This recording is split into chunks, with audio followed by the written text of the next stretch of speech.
هموطنان، دوستان گرامی، به همه شما که در دومین روز گردهمایی ایران آزاد حضور دارید یک بار دیگه از صمیم دل درود میفرستم.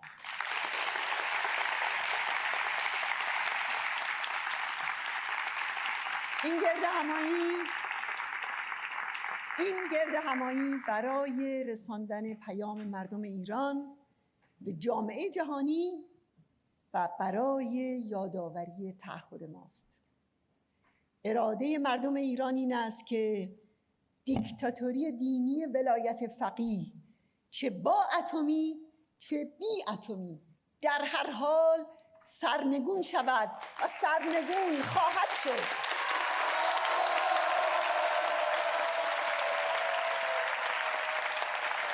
بله، دیکتاتوری ولایت فقیه چه با اتمی چه بی اتمی در هر حال سرنگون می شود و سرنگون خواهد شد.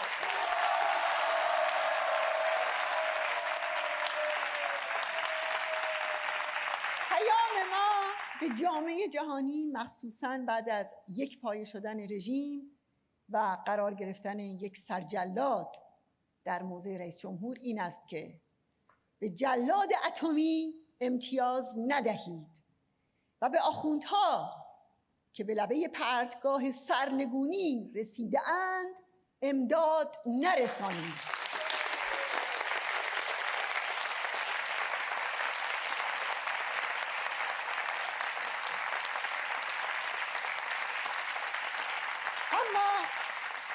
اما تعهد ما بر پایه یک ایران آزاد است و یک جمهوری دموکراتیک با جدایی دین از دولت، برابری زن و مرد، خودمختاری ملیت‌های تحت ستم و یک ایران غیر اتمی.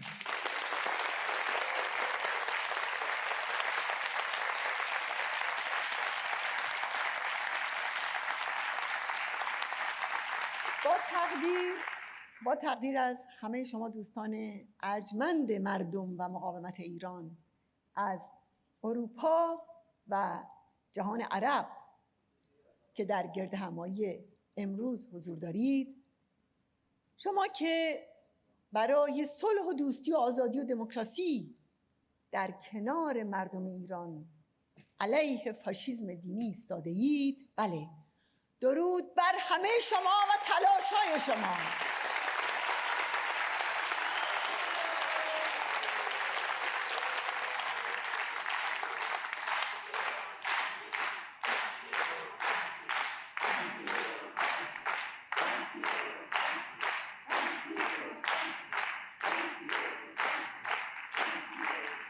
دوستان عزیز،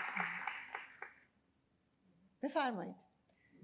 دوستان عزیز، خامنه‌ای در اثنای مذاکرات اتمی خطوط دیگری رو هم به طور موازی دنبال کرده، از جمله انواع تلاش‌ها با انواع بهانه‌ها برای رسیدن به بمب اتمی و هرچه کمتر کردن فاصله زمانی برای رسیدن به سلاح هسته‌ای.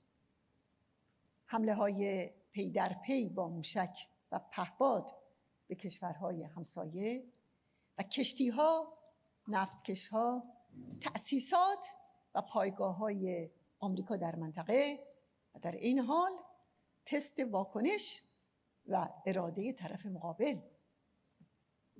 حملات موشکی و پهپادی به عین الاسد و سفارت آمریکا در بغداد و کنسولگری اون در اربیل حالا دیگه به یک روش جاری و تکراری برای این رژیم تبدیل شده و این همه در حالیه که مردم ایران آب و نان و برق ندارند. بحران برق در حالیه که مردم ایران روی دریای نفت زندگی می‌کنند و میتوان به سادگی برق مورد نیاز رو تولید کرد. 10 میلیون نفر از این وضعیت کلافه و خشمگین هستند و هر روز در سراسر ایران اعتراضهای اونها علیه این رژیم رو میبینید که شعار میدن مرگ بر خامنه‌ای، مرگ بر دیکتاتور.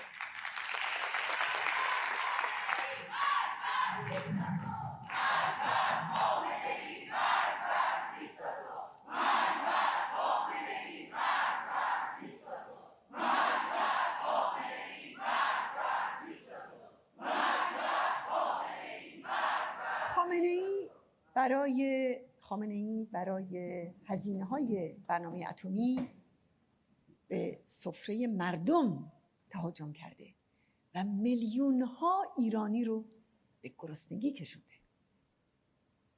مگه این وضعیت بخش بزرگی از صنعت نفت و گاز و پتروشیمی که از 3 هفته پیش اعتصاب کردند حرفشون چیه؟ واقعیت اینه که اونها آه در بساط ندارن. اونها دیگه نمیخوان ستم و سرکوب ادامه پیدا کنه و خامنه‌ای هزینه‌های هنگفت سپاه پاسداران و ارگان‌های امنیتی اطلاعاتی و نیروهای نیابتی در عراق و سوریه و لبنان و یمن رو از جیب مردم ایران میپردازه و با این غارتگری هاست که در طی 8 سال ریاست جمهوری آخوند روحانی ارزش پول ایران در برابر دلار که شاخص قدرت خرید واقعی مردمه نزدیک به 8 برابر تنزل پیدا کرده. اعداد به زبان ساده میان ولی وای به حال واقعیت. و اما در مورد شعبده انتخابات رژیم باید بگم که نشوندن یک سرجلاد، اونم سرجلاد قتل عام سال 67 بر صندلی ریاست جمهوری و تکپایه کردن رژیم کاری تصادفی و حساب نشده نیست. این جبر خامنه‌ای بود و از 2 سال پیش برای اون زمین سازی میکرد. این یک آرایش جنگی و سرکوبگرانه در مقابل قیام هاست. این دست باز داشتن در برنامه اتمی و موشکیه و این پر کردن جای قاسم سلیمانی در جنگ افروزی در منطقه و ماجراجویی های بین المللیه. واقعیت اینه که رئیسی مطیع‌ترین و سربراه‌ترینه چون جلادترینه. هیچ میدانی برای مانور و زاویه گرفتن از خامنه‌ای در مقام پدرخوانده داعش چه شیعه و چه سنی و اصلی ترین حامی تروریسم در جهان امروز نداره. یک قلم دست اون به خون 30,000 زندانی سیاسی در ایران در سال 67 آغشته است که بیش از 90% اونها از مجاهدین بودند. البته این غیر از هزاران اعدام قبلی و بعدی در طی این 40 ساله.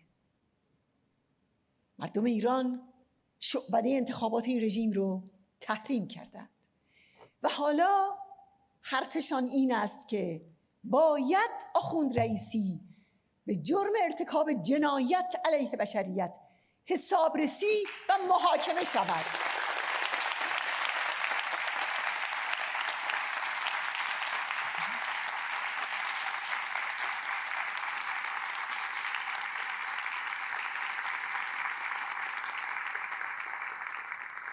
حالا سوال این است که در برابر رژیم حاکم بر ایران و استراتژی شرورانه این رژیم مسئولیت مبرم جامعه جهانی چیست؟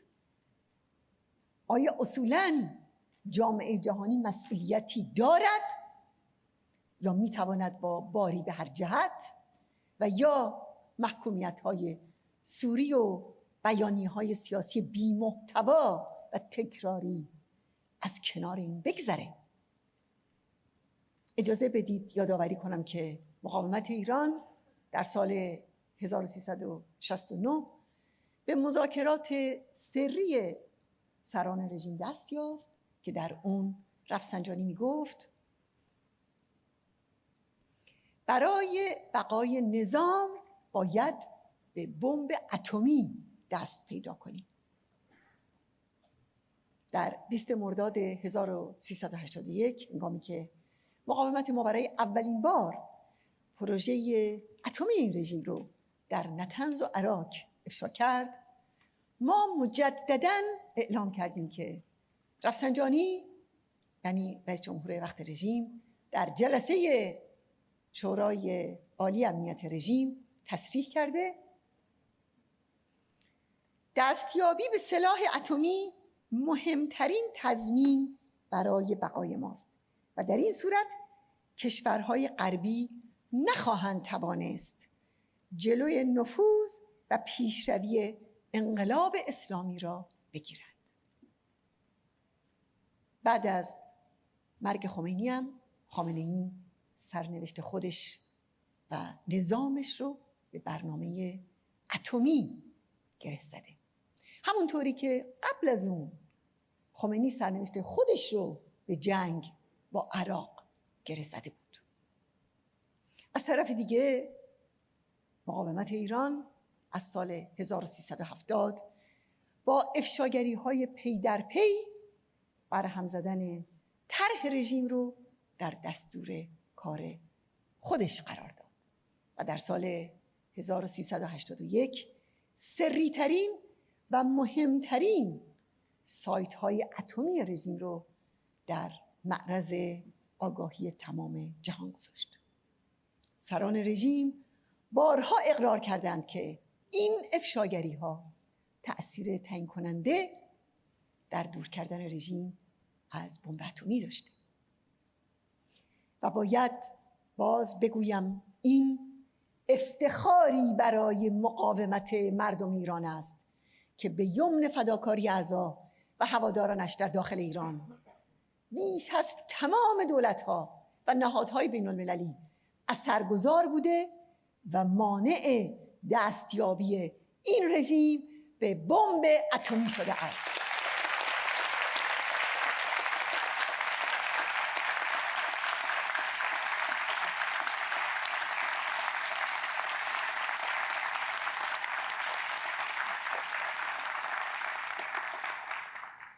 دوستان و هموطنان، در 2 دهه گذشته کنش و واکنش کشورهای غرب با رژیم آخوندها در دور تسلسلی از فریبکاری و مماشات خلاصه شده.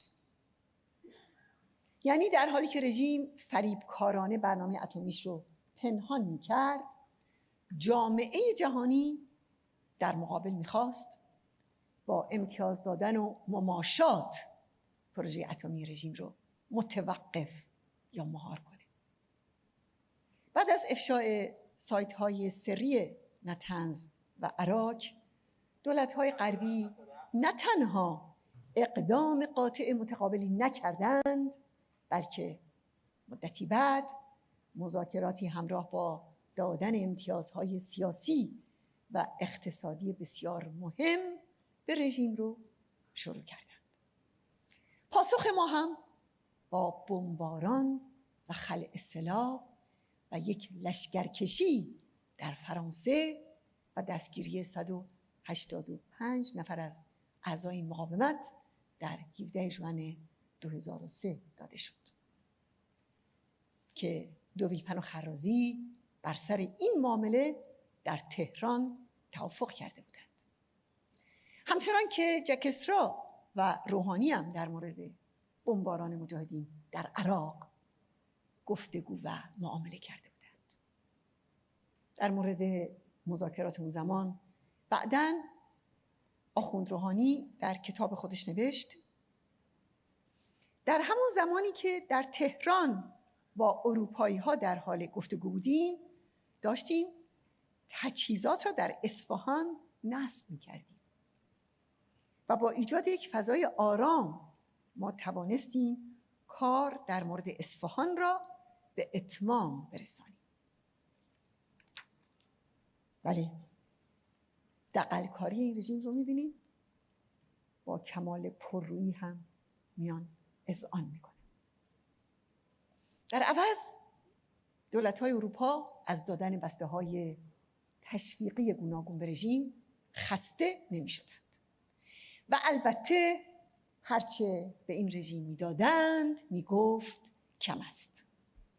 برای مثال ترویکای اروپا در رویکرد شرم‌آوری در سال 1383 پذیرفت که به نامگذاری ظالمانه مجاهدین در لیست تروریستی ادامه بدهد تا شاید آخوند خاتمی، یعنی رئیس جمهور به اصطلاح اصلاح طلب این رژیم، بتونه جاه طلبی های اتمی ولی فقیه رژیم رو مهار کنه. اما پاسخ خامنه‌ای به اونها روی کار آوردن احمدی نژاد و شکستن لاک و مهر سایت‌های اتمی و جهش دادن به برنامه بمبسازی در سال بعد بود. اما به رغم همه این معاملات و توطئه‌ها، مقاومت ایران با صدها افشاگری بساط بمبسازی این رژیم را برهم زد.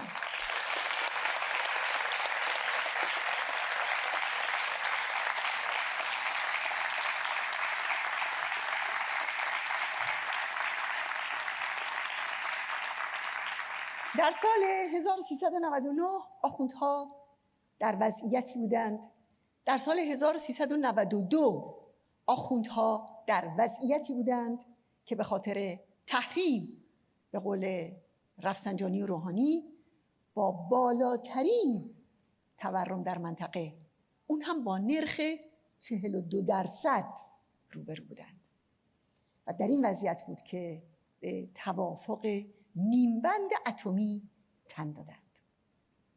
به دنبال اون دست کم 100 میلیارد دلار از پولهای توقیف شده به رژیم برگردانده شد و در مقابل هم آخوندها از بازارهای اروپا و آمریکا وسیعاً برای تهیه تجهیزات اتمی استفاده کردند و مثل همیشه رژیم دست باز پیدا کرد و قیمت داد و ستد با غرب رو از جیب مجاهدین گرفت و با قتل عام در اشرف توسط مزدوران سپاه قدس و سردشخیم قاسم سلیمانی 52 قهرمان اشرفی رو اون هم با دستهای بسته اعدام کرد و 7 نفر رو نیز به گروگان گرفت که هنوز از سرنوشت اونها خبری نیست.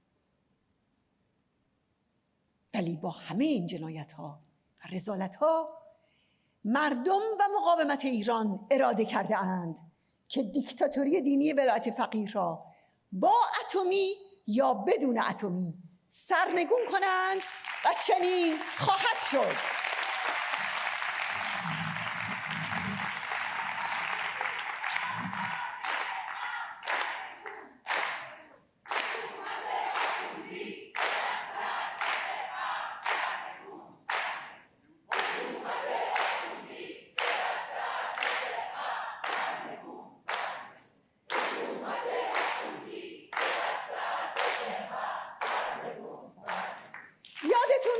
که در توافق سال 1394 کشورهای 5+1 مشوق‌ها و امتیازهای بسیاری به این رژیم دادند، از حفظ برنامه غنیسازی تا کنار گذاشتن 6 قطعنامه شورای امنیت تا ارسال پول نقد.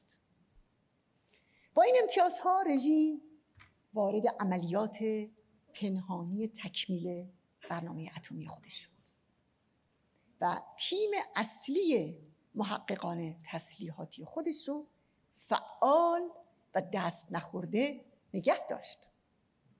صالحی رئیس سازمان انرژی اتمی رژیم اعتراف کرد که در همون حال که در راکتور آب سنگین عراق لوله‌های مخزن سوخت اون با بتون پر می‌شد، همزمان لوله‌های مشابهی رو به صورت مخفیانه خریداری و حفظ کرده بودند و از این عملیات فقط خود اون و خامنه‌ای مطلع بودند. وقایع و شواهد متعدد تایید میکنه که رژیم پیش از خروج آمریکا از برجام تکمیل شتابان برنامه اتمی خودش رو شروع کرده بود و در همون سالی که توافق اتمی امضا شد، سازمان امنیت داخلی ایالت نوردراین وستفالن آلمان اعلام کرد 141 مورد تلاش برای خرید تجهیزات برنامه اتمی از جانب رژیم ایران رو ثبت کرده. سرویس‌های اطلاعاتی این کشور در گزارش‌های مستند دیگه‌ای فاش کردند که در هر یک از سالهای بعد از امضای برجام رژیم تلاش کرده بود از شرکت‌های آلمانی مواد و فناوری مورد نیاز در ساخت جنگ افزارهای کشتار جمعی رو خریداری کنه. در واقع رژیم از معامله اتمی مثل آتش بس در یک جنگ در شرف شکست استفاده کرد تا به جد بتونه تجدید قوا و گسترش برنامه اتمیش رو بهش بپردازه. و در اردیبهشت 96 آخوند روحانی رئیس جمهور رژیم با انتشار کتابی نوشت اگر شرایط قبل از برجام ادامه می‌یافت، دیگر نیازی به حمله نظامی گسترده از سوی دشمن وجود نداشت، بلکه کشور از درون به مرحله فروپاشی می‌رسید. با اون چه به طور خلاصه توضیح دادم، روشن میشه که در هر دوره چطور رژیم با فریبکاری و گرفتن امتیاز مسیر رسیدن به بمب رو همچنان ادامه داده. نتیجه این که خامنه‌ای در حال ساختن بمب است و از آن دست بر نخواهد داشت. هر توافقی هم که برای کاهش این فعالیت‌ها امضا کنه و هر قولی که بدهد دروغ محض است. فراموش نکنیم که در 20 سال گذشته هیچ یک از سایت‌های اتمی یا هیچ یک از فعالیت‌های مخفی مربوط به این برنامه رو رژیم خودش اعلام نکرده، مگر اینکه پیشاپیش توسط مقاومت ایران و یا سایر منابع افشا شده باشه. یک نمونه بسیار مهم اینه که آژانس بین‌المللی انرژی اتمی رد اورانیوم غنی شده رو حداقل در 3 سایت اتمی افشا کرد، در حالی که رژیم تا پیش از اعلام آژانس اون رو گزارش نکرده بود و مجوز بازدید از این سایت ها رو هم زمانی صادر کرد که اونها رو تخریب کرد و بعد پاکسازی نمود. بنابراین از جانب مردم و مقاومت ایران اعلام میکنم هر توافقی که بساط بمبسازی و غنیسازی و سایت های اتمی این رژیم را به طور کامل جمع نکند پذیرفته نیست و مردم ایران آن را نمیپذیرند.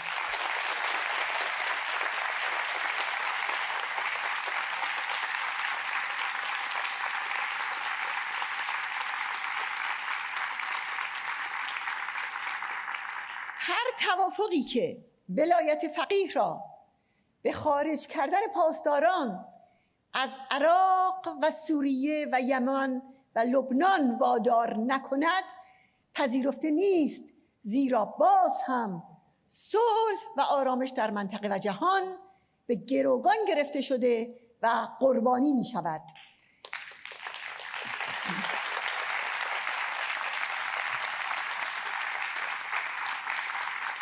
از جمله هرگز مشکل مردم فلسطین حل نخواهد شد، زیرا رژیم آخوندی مانع آن است. باید از رژیم آخوندی و مزدورانش در منطقه خلعیت شود، چه در عراق و سوریه و لبنان و یمن و چه در افغانستان.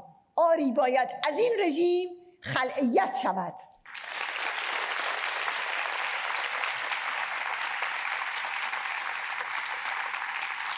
از یاد نمیبریم که پاسداران خامنه‌ای برادران افغان ما رو بعد از شکنجه چطور با بیرحمی تمام در رودخانه هریرود انداختند. این فاجعه به همه یادآوری کرد که مردم افغانستان و مردم منطقه دشمن مشترکی دارند که رژیم حاکم بر ایران است.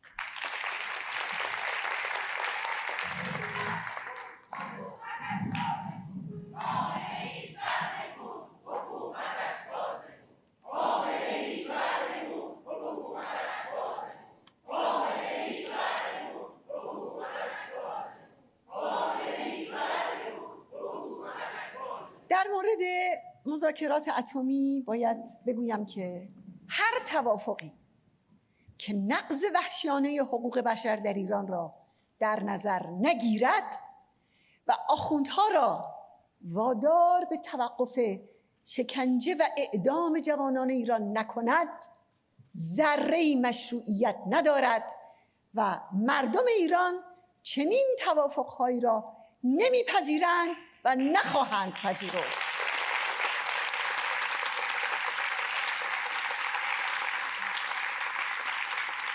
هر چیز کمتر از این در هر لفافه‌ای هم پیچیده بشود، قبول کردن فاجعه آخوندهای اتمی است.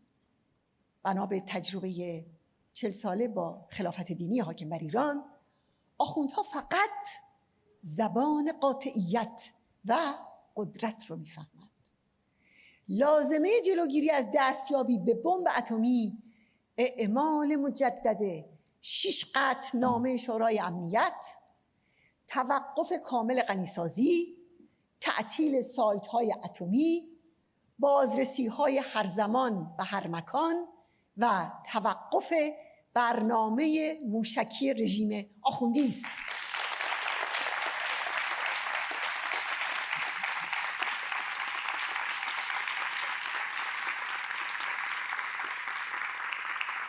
شورای امنیت باید رژیم آخوندی را ذیل فصل 7 منشور ملل متحد قرار دهد.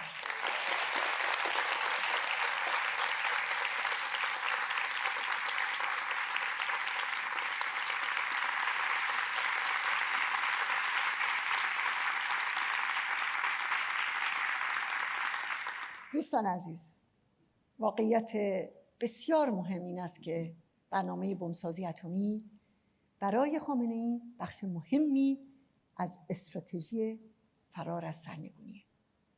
او صدها میلیارد دلار هزینه و ضررهای سنگین ناشی از این برنامه رو به مردم ایران تحمیل کرده و از سفره‌های اونها دریغ کرده. راستی چرا کرونا در ایران تا امروز جان بیش از 320,000 تن از هموطنان ما رو گرفته، در حالی که بسیاری از اونها قابل نجات دادن بودن؟ چرا بالاترین قربانیان کرونا در جهان به نسبت جمعیت در ایران واقع شده؟ چرا در کشور نفت و گاز و پتروشیمی مردم میلیون از گرسنگی به خودشون میپیچند. در روز اول آذر ماه سال قبل انتشار فیلم خودسوزی یک مادر 35 ساله در کنار فرزندش جامعه ایران رو شوکه کرد. این خودسوزی بعد از اون رخ داد که ماموران رژیم در بندرعباس تنها سرپناه کوچک این مادر سرپرست خانوار رو تخریب کردند. دختر بچه معصومی در کنار پیکر آتش گرفته مادرش فریاد میزد، کمک میخواست. در 13 بهمنم وقتی که محمد، یکی از این کودکان کار در بندر ماهشهر، خودش رو به دار آویخت، بسیاری از مردم به خاطرش اشک ریختند. این کودک نانآور خانواده فقط 14 سال داشت و سال گذشته درس و کلاسش رو کنار گذاشت و آب فروشی میکرد.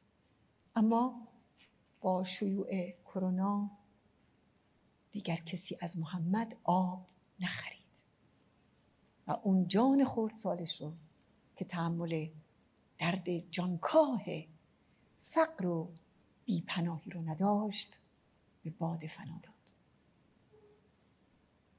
این وقایع تلخ و فاجعه بار که هر روز جان و روان ما و مردم ما رو به آتش میکشه، وقایع عصر گرسنگی و بیماریه که آخوندها بر سرنوشت مردم ایران حاکم کردند. اما با همه این درد و رنج ها، اراده مردم و مقاومت ایران این است که دیکتاتوری مذهبی را چه با اتمی چه بی اتمی سرنگون کنند و سرنگون خواهند کرد.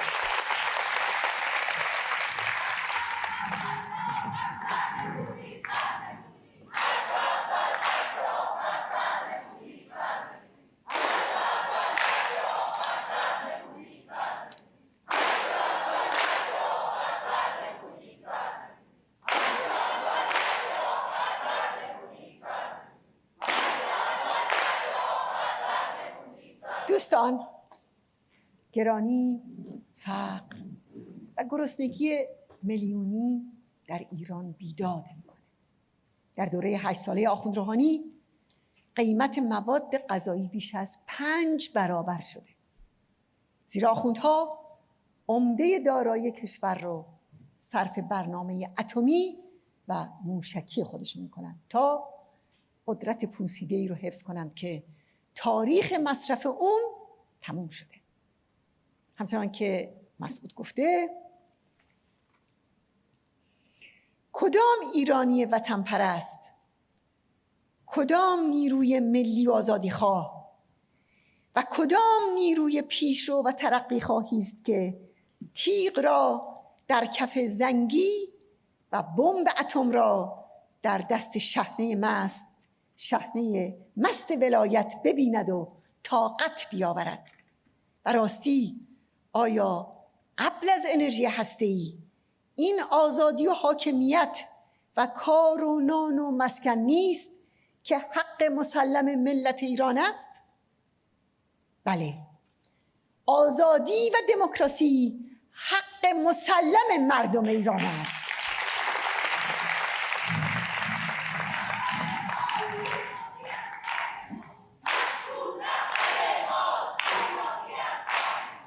مسعود رهبر ماست، آزادی از آن ماست. مسعود رهبر ماست، آزادی از آن ماست. مسعود رهبر ماست، آزادی از آن ماست. مسعود رهبر ماست، آزادی از آن ماست. درود درود درود بر همتون.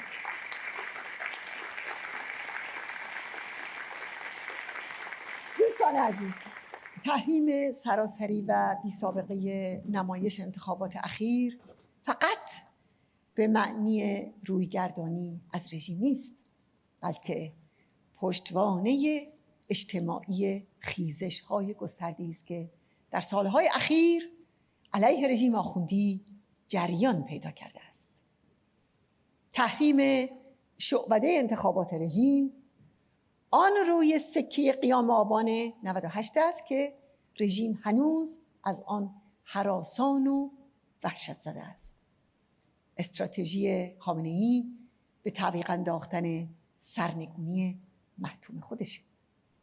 خوبه در اینجا یادآوری کنم که شاه دیکتاتور سرنگون شده پیشین نیست. رژیم خودش رو به انواع تسلیحات پیشرفته گران قیمت از جمله مدرن‌ترین جنگنده‌های ساخت آمریکا مجهز کرده بود. اما زمانی که قیام‌ها بالا گرفت، اون همه ساز و برگ نظامی و اون جنگنده‌های پیشرفته هیچ کدام به داد شاه نرسید. خامنه‌ای سقوط حکومت‌های عراق و لیبی رو اینطور جمع‌بندی کرده که دستیابی به بمب اتمی تضمین بقای رژیم ولایت فقیه. اما وقتی قیام‌هایی مانند قیام آبان فوران می‌کند، سانتریفیوژهای نتنز یا فردو هر کیفیت و کمیتی که داشته باشند خامنه‌ای را نجات نخواهند داد.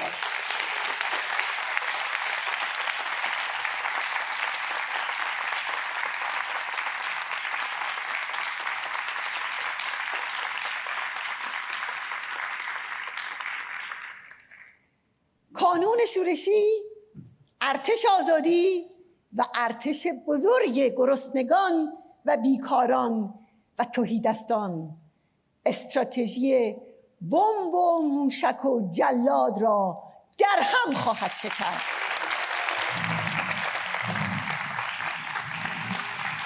رژیم ولایت فقیه چه با اتمی چه بی اتمی با قیام مردم ایران و ارتش بزرگ آزادی سرنگون می شود. ما با هم به استقبال ایران آزاد می رویم. درود بر همه شما.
آه از درد جانکاه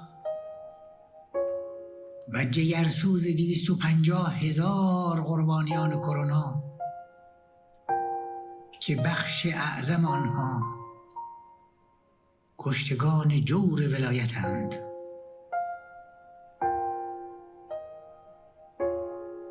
شرح داغ دل پروانه چو گفتم باشم، آتشی در دلش افکندم و آبش کردم. غرق خون بود و نمیخفت ز حسرت فرهاد، خواندم افسانه شیرین و به خوابش کردم. اما برای نسل انقلاب ضد سلطنتی و نسل انقلاب بر ضد دیکتاتوری دینی، هرچند غرق در خون، اما فرصتی برای خواب و آسایش نیست. پس چه باید کرد؟ باید به پا خاست و به هر قیمت شورش و قیام کرد.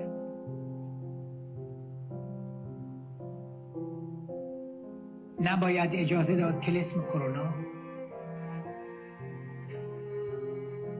همون طوری که ولایت منحوس میخواد، راهبند قیام بشود و مردم رو زمینگیر کند. در سال 1400 چنین فرصت و میدون و پشتوانه‌ای برای خامنه‌ای و رژیمش متصور نیست. شورشگران و قیام آفرینان باید پیشی بگیرند.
تمام خلق اسیر و مردم دردمند و روندگان راه شهیدان از 30 خرداد سال 60 تا قیام آبان و ارتش بیکاران و گرسنگان، چشمانداز سرنگونی و آزادی روشن‌تر و درخشان‌تر می شود. اما باید قیمت بدهیم. کس نخواهد پشت ما جز ناخن انگشت ما. ملت ایران سرنوشت را با رنج و خون فرزندان رشیدش می‌نویسد. به کمک کانون‌ها و جوانان شورشگر بشتابید. فریاد اعتراض و قیام را هرچه بالاتر ببرید. نور فروشان خون شهیدان در پرتو مهرتابان مقاومت و آزادی ایران ضامن پیروزی مکتوب خلق ماست.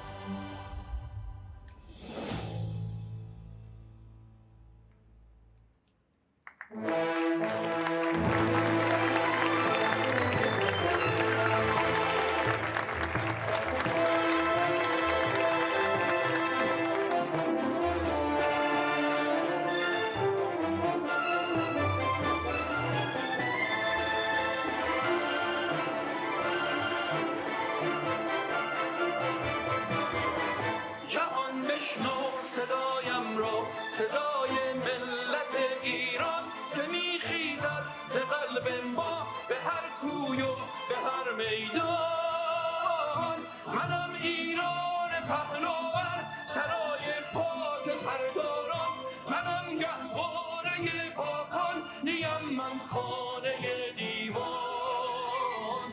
منم ایران، منم ایران که پویم راه آزادی، فروزم راه فرزندان، درفش همت و رایی.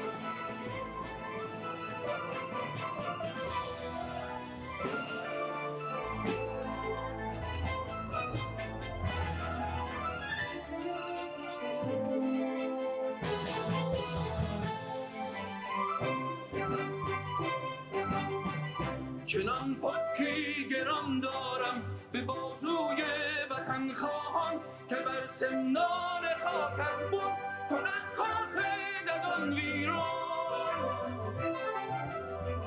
تو بازو شو، تو ایرانی، بیا در حلقه یاران که این بازوی همبسته بود بر درد من درمان.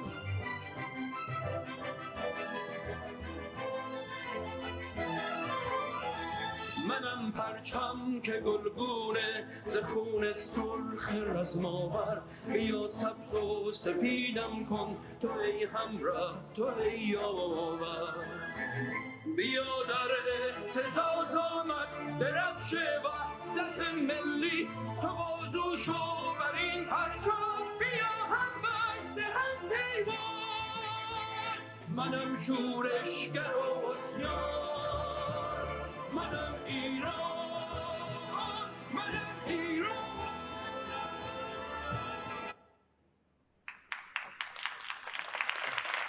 My name is Edie Lush, and I am honored to be your host today. We are now very proud to have with us the UK delegation, representing 121 distinguished dignitaries, including 48 parliamentarians and 10 ministers and government officials.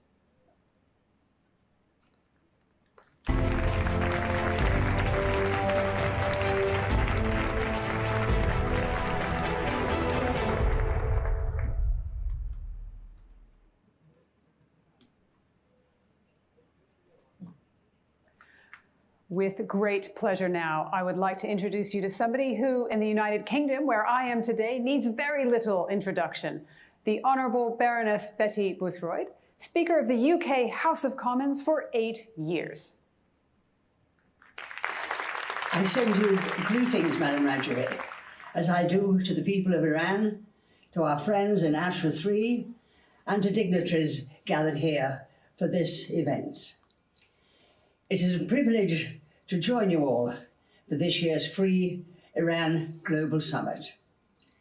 We gather, of course, at a critical and decisive time in Iran's history.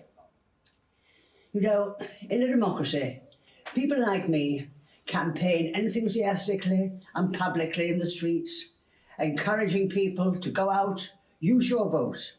I say to them, make your choice about the government of your country. It is your birthright to do so. It's not a luxury. It is an important civil right and civil liberty. Alas, the people of Iran have no such civil liberty. They were not given a choice, but they made their choice very clear indeed. When the time came, their choice was a resounding national boycott of the regime's phony election. I say, well done, my friends in Iran. I salute you. As my friend Mariam said, the people showed to the Iranian dictators and to the world that they want real change, genuine change, and not a masquerade of statesmen.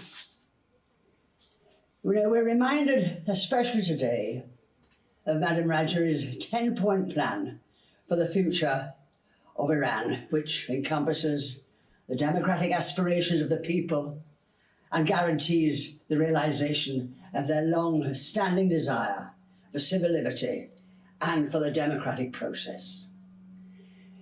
It is no coincidence that women of all ages are in the vanguard of this popular resistance movement against the regime. I admire the role women are taking and the courage they demonstrate in so doing.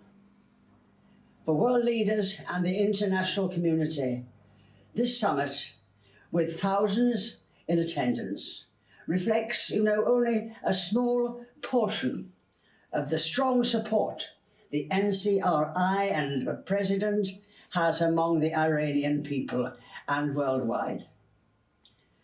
My friends, the time has come to recognize this democratic alternative and popular movement as it certainly marches to victory for a free Iran. I stand with you, men and women of Iran, and support you until the day when we can gather to rejoice for the final celebration in Tehran, the capital of a free and democratic nation. Thank you.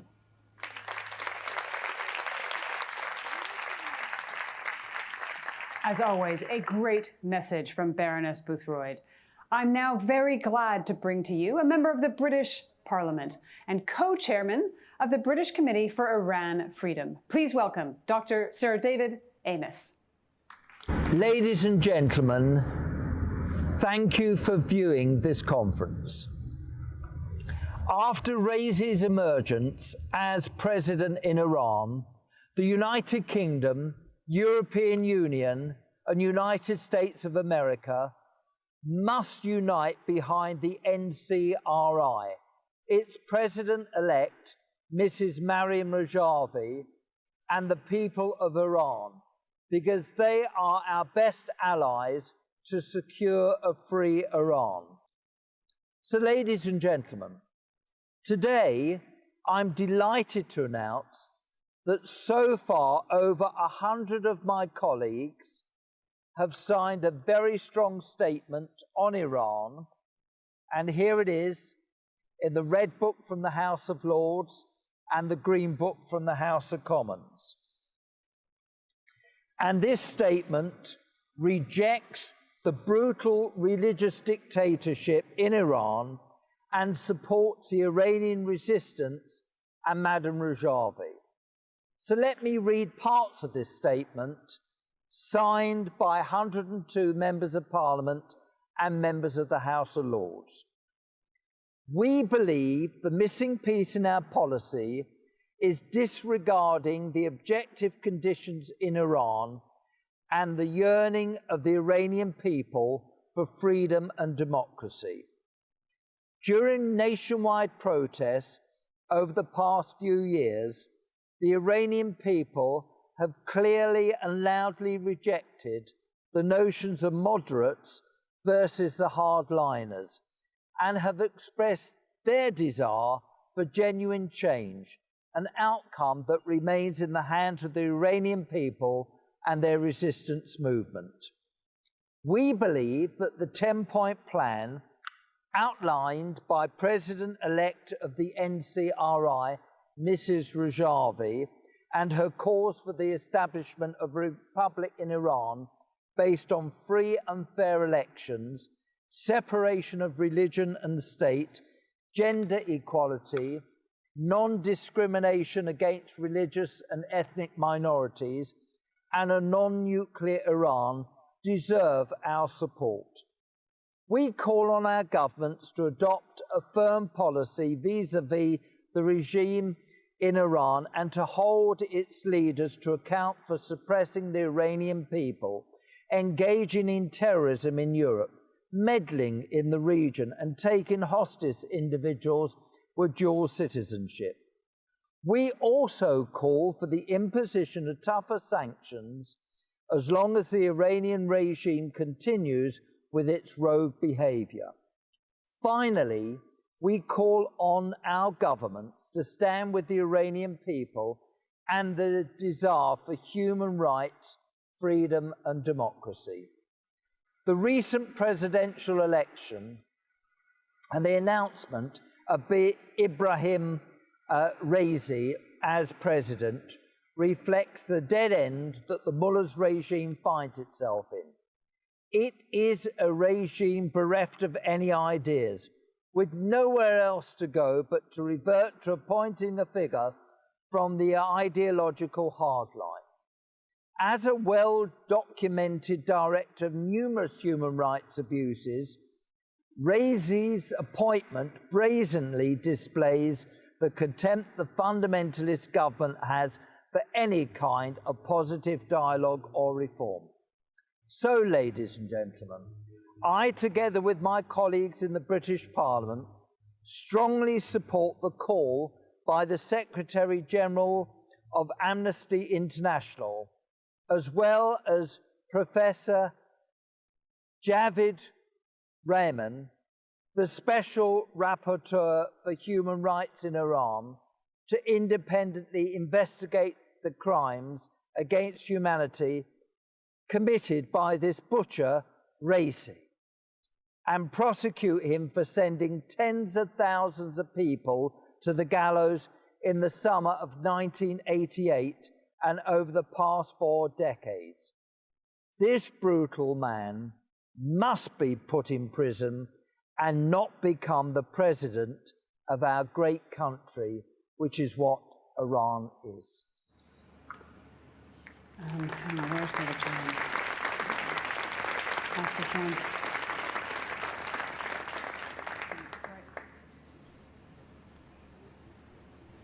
David Amos is speaking.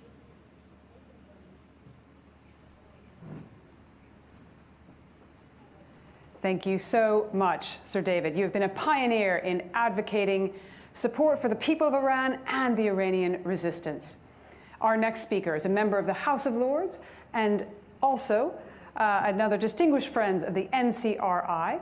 Please welcome the former UK Secretary of State for Wales and former Brexit Minister, the Right Honourable David Jones.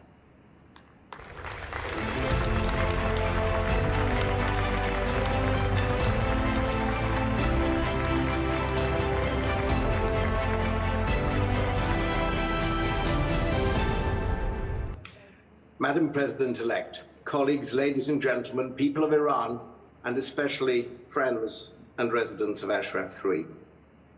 All of us attending this event today agree that the future of Iran must be decided by the Iranian people. Madam Rajavi, you and your movement have spearheaded the quest for freedom. You called for a boycott of the sham presidential election, and a majority of Iranians answered your call in a clear rejection of the theocratic dictatorship. Your movement and its resistance units inside Iran have helped the people to carry out this campaign by mobilizing the opposition to the regime and organizing protests across the country. And that is why, as we can see by the strong attendance today and the boycott of the national election, that you have strong support among Iranians and among cross-party parliamentarians in the United Kingdom, the United States, and Europe. The momentum is growing in your favor at this critical moment in Iran's history. In contrast, in a sign of clear weakness and desperation, the regime and its supreme leader chose a man who has been called the butcher of the 1988 massacre, Ebrahim Raisi, as its president. This should be a source of alarm to the international community and reinforce the case for an investigation into the massacre, an inquiry that the UN's Special Rapporteur on Iran has called for following Raisi's emergence. The UK should now press the United Nations to launch an independent inquiry into the 1988 massacre. The families of the victims and the entire Iranian people deserve that justice. And I know that such an inquiry has widespread cross-party support in both houses of the United Kingdom Parliament, and is the best way for the government to show the Iranian people that the United Kingdom stands with them and not with their oppressors. So I and my colleagues will continue to petition the United Kingdom government to stand with the Iranian people in their pursuit of justice and to recognize the NCRI, led by Madame Rajavi, as the viable democratic alternative to the regime in Iran that is such a menace to the Iranian people and a threat to the wider world. Madame Rajavi, your resistance has, for the past 40 years, advised the international community that the regime ruling Iran is not capable of reform. History has shown us that any attempt to unearth any ounce of real moderation within the regime is futile. Despite your sound guidance, the Western powers, instead of supporting the Iranian people and their resistance, pursued the wrong path by attempting to appease the mullah's regime by prescribing your legitimate movement, dealing a heavy blow to the democratic will of the people of Iran. The approach that you advocated all along was the correct one, and the one that the West pursued was wrong. For that, the Western nation should be seeking to make amends to the Iranian people and their movement for democracy. Madame Rajavi, all of us here today attending this remarkable event will stand with you until Iran is free.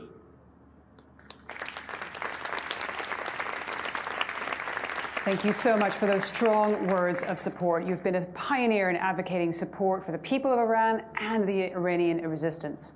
Our next speaker is a member of the House of Lords and former Parliamentary Undersecretary of the Department for International Development. Please join me in giving a warm welcome to Baroness Verma.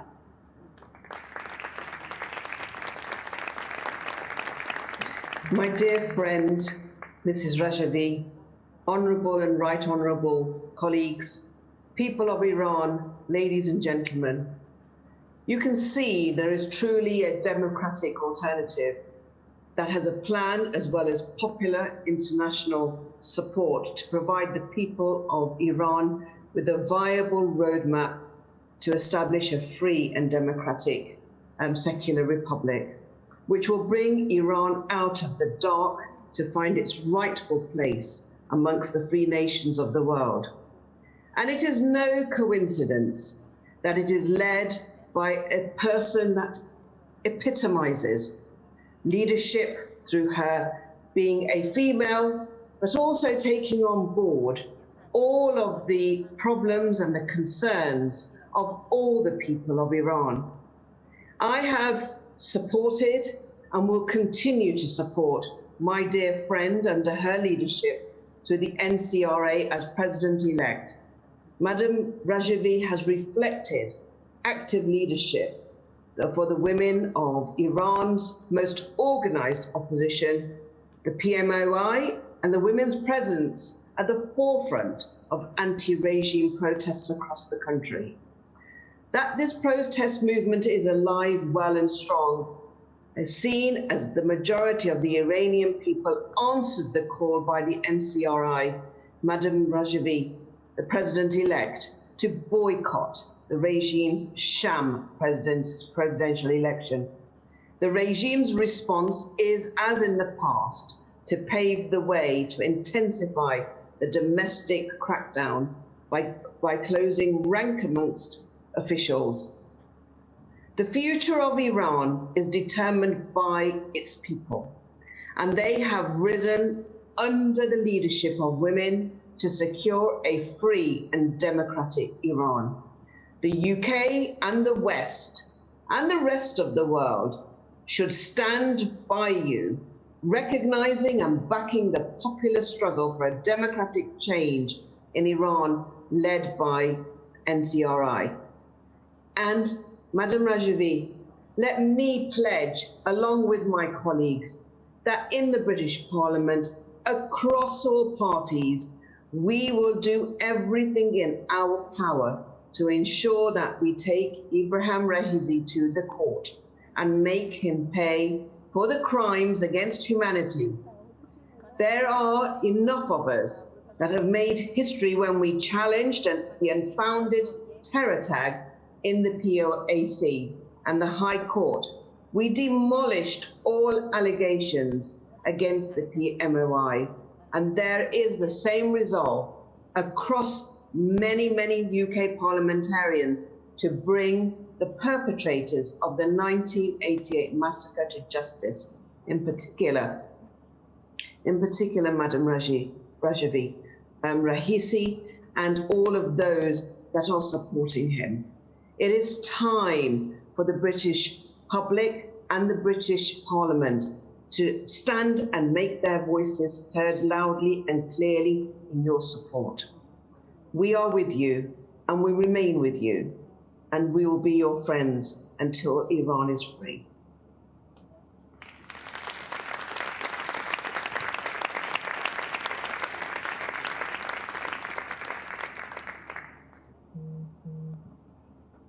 Thank you very much, Baroness Verma. At this point, I have the privilege of introducing another great friend of the Iranian resistance, the former parliamentary whip, Steve McCabe.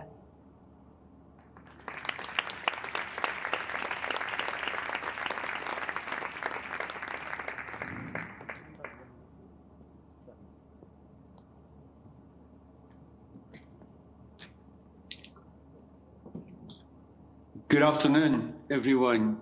It's a pleasure to join the Free Iran Global Summit. President-elect Madam Rajavi, can I thank you for the leadership, hope, and vision you continue to provide for the Iranian people during these dark, ugly years of the regime. Yours is a vision of hope and light against multiple crimes and dirty tricks designed to tarnish the opposition and deny the truth.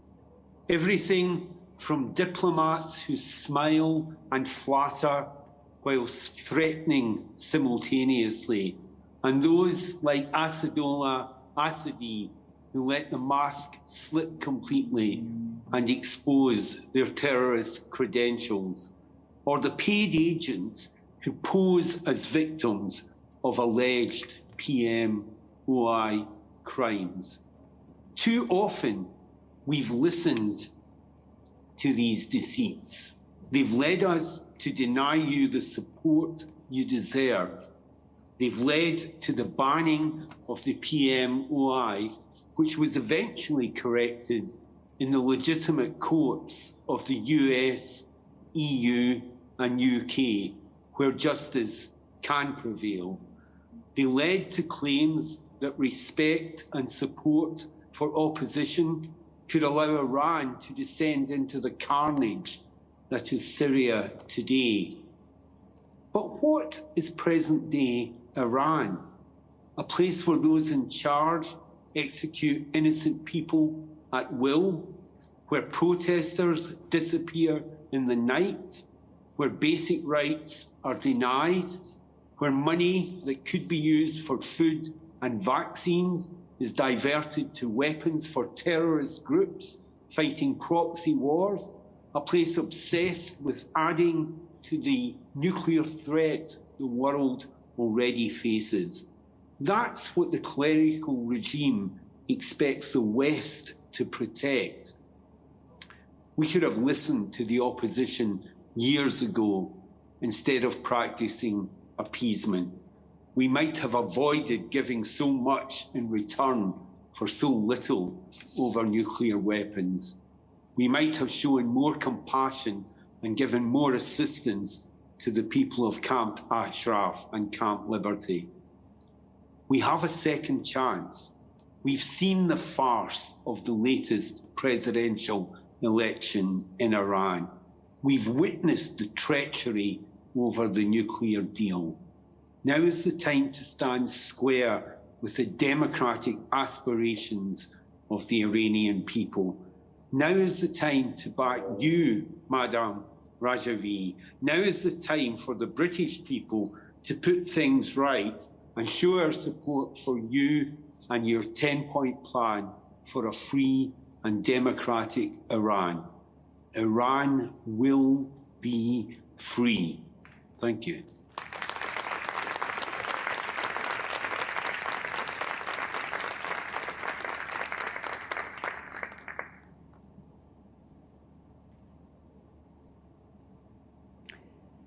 Thank you, Steve. Now I am happy to bring you another great supporter of Iranian democracy, a UK parliamentarian, the Honourable Bob Blackman. President-elect Madam Rajavi, honourable colleagues, people of Iran, ladies and gentlemen, it's great to be with you today, at least virtually, and an honour to join parliamentarians and Iranians from all around the world for this international gathering to support the people of Iran and their resistance movement, which calls for justice and a free Iran. In September 2016, my colleagues and I tabled a parliamentary motion with regards to the massacre of 30,000 political prisoners, which were held in Iran's prisons in the summer of 1988, including women and children, and all political prisoners who supported the opposition movement of the PMOI. This motion was one of the most supported parliamentary motions during the 2016-2017 session, which urged the United Kingdom government to recognise and condemn this brutal massacre as a crime against humanity and asked the United Nations to order an investigation and bring the perpetrators to justice. Similarly, in July 2018, my colleagues and I tabled another parliamentary motion condemning the attempted bombing of the gathering of the Iranian opposition in Paris for a free Iran, the alternative. I was one of those representatives at the conference, and indeed, had the terrorist plot succeeded, I and many other colleagues in the UK Parliament and parliamentarians from across the world, including, sad to say, the leaders of the Free Iran movement, would have been killed. Even worse, we now know, of course, that terrorist attempt was made by an Iranian diplomat using the diplomatic pouches to pass the bomb to terrorists who would then go from Belgium into France to Paris to place that bomb underneath the conference. Now, the motion that we put down was supported by a large number of my colleagues in the British Parliament. And the strong support for our two parliamentary motions reflects the strong and cross-party support the NCRI enjoys, and indeed the President-elect, Madam Rajavi, enjoys in the UK Parliament and amongst your friends in the United Kingdom. Our two parliamentary motions show that there is strong support for bringing the mass murderers to justice, including the sham election of the President of Iran, who of course was responsible for the 1988 massacre.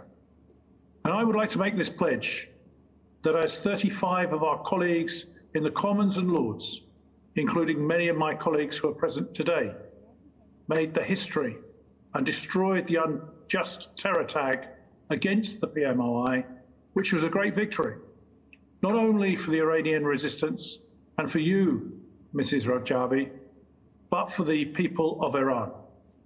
We are going to take the mass murderer, Ibrahim Raisi, to the court. We call on the United Nations Security Council to refer him to the International Criminal Court and try him as a criminal against humanity. And this as a must. As you always say, Mrs. Rajavi, we can and we must. Let us call for a free Iran. Iran will be free.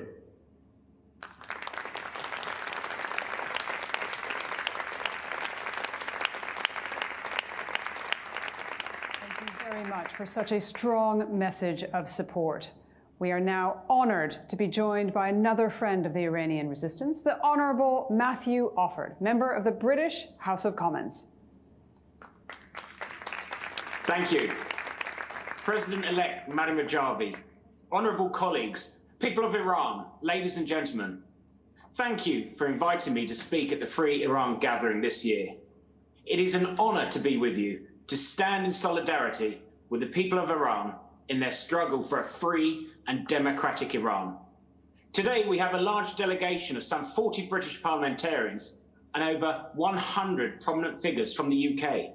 Madam Rajavi, this great Free Iran summit and the huge support this resistant movement has inside and outside of Iran, with over 1,000 parliamentarians and political dignitaries from all 5 continents throughout the world, clearly shows the vast support that you have. But there has been a lie which the Iranian regime has tried to spread, that this movement does not have any widespread support.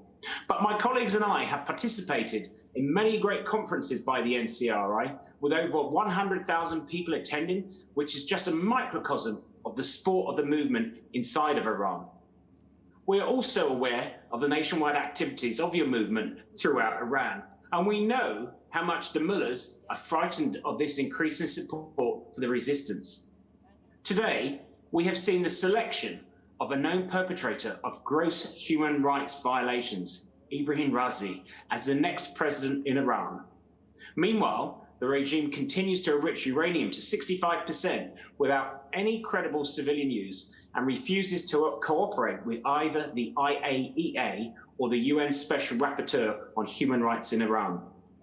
In February, a regime diplomat was sentenced to 20 years in prison for terrorism charges and for plotting to bomb the NCRI gathering in Paris in 2018. As Bob Blackman said, an event at which I and many colleagues were all present. Now, the time has come for the UK and its allies to correct that mistake. And the first step ought to be to support that call publicly and officially for the justice we're highlighting at this conference today.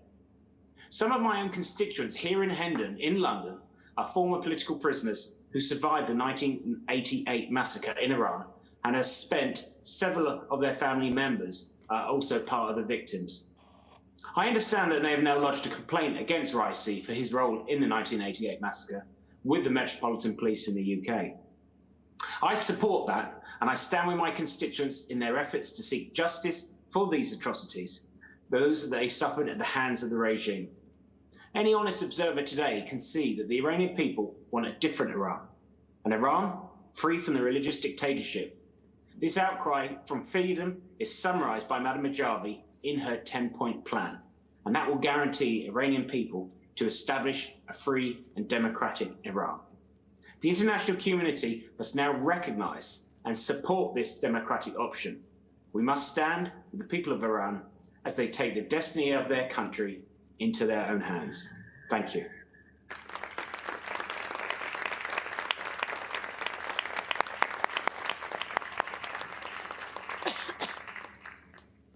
Dear Barnes Boothroyd, Barnes Verma, members of British Parliament, Matthew Offord, David Ames, Steve McCabe, Mr. Blackman, and Honourable John Spiller, I thank the respected British Parliament and members of Friends of Free Iran for their participating in the summit and their years of support for the Iranian resistance with the coming to power of Raisi and executioner as president in Iran.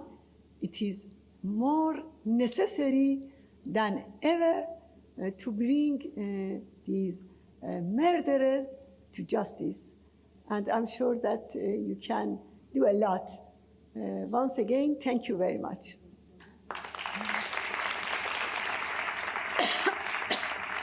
Thank you so much for your strong speech in support of the resistance led by Mrs. Rajavi for freedom and democracy. We are now thrilled to bring to you the delegation from France, representing 31 parliamentarians, 42 mayors, and elected representatives of the French people.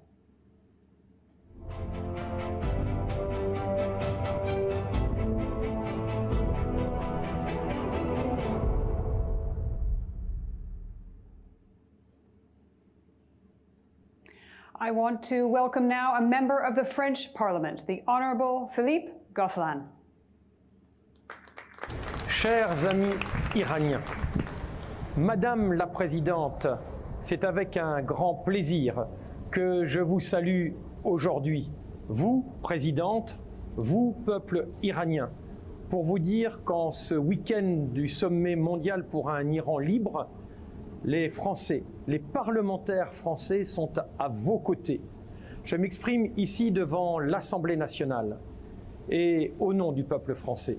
Je voudrais vous apporter tout mon soutien quelques petites semaines après l'élection du président Raisi. Un président pas tout à fait comme les autres.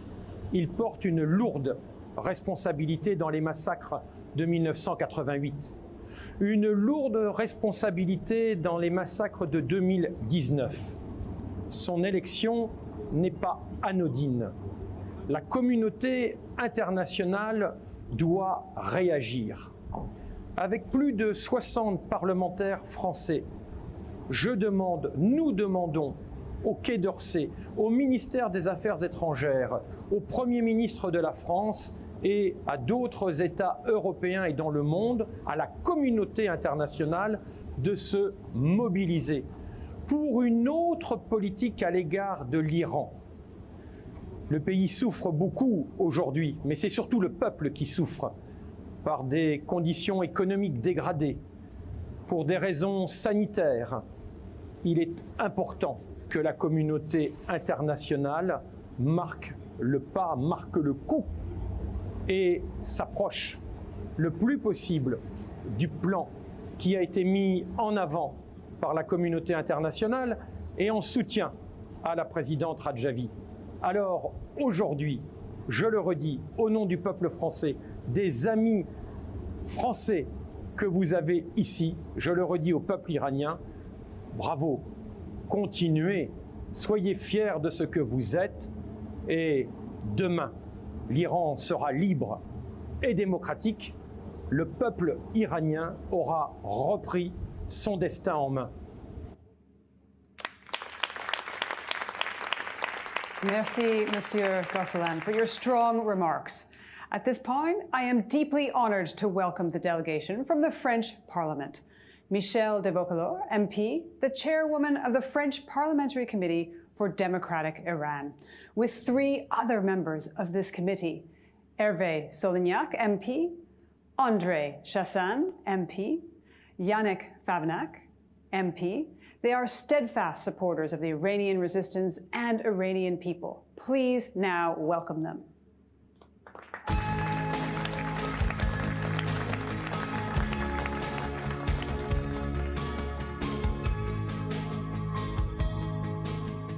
Bonjour, je suis Michèle de Vaucouleurs, présidente du comité parlementaire pour un Iran démocratique depuis l'Assemblée nationale, d'où, avec mes collègues, nous sommes heureux aujourd'hui de participer à ce grand rassemblement international, à un moment politique charnière pour le peuple iranien ainsi que pour les relations internationales que nous entretenons avec l'Iran. Aux côtés de mes collègues parlementaires de différents pays, nous sommes réunis en solidarité avec la cause de la démocratie en Iran autour de la présidente Mariam Rajavi, que nous saluons ici avec mes collègues du CPID. Notre comité est engagé pour la défense des droits humains et l'avènement d'une vraie démocratie en Iran, au lieu de la théocratie despotique qui règne dans ce pays. Il soutient aussi la lutte contre le terrorisme, qui est un objectif majeur de notre gouvernement.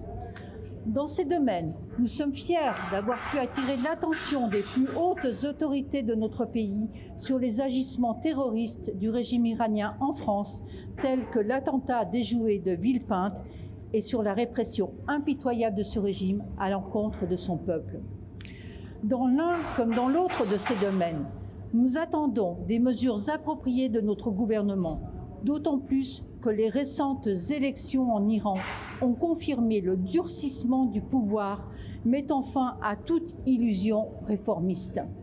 La nomination à la tête du pays d'un homme connu particulièrement pour son rôle dans le massacre de plus de 30 000 prisonniers politiques en Iran en 1988, qualifié comme crime contre l'humanité par des experts de l'ONU, n'est pas un événement que le CPID peut taire, tant il est lourd de conséquences. Je crois sur ce point que mon collègue vice-président Hervé Solignac est en tout point en accord avec moi.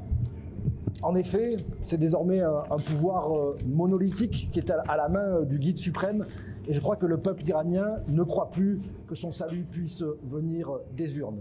La responsabilité du CPID en lien avec nos amis du Conseil national de la résistance, c'est de s'adresser à ce peuple iranien. Et c'est de la part de la France et de son gouvernement de dire que désormais nous condamnons ce régime devenu une menace, non seulement pour la France, non seulement pour l'Europe, mais désormais une menace pour le monde. Bien entendu, en juin 2018, cette tentative d'attentat perpétrée sur notre sol et condamnée par un tribunal belge a été la preuve manifeste que désormais l'Iran, à l'extérieur de ses frontières, est devenu une menace pour le monde. En conséquence de quoi, notre devoir, c'est d'appeler le gouvernement à prendre ses responsabilités et à adresser un message d'espoir au peuple iranien, au nom évidemment de la liberté, de la démocratie et de la sécurité dans le monde. Et je pense que mon collègue Yannick Favenek ne me démentira pas sur ce point.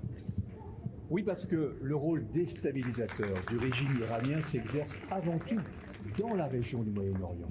Je suis Yannick Favenek, vice-président du CPID, et je peux vous confirmer que l'instabilité politique qui sévit dans cette zone sensible pour la situation géopolitique mondiale, au Liban, en Syrie, en Irak, au Yémen, en Afghanistan, provient du soutien iranien à des groupes terroristes locaux ou des milices commandées par les forces extraterritoriales des gardiens de la révolution.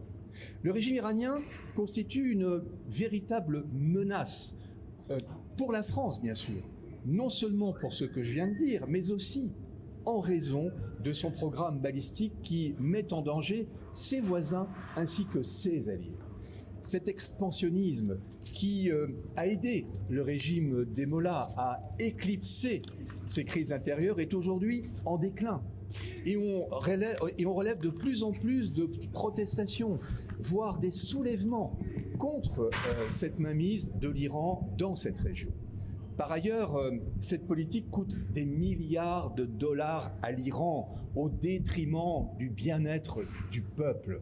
Cette posture de puissance régionale ne trompe plus personne aujourd'hui, mais c'est plutôt un écran de fumée pour cacher la fragilité du régime qui a peur des soulèvements et qui se voit obligé de nommer un bourreau à la tête de l'exécutif pour contrer la colère de la population. C'est ce que mon collègue André Chassaigne, aussi vice-président du CPID, saura mieux encore vous décrire. La réalité, c'est le mouvement social qui se développe à l'intérieur du pays. Un immense mécontentement, une rage qui grandit dans le peuple. Et pourquoi? Parce que d'un côté, on a la pauvreté qui se développe, on a la misère, on a la faim. Et puis en face, eh bien, ceux qui dilapident l'argent avec des dépenses militaires extrêmement importantes, notamment sur le nucléaire, ou qui, au contraire, captent cet argent pour des fondations qui sont des fondations aux mains du régime, aux mains du guide suprême, aux mains des mollahs et de tous ceux qui les servent. Face à ça, la résistance grandit à l'intérieur. Il y a tout d'abord des luttes sociales qui aujourd'hui, par exemple, bouleversent les travailleurs qui sont les travailleurs de la pétrochimie, qui demandent des salaires qui seront des salaires décents et qui sont en lutte. De la même façon, alors que la répression est terrible, on l'a vu en 2018, on l'a eu en 2019, malgré cette répression, la résistance intérieure grandit. Nous, Français, nous savons ce que signifie la résistance intérieure. Eh bien, cette résistance aujourd'hui, elle est conduite au plus près de la population, elle est conduite au plus près des quartiers, des villages, par des jeunes qui sont des amis, des moudjahidines du peuple, qui ont le courage de se battre. C'est cela qu'aujourd'hui, nous Français, nous parlementaires français, nous voulons encourager, nous disons lutter, continuer à lutter, que la jeunesse continue à lutter, et nous disons à quel point nous soutenons ce mouvement qui est porté par Madame Rajavi. Allons enfants de la patrie, le jour de gloire est arrivé. Contre nous de la tyrannie, les tomates sont élevés. Entendez-vous dans nos campagnes mugir ces féroces soldats? Ils viennent jusque dans vos bras, égorger vos fils, vos compagnes. Oh, citoyens, avec vos bataillons, marchons, que le sang est pur, en révolution. Such great support for the people of Iran from members of parliament in France. Our next speaker is a longtime friend of the resistance, as well as the people of Iran that so much want freedom. Please now welcome France's former Minister of Foreign Affairs, the Honorable Alain Vivienne. C'est bien volontiers que j'accepte de répondre aux sollicitations du sommet mondial pour un Iran libre. La mascarade électorale qui vient d'être organisée par le guide suprême ne trompe personne, en Iran ni dans les autres pays du monde. Le régime en place ne cherchait qu'à donner le change. La désignation comme président de l'ultra-Raïsi, dont les mains sont pleines de sang iranien, et la nomination comme ministre de la Justice d'un autre bourreau ne doivent rien au suffrage d'un peuple qui, en dépit des pressions exercées par le pouvoir, s'est largement refusé de participer à un scrutin dont les résultats étaient connus à l'avance.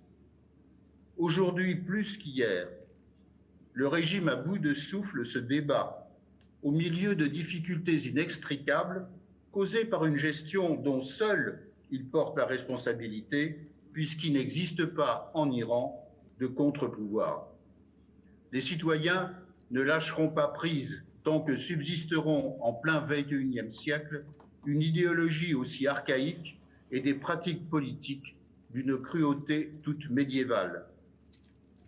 Ils ne sont pas les seuls dans ce combat pour la liberté et le renouveau de leur pays. Pour tous ceux qui, à travers le monde, ne se résignent pas au désastre quotidien, le moment semble venu d'agir sans timidité aux côtés des patriotes iraniens. Depuis plus de 40 ans, la monarchie des mollahs n'a pu maintenir sa domination que par la violence et le massacre répété de centaines de milliers d'Iraniennes et d'Iraniens, mais les citoyens persistent à manifester contre la dictature avec courage et dignité, eux qui comptent dans chaque famille la fierté de leurs martyrs. Rien ne doit être écarté qui puisse contribuer à la chute prochaine des oppresseurs. Il est temps d'apporter un soutien concret à la résistance du peuple iranien en multipliant des mesures et des initiatives proactives et nouvelles dans deux perspectives à mes yeux particulièrement opportunes et urgentes aujourd'hui. Tout d'abord, mettre un terme et résorber les interventions armées et stipendiées par les mollahs dans les pays de la région qui, comme la Syrie, l'Irak et le Liban, ont le droit imprescriptible d'assurer leur propre sécurité et de récupérer leur souveraineté entière. Des consultations sur ce sujet devraient être engagées sans retard sous le regard des institutions internationales. Ensuite, mettre un terme aux actes délibérément bellicistes du régime dans le domaine d'un nucléaire à vocation militaire qui reste dangereusement incontrôlé, mais aussi d'engager des mesures à l'encontre du développement des missiles balistiques et des drones que le régime exporte en nombre croissant pour déstabiliser d'autres pays de la région. S'agissant de l'avenir prochain, le moment semble opportun pour les Iraniens, qu'ils soient en exil ou qu'ils soient en Iran, de montrer leur force en se réunissant dans un gouvernement provisoire de la République, avec pour double but de préparer leur patrie aux changements inéluctables et de constituer une représentation légitime aux yeux de l'opinion et des institutions internationales. Le monde, en effet, a besoin d'un Iran nouveau, libre, fort et pacifique, qui reprenne le plus tôt possible la place qui lui est due dans le concert des nations démocratiques. C'est le vœu d'une immense majorité du peuple, et particulièrement d'une jeunesse qui, n'ayant connu que les effets de la dictature, aspire à une vie d'espoir et de dignité. Accompagnons-la donc sur les chemins de la liberté.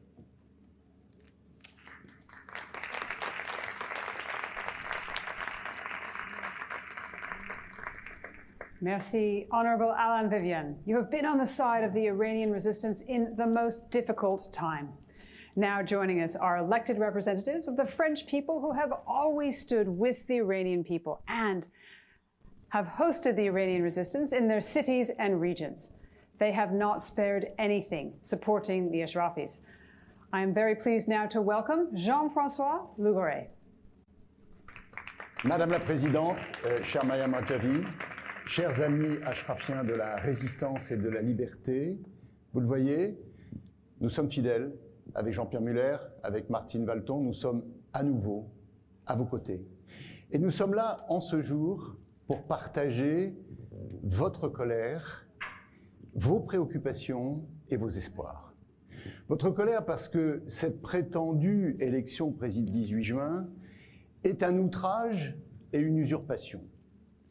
Un outrage à la démocratie, une élection dans laquelle tout a été combiné à l'avance, où tout a été truqué, y compris les chiffres de la participation, de l'ordre de 10% d'après des observateurs impartiaux, multipliés par 5 par le régime des mollahs. Un outrage parce que la démocratie, c'est une institution qui se respecte et on ne peut pas qualifier d'élection un signe de sécurité. Une usurpation parce que le titre porté par Ebrahim Raïssi, président de la République, mensonge colossal. La République s'oppose à la tyrannie. Or, le Mollah est une tyrannie dans laquelle il n'y a pas la place pour la liberté dans aucun domaine. De plus, le nouveau responsable de ce régime était jusqu'à ce jour chef du système judiciaire iranien. Selon les observateurs de l'ONU, 132 exécutions capitales ont été prononcées et faites en 2021.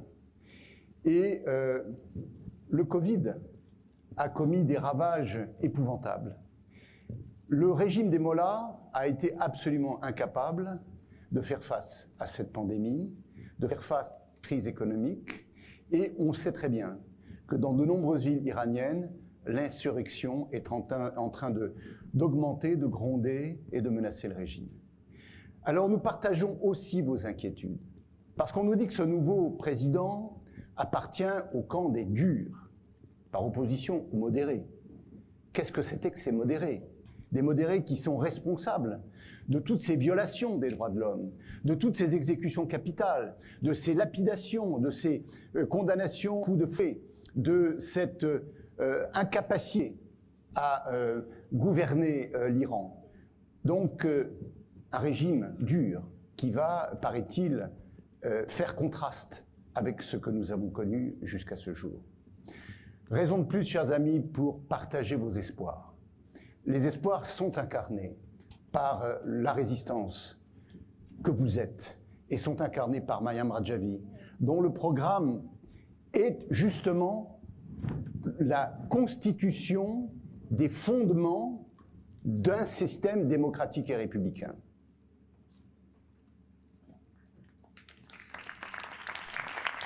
Thank you so much, Mayor Luguray. Now please welcome Mayor Jean-Pierre Muller.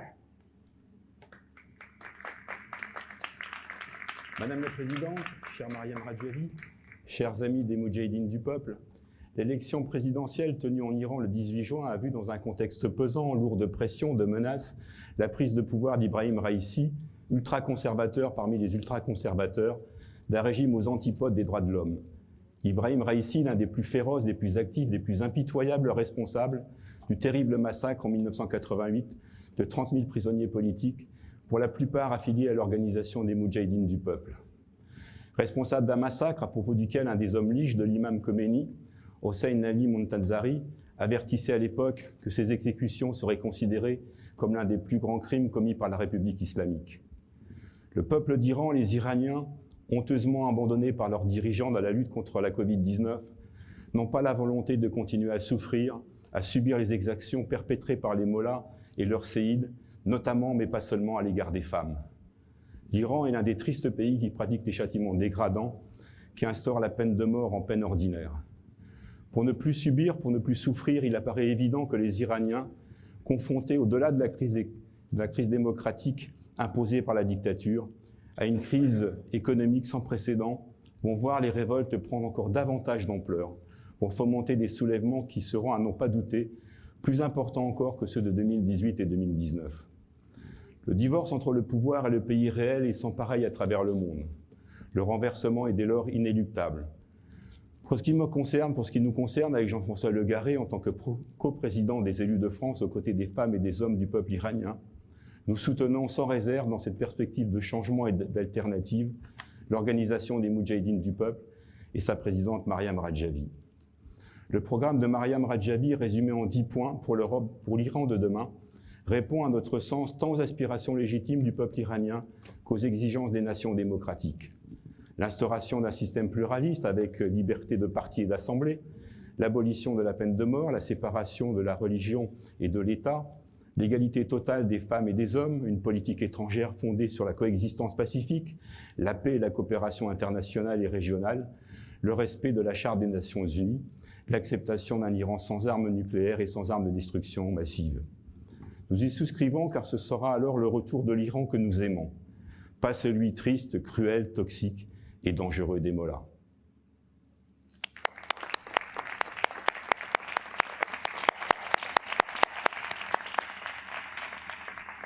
Je suis vraiment heureuse de vous voir, mes chers amis, Madame la députée Michel Devaucleur, Monsieur Philippe Gosselin, André Chassin, Yannick Favnek, Monsieur Silignac, Monsieur le ministre Alain Vivien et Monsieur,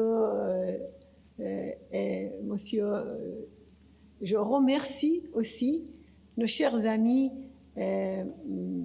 Monsieur les élus français, Monsieur François Legaré et Monsieur Jean-Pierre Muller. Votre participation dans ce rassemblement est très importante dans la situation actuelle. Tout le monde a compris la justesse de vos paroles et vos positions. Et les membres de la résistance iranienne et les Moudjahidines d'Ashraf III sont déterminés de continuer leur combat jusqu'au renversement du régime des mollahs et l'instauration, la liberté et la démocratie en Iran et l'instauration de la paix et de la sécurité dans le monde. Merci beaucoup.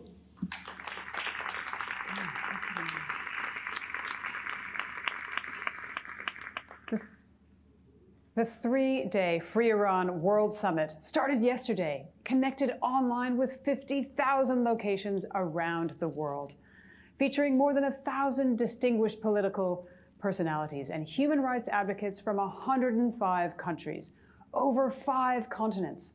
We heard the speeches of 60 prominent officials who declared support for the Iranian people's resistance and Madame Rajavi's 10-point plan for future Iran. They also condemned the regime's sham election and the appointment of a mass murderer involved in the 1988 massacre of political prisoners in Iran. They called for prosecution and trial of Raisi and the regime's leaders. Today, on the second day of the summit, we heard the illuminating speech of the NCRI President-elect, Maryam Rajavi, and speeches of parliamentary delegations from the UK and France. And we're going to hear more from delegations from around the world. Now, with utmost pleasure, we'll welcome the next parliamentary delegation to our conference. We are now joined by members of the European Parliament, representing dozens of MEPs who stand with the Iranian people.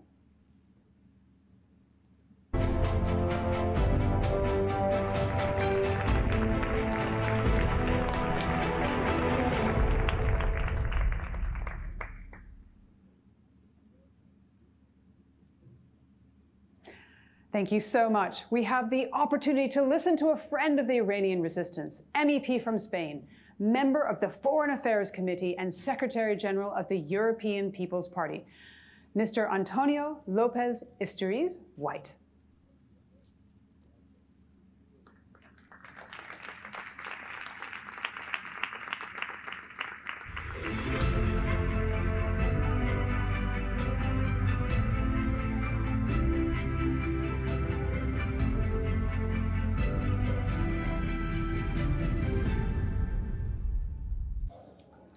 Dear Mrs. Rajavi, dear friends of the National Council of Resistance of Iran, thank you for the opportunity to speak to the Free Iran World Summit. As we all know, these are difficult times for Iranians. The pandemic has wreaked havoc, and the sham presidential election, which was loudly boycotted by the Iranian people, proves once more that the regime cannot be trusted. Even after rigging and inflating the votes, the regime could not claim a voter turnout higher than 48%. It is clear that boycott was a huge political blow to Khamenei and his regime. Nonetheless, Iran is entering a new era with Raisi as president. As you know, he has been involved in human rights violations for the past 4 decades. There is no indication why a Raisi government would not continue to perpetrate such violations within a culture of reigning impunity. The international community must respond adequately and hold Raisi to account for his past and future actions. The European Union itself has tools at its disposal for this, and we should make use of it. Raisi's rise to power is a direct consequence of the international community's appeasement towards Iran. It is another proof that, much like we have seen over the past 40 years, this regime is incapable of reforms.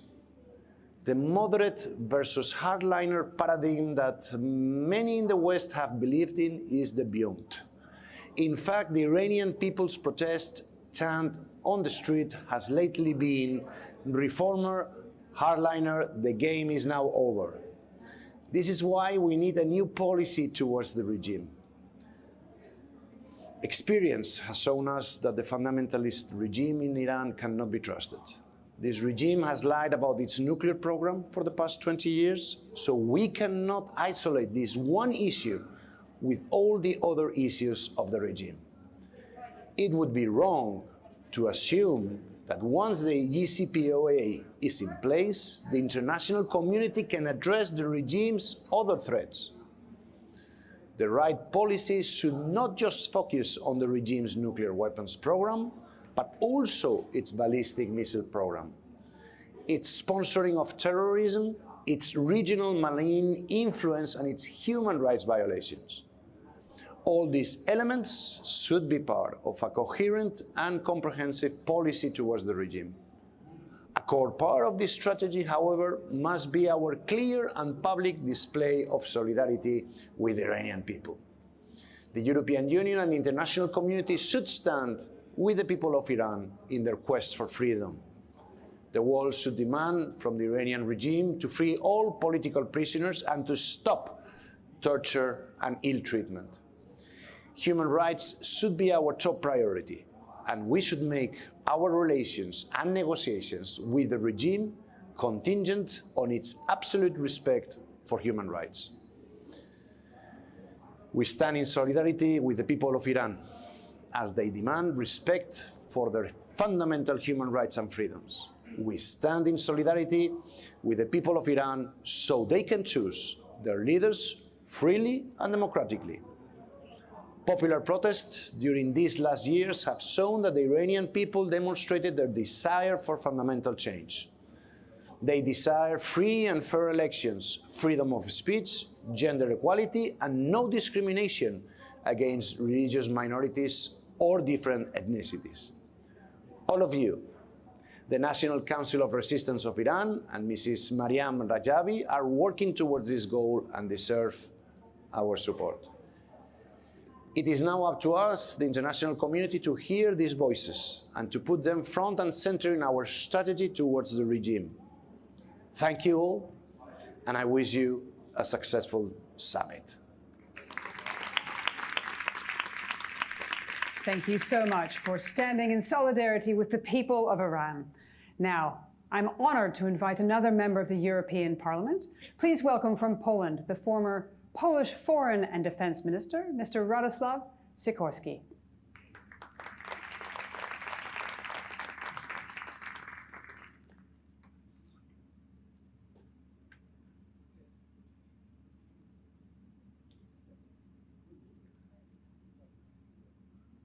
لا الأخ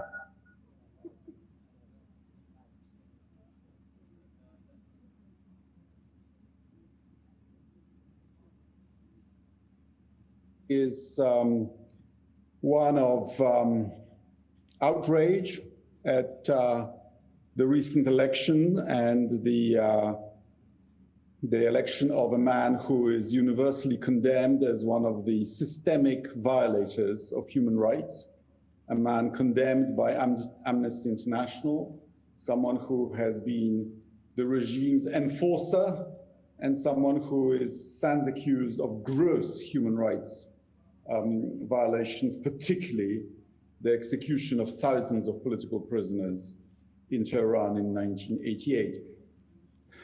One is sort of hopeless when something like that happens, because how can the regime even expect us to meet with this person, to talk to this person?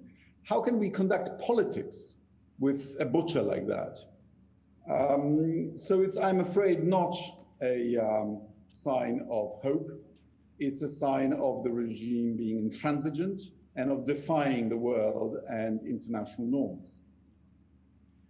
I want to express my solidarity, but I also want to attract your attention to a particular case. And I know that there are so many more, thousands of such cases in Iran. We passed a resolution in the European Parliament just last Thursday on the case of Dr. Ahmad Reza Jalali, who is a dual Iranian and Swedish national, who seems to have been tricked into coming to Tehran after he refused to spy for the regime, and he seems to have been forced into a confession under torture and faces imminent execution under solitary confinement. We are watching this case carefully. We have called on Iran to release Dr. Jalali, to allow him to go home. He seems to be completely innocent of the charges, and I just hope the regime doesn't commit another unpardonable crime with his regard. Let me say that Iran and the Iranian regimes stands as a warning of what happens if you go for identity politics, if you go for utopian politics. But there is also hope. In the 1980s, Poland was ruled by one of the three 20th century utopias, fascism, communism, and theocracy.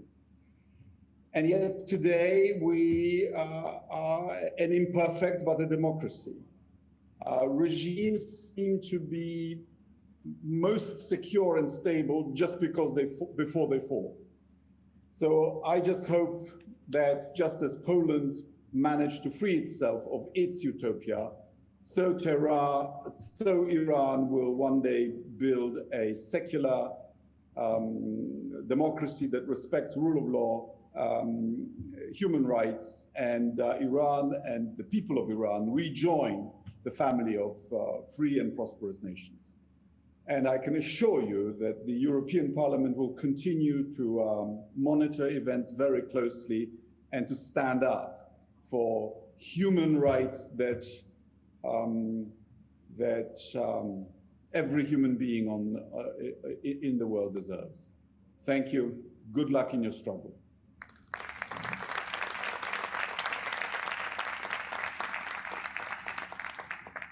Thank you so much, Minister Sikorsky, for sharing your vision of a secular democracy in Iran. Now, with utmost pleasure, I have the honor to invite a member of the European Parliament and former Foreign Minister of Poland, a good friend of the Iranian resistance. Please give a very warm welcome to Ms. Anna Fotyga.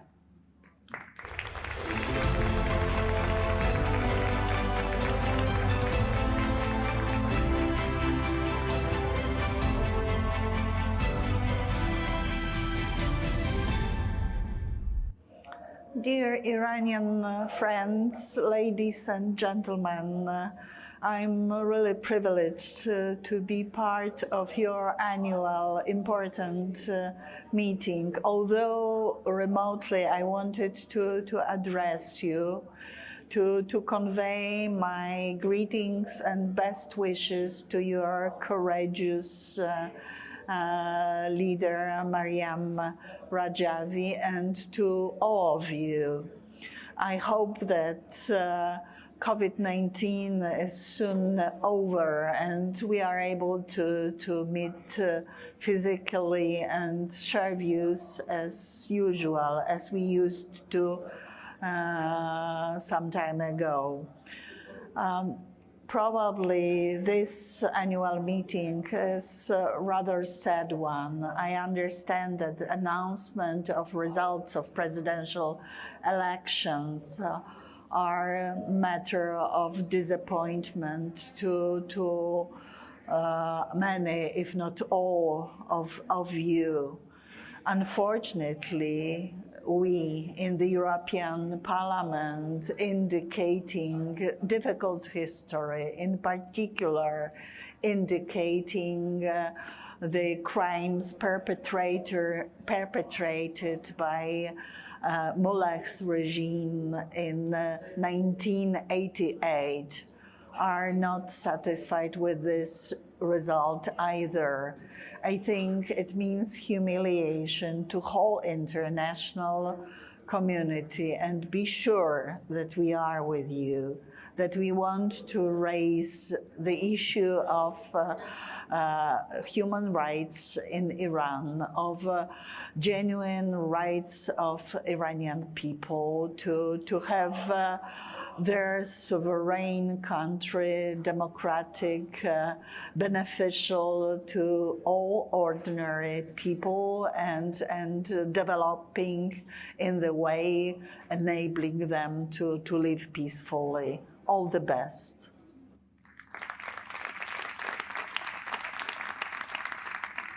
Thank you so much, Ms. Fotyga, for your support of a free, democratic Iran. I'm now very pleased to welcome an MEP from Spain, the former Secretary General of the Spanish Prime Minister's Office, Mr. Javier Zardalejos. It's a pleasure to be with you, Mrs. Rajavi, and address all the people of Iran who are following this Free Iran World Summit 2021, the democratic alternative on the march to victory. We are gathering in a time when someone under the most serious accusations of crimes against humanity has been installed as the next president in Iran. It is an appalling evidence that Ibrahim Raisi based his career on promoting, encouraging, and ordering the massive killing of 30,000 political prisoners. Even Ayatollah Hossein al-Mutasari objected to these killings, and in a secret recording released in 2016, he is heard calling on Raisi and the fellow executioners. In my view, the biggest atrocity in the Islamic Republic, for which the history will condemn us, has been committed at your hands, and in future, your name will go down in history as criminals. End of the quote. But Raisi publicly defended these killings as one of the proud achievements of the system. We, as a group of MPs, stated in a letter right after Raisi was announced that European leaders and the European Union are faced with this hard reality. We cannot have business as usual. We cannot close our eyes to human rights violations and repression of women. We cannot ignore the Iranian regime of terrorism that has taken 85 million Iranian hostage. In this precise moment, we have to show our commitment to democracy and human rights and our support for the Iranian people decide to free elections in a free and democratic Iran. Last February, a Belgian court sentenced the regime's terrorist diplomat Asadullah Hassadi to 20 years in prison. 3 of his accomplices were also sentenced to between 15 and 18 years in prison for plotting a terrorist attack against the National Council of Resistance of Iran in its rally in Villepinte. Threats of terrorism and abduction by the clerical regime double down on the need for a firm policy vis-à-vis the Tehran regime. We have in Europe a sanctions mechanism, the Magnitsky Act. It's a very important tool to hold human rights violators responsible for the crimes, such as Ibrahim Raisi, and any human rights violator in Iran accountable. We can push to put an end to impunity and use all that is our power to do this from the European Parliament. Dear Mrs. Rajavi, I would like to tell you once again that you can be sure of our support, that we thank you for letting us join you in this noble journey and to be by your side along with the people of Iran. And let me add that your 10-point plan is our shared vision for a free Iran in the near future. Thank you.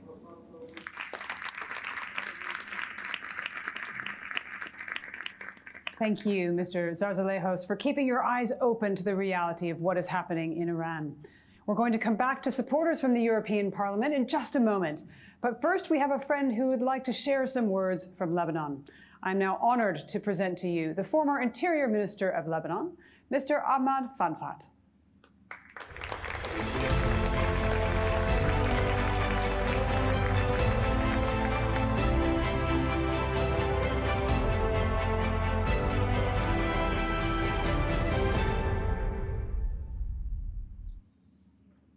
السلام عليكم. السيدة مريم رجوي، المشاركين الكرام. من بيروت أتوجه بالتحية إلى المعارضة والمقاومة الإيرانية الشريفة ومجاهدي خلق وكل المناضلين في وجه الطغمة الحاكمة في طهران.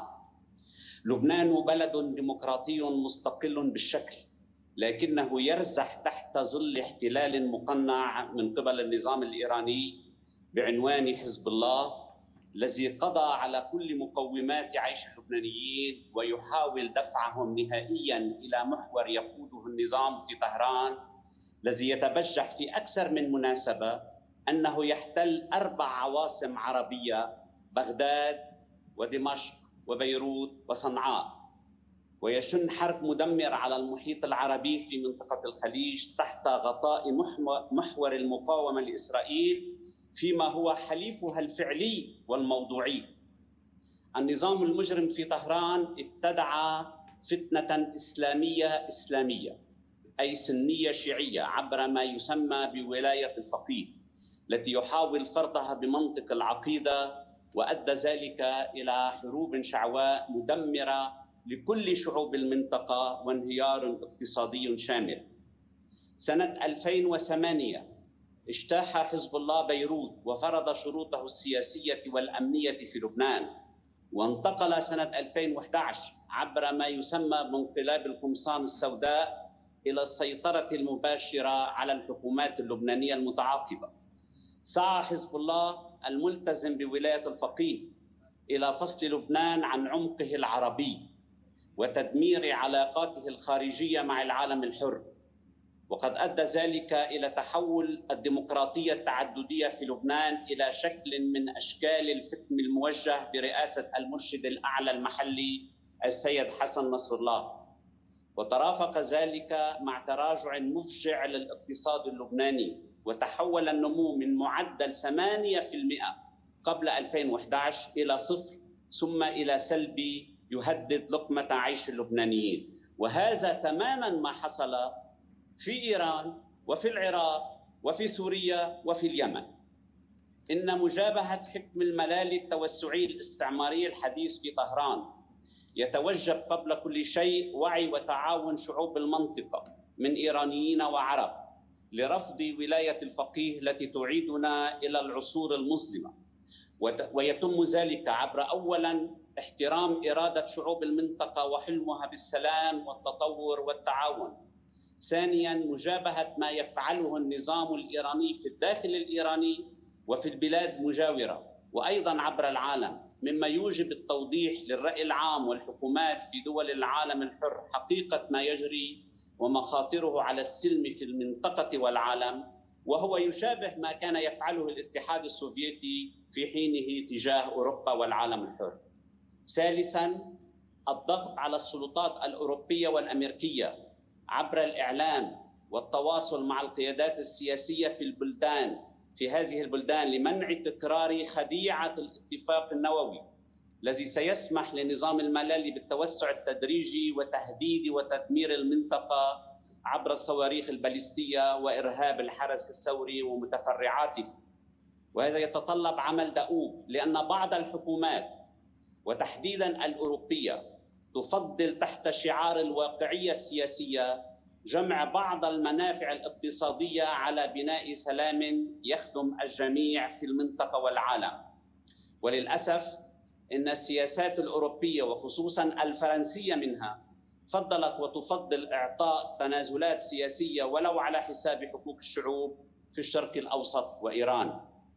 إنها معركة وجود لكل أبناء المنطقة، معركة من أجل السلام والنمو الذي لا يمكن أن يكتملا دون الحرية والديمقراطية والقرار السيادي لشعوب المنطقة وتعاونها. نحن في لبنان ندرك تماما أن تأييدنا ودعمنا لكم ولكل المعارضة الإيرانية الديمقراطية الشريفة هو دعم لأنفسنا ومستقبلنا سوية في هذه المنطقة. لكم منا كل الدعم والتأييد، سننجح سوية أو نفشل سوية. عاش الشعب الإيراني الصديق، عاشت المعارضة الإيرانية الديمقراطية، عاش لبنان العربي حراً سيداً مستقلاً محباً للسلام صديقاً للشعب الإيراني الحر. وشكراً لدعوتي.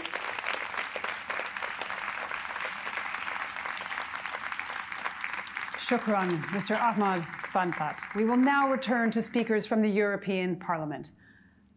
Our next honourable speaker is an MEP from Slovenia, the former Minister of Education and Sports, Mr. Milan Zver. Dear Madam Rajavi, dear friends, and everyone who is watching the Free Iran Summit from Iran. As co-chair of the Friends of Free Iran intergroup in the European Parliament, I would like to wish you all a very warm welcome. Thank you for inviting me. Friends of Free Iran intergroup was very active in the past years, despite the pandemic and all the restrictions. You have been closely following the situation in Iran and have continuously addressed urgent issues of human rights abuses by the Iranian regime. In one of our briefings, we have held a very informative and successful meeting also with Mrs. Maryam Rajavi. These kind of meetings are very important as they help us to raise awareness of the situation in Iran and gather wider support among the members of the European Parliament in Brussels. Let me state clearly that I fully support the aspirations of the Iranian people who want to live in a free, stable, inclusive and democratic country. I strongly condemned arbitrary detention of protesters, tortures of prisoners and mass executions by the Iranian regime. This is simply unacceptable in a modern world. We need to do our utmost to stop these massive human rights violations. That is why I have continuously appealed to the Commission and Council to raise human rights violation as a core component of its bilateral cooperation with Iran, and to impose targeted sanctions against those responsible for human rights abuses. Ibrahim Raisi and main perpetrators of crimes against the Iranian people need to face consequences for all crimes they have committed against humanity. Today, I would like to renew my solidarity and profound support for your tireless efforts, Mrs. Rajavi, and your 10-point plan for a free Iran. Finally, let me assure you that you have good friends at the European Parliament, and the Friends of Free Iran Group will continue to support your cause. We will be standing by you and Iranian people until Iran is free, peaceful and democratic society. Thank you. Thank you, Mr. Zver, for your support of the 10-point plan and the Iranian people. It is now my pleasure to announce our next speaker from the European Parliament, MEP from Lithuania, Chair of the European Parliament's Delegation for Relations with Afghanistan. Please welcome Mr. Petros Auštrevičius. Madam Maryam Rajavi, leader of People's Mujahideen of Iran. Congratulations for having Iran Free World Summit, discussing most important issues for people of Iran as well as global community. You have to know that we follow events in Iran, and all the crimes committed by Mullah's regime are really known to us. So we're not going to give up our fight for free and democratic future of Iran. So that's why I congratulate you and your team on continuous activities in order to present all the information as well as facts around developments in Iran. The recent so-called elections in Iran really didn't surprise us. Mullah's regime does everything in order to keep system in place. It's against people's will. It's against brighter future of Iran. That's why we are not going to silence ourselves in raising all the responsibilities behind the elected president, new elected president of Iran, and his involvement in crimes against humanity. Those crimes cannot be forgotten. And we will do everything in order to support future of Iran's people based on their will and democratic development. I wish you, your summit of Free Iran World Summit, all the best. Have good discussions, good conclusions, and let's stay in touch in order to have broader cooperation, bringing much better and brighter future to Iran. Thank you. Thank you, Mr. Ostrovicius, for not staying silent about the crimes committed by the mullah's regime. Our next speaker is a member of the European Parliament from Slovenia, former minister and vice chair of the European Parliament's delegation of the EU-Serbia Stabilization and Association Parliamentary Committee. Please welcome Mr. Franc Bogovic. Greetings. It is with great pleasure that I am joining you in this World Summit through this message. The Iranian resistance had said and stood by their word for 40 years that this regime is not capable to reform from within. You have worked tirelessly to expose the regime crimes, and Mr. Rajavi has said time and again that the policy of appeasement is a failed policy, and the only language the regime understands is firmness. Today, with the coming of Ebrahim Raisi as the regime's new president, this call has been taken seriously. The United Nations Special Reporter for Human Rights in Iran called on June 29, 2021 for an independent inquiry into state-ordered executions of thousands of political prisoners in 1988 and the role played by Raisi as Tehran deputy prosecutor. This included his direct involvement in the 1988 massacre of 30,000 political prisoners, mostly PMOI supporters, and also the recent arrests and killing of protesters in 2019. The Iranian people demand democratic change and the establishment of democratic republic that reject both Shah and Mullah's dictatorships. Through their nationwide uprising, the people of Iran has expressed this demand in their slogans and have paid dearly. Those who invested in this regime is vain. Hoping to find moderates can now see the result of this simple truth. There is no moderate within murderous dictatorships. Therefore, know that the marriage of over, the Iranian people need to replace the Mullah dictatorship with a democracy. The alternative exists in Mr. Rajavi's movement. Today, it is even more important that we unite behind and support the NSRI under the leadership of Ms. Rajavi, with her democratic platform that guarantees the right of all citizens, regardless of their gender, ethnicity, faith, or political tendency, are the reliable alternative of this regime.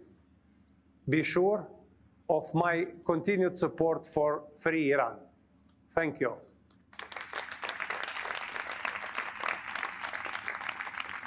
With great thanks to Mr. Bogovic, I'm now honored to welcome our next speaker, co-chair of the European Conservatives and Reformist Group in the European Parliament, and Minister for Relations with the Regions of Italy, Mr. Raffaele Fitto. Buonasera a tutti, è un onore per me essere vostro ospite nel Summit globale online sull'Iran. Ringrazio per l'invito il Presidente del Consiglio nazionale della Resistenza dell'Iran, la signora Mariam Rajavi, e tutti i componenti del Consiglio. Essere qui oggi insieme ad altri colleghi europarlamentari credo che sia importante per testimoniare e riaffermare il nostro impegno per creare le condizioni per un Iran diverso da quello che è oggi, ossia una repubblica democratica, laica e non nucleare. Impegno che l'Europa e la comunità internazionale dovranno rafforzare dopo le elezioni dello scorso 18 giugno che hanno visto l'elezione di Ebrahim Raisi, prescelto dall'Ayatollah Ali Khamenei. Raisi è una personalità accusata di innumerevoli crimini contro l'umanità e i diritti umani commessi in più di 30 anni in ruoli ricoperti ai vertici del regime iraniano. E la corsia preferenziale ottenuta da Raisi verso la presidenza è un segno evidente del volere della guida suprema di far eleggere un nuovo presidente disposto a tutto pur di eliminare qualsiasi forma di opposizione o dissidenza. Dalle sue prime affermazioni capiamo chiaramente che sarà l'ufficiale esecutivo dell'Ayatollah Khamenei, il quale continuerà a guidare le politiche in patria e all'estero più di prima. Non vi sarà cioè alcuna possibilità di quello che noi in Occidente e io personalmente immaginiamo come cambiamento, il rispetto dei diritti umani da parte delle autorità iraniane è una componente fondamentale nello sviluppo delle relazioni tra Unione Europea e Iran.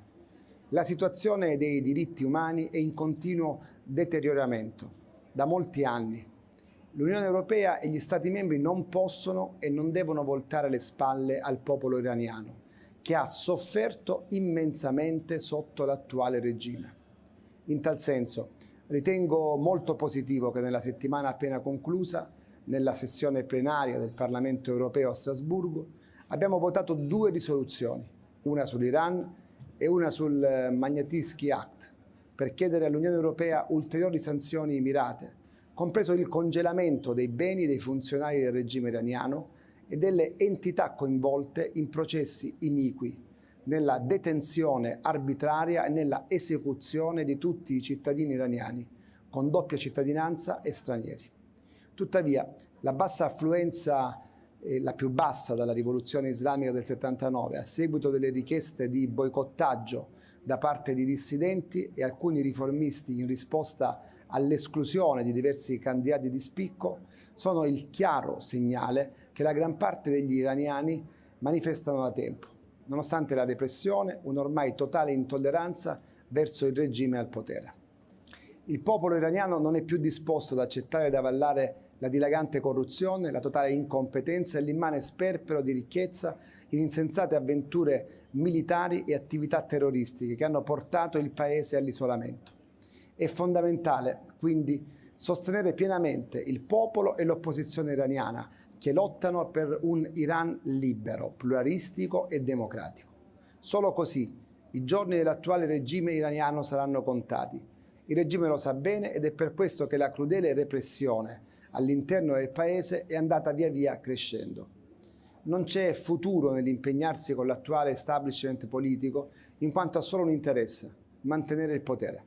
Pertanto, al fine di sostenere un vero cambiamento in Iran, noi dobbiamo impegnarci con l'opposizione iraniana.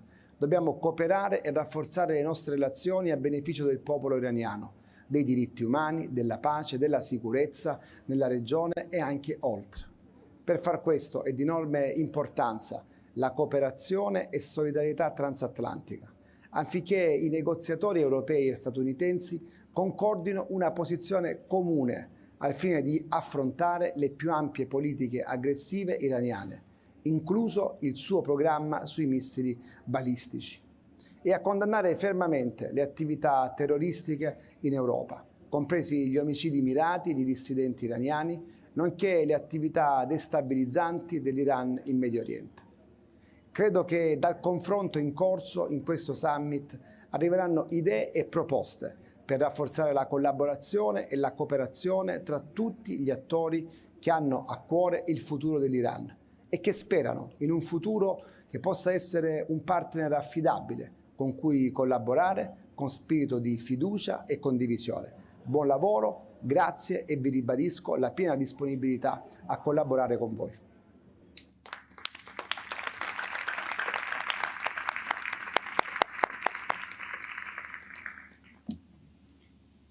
Dear friends of Free Iran Committee in the committee in the European Parliament and respected representatives of the people of Europe, especially dear Mrs. Fatika, Mr. Zarzalekhoz, and Mr. Zever and Mr. Estravicius. I'm glad to see you all again and to be able to hear your speeches. As you rightly pointed out, after the appointment of an executioner as president by the regime's supreme leader, now it is time to focus on the prosecution of Khamenei and Raisi, who were responsible for the 1988 massacre, and it is time for European countries to abandon the policy of appeasement with the regime and bring the Iranian executioners and murderers to justice. It is time for accountability of the regime's leaders and not giving them concessions. Thank you all.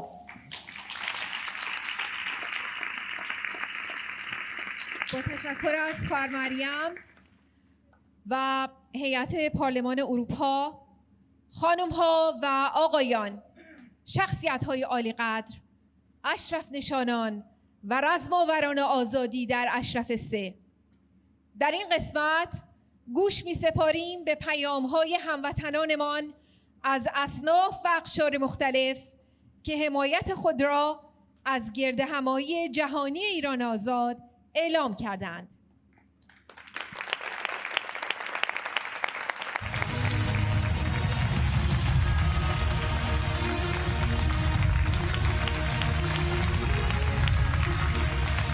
خواهر مریم عزیزم، پیام‌های امیدبخش شما را به تجمعات اعتراضی معلمان شنیدم.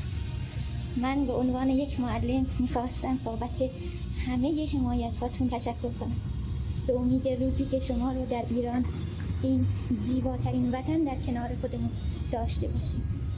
مریم جان، خیلی دوست دارم. درود بر رجبی. با سلام و درود به خواهر مریم عزیزم و به روایت‌گویی از مقلدان شهر اردبیل به عزم شما برای سرنگونی قضاوت مسئول درود می‌فرستم. شما سمبل میتوان و باید و نماد ایران آزاد فردا هستید. از برنامه دهماندهی شما برای ایران آزاد فردا حمایت می‌کنم. با سلام به خانم رجبی، من به نمایندگی از طرف معلمین عراق به عزم و اراده شما برای سرنگونی این نظام زن‌ستیز و فاسد آخوندی درود می‌فرستم. خانم رجبی، شما برای ما مظهر همبستگی ملی برای تحقق آزادی هستید. پیروز باشید.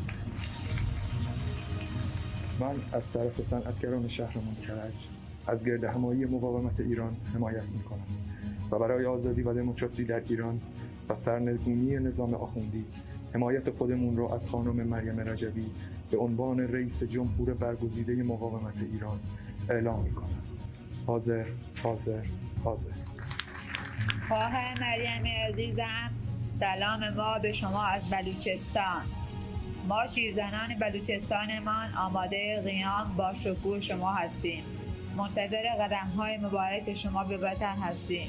خواهر مریم، ما با کمک هم به این ظلم خاتمه می‌دهیم. خواهر عزیزم، هر چه زودتر بیا و ایران را به گلستان تبدیل کن. قدم‌هایت را گلباران می‌کنیم. دغدغه ما زنان بلوچ امنیت برادران و پسرانمان هست که با وجود شما خاتمه می‌یابد. خواهر مریم، منتظرت هستیم. حاضر، حاضر، حاضر. گل سرخی که با شجاعت ناب و عاشقانت دلهای همه را آکنده از محبت و وفاداری و آزادگی کردی. ای اسوه زنان سرزمینم، خواهر عزیزم، خواهر مریم عزیزم. پرستاری هستم که با آموزهای تو امروز اینقدر مستقل شدم تا بلند بلند حقم را فریاد بزنم و به پاس این عشق که بیدارمان کرد از طرف تمامی جامعه پرستاران عاشقانه دستان پرمهرت را ببوسم و همینجا با تو مهربانم عهدی می‌بندم که از تمام گردهمایی‌های ایران آزادم حمایت کنم. عاشق همتونم، خواهران شجاع مجاهدم. مرسی پیشروی. به نمایندگی از صنف مهمان‌ها می‌خواهم قدردانی و تشکر از حمایت‌ها و زحمت‌های خواهر مریم بکنم که همواره از مردم ایران حمایت و پشتیبانی کرد. دموکراسی آزاد به معلم بدهید.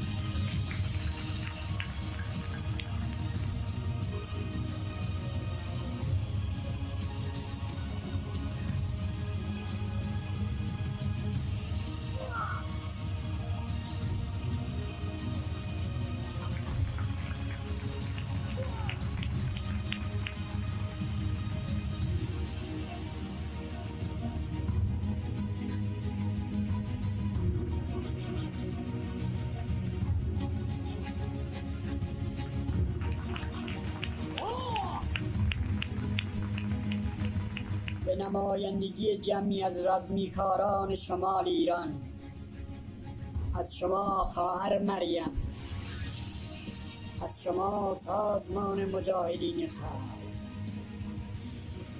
از شما شورای ملی مقاومت و از کهکشان بزرگ آزادی شما حمایت می‌کنیم.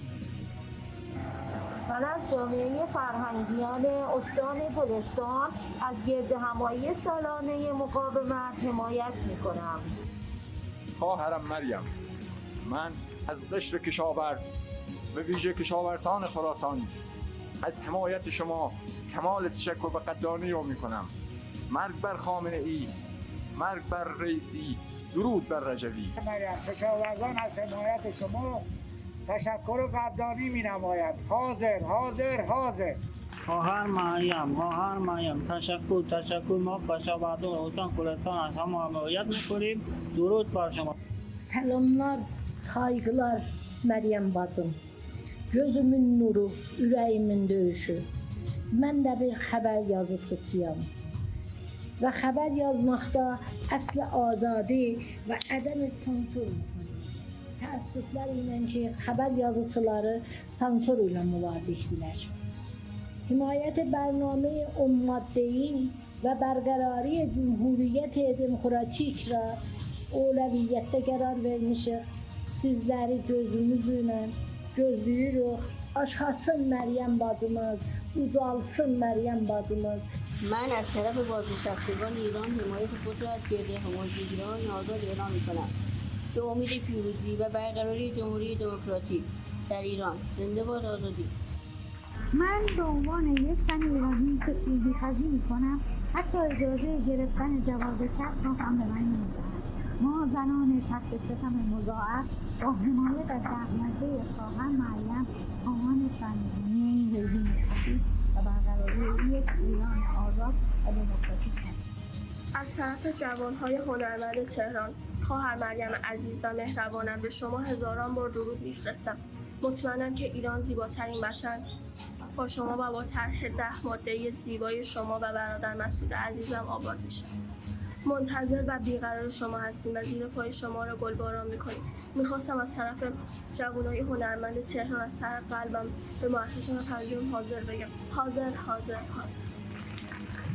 ایران شرشی و بیقرار آزادی به خواهر مریم عزیزم و به همه عزیزان در این گردهمایی بزرگ سلام عرض میکنم. هر 10 ماده خواهر مریم خواسته همه ما است. برابری و آزادی زنان و جمهوری دموکراتیک. ما زنان در قیامی که به شعله برکرده آن نشستیم جلودار و خواهان این نبرد هستیم. از طرف زنان هنرمند در عراق به شما متعهد میشوم و حاضر میگم موفق و پایدار باشید. خواهر مریم عزیزم، من یه دانش‌آموز هستم. خواستم بابت حمله حمایتتون از اعتراضات دانش‌آموزی تشکر کنم. همینطور حمایت خودم رو از گردهمایی ایران آزاد اعلام می‌کنم. ما نسل جدید ایران از اول که چشم باز کردیم این رژیم رو و ظلم و بی‌عدالتی‌هاش رو دیدیم.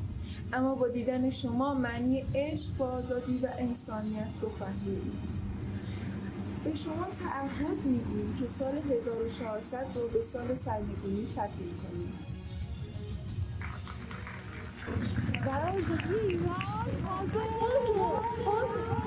با سلام و درود به هموطنهای عزیزم و شخصیت‌های سیاسی بین‌المللی حاضر در گردهمایی مقاومت ایران. من به نمایندگی از کارگران بازیافتی در استان چهارمحال بختیاری همبستگی خودم رو با مقاومت ایران و مجاهدین خلق ایران اعلام می‌کنم و برای سرنگونی این نظام ضد بشری حاکم بر میهنم اعلام آمادگی می‌کنم و به شما خانم رجوی میگویم که برای برپایی یک جمهوری دموکراتیک در ایران حمایت و پشتیبانی خودم را از شما اعلام می‌کنم. با سلام و درود به خواهر عزیزم مریم رجوی. خواهر مریم، من در خلوتم همیشه به شما فکر میکنم، به مبارزاتتون، به فعالیت هاتون برای میهن، برای وطن، برای فرزندان وطن و میدونم که خیلی از جان گذشتگی کردی و برای خیلی از بچه ها عزیز هستی به عنوان خواهر بزرگتر و مادری که الگوی برای عزیزان ایرانی در ایران و خارج از ایران.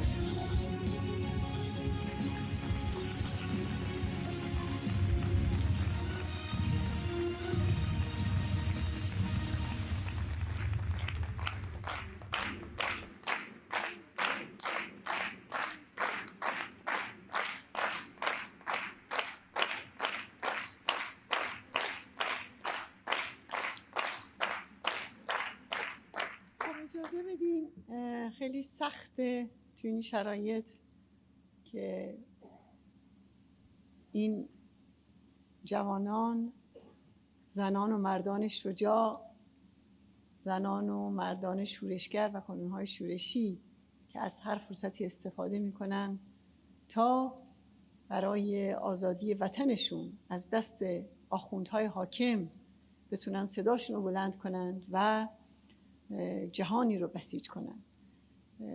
به هر حال منم دلم میخواد چند جمله بگم و اون این که همچنان که شما گفتین ما هم هر روز و هر ساعت به همه شما فکر میکنیم.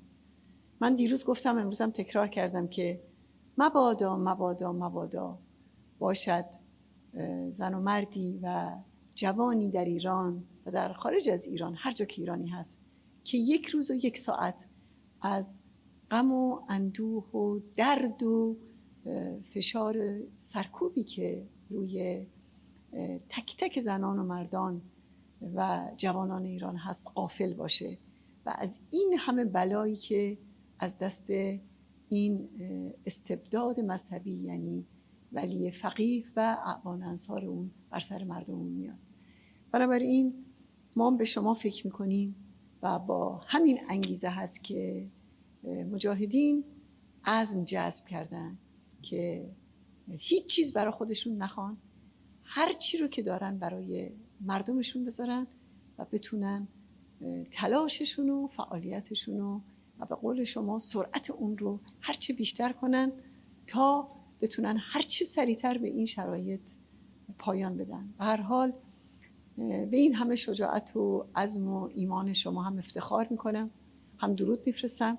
میدونم هر روز خطر میکنید، میدونم همین کارا که دارید میکنید هر کدوم چه قیمتی داره براتون، ولی درود بر همتون و یادتون باشه که شبهای تیره زمستان، شبهای سرد و یخ استبداد و استثمار و این همه گرسنگی و فقر و بیماری و بیکاری فقط با عزم و اراده و جنگاوری زنان و مردان ایران و ایران زمینه که در هم میشکنه.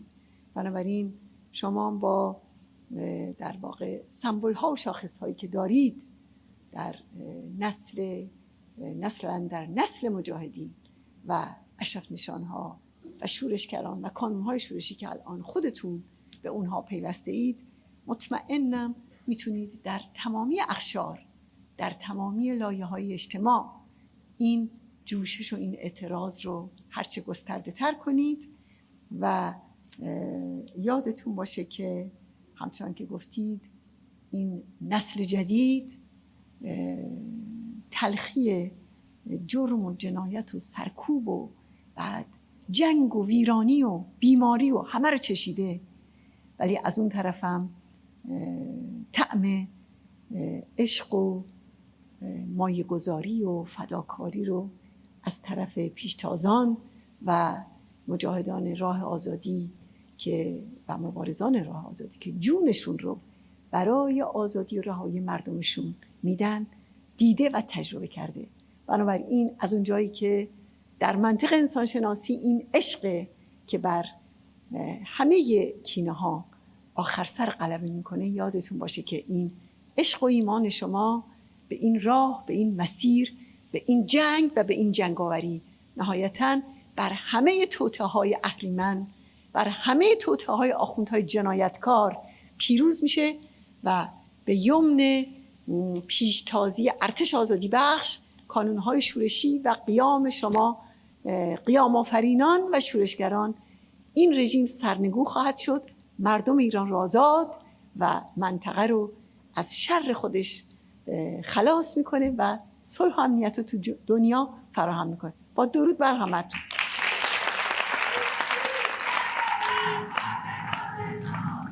Thank you. Amazing to hear you and your experience.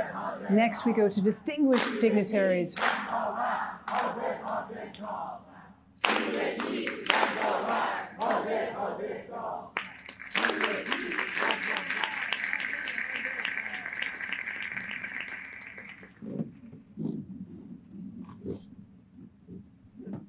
Thank you. Great to hear you and your experience. Next, we go to distinguished dignitaries from the Middle East and North Africa. The Iranian regime as the epicenter of terrorism and instability in the Middle East is a matter of grave concern for the countries of the region. We will now hear from a number of supporters from this area.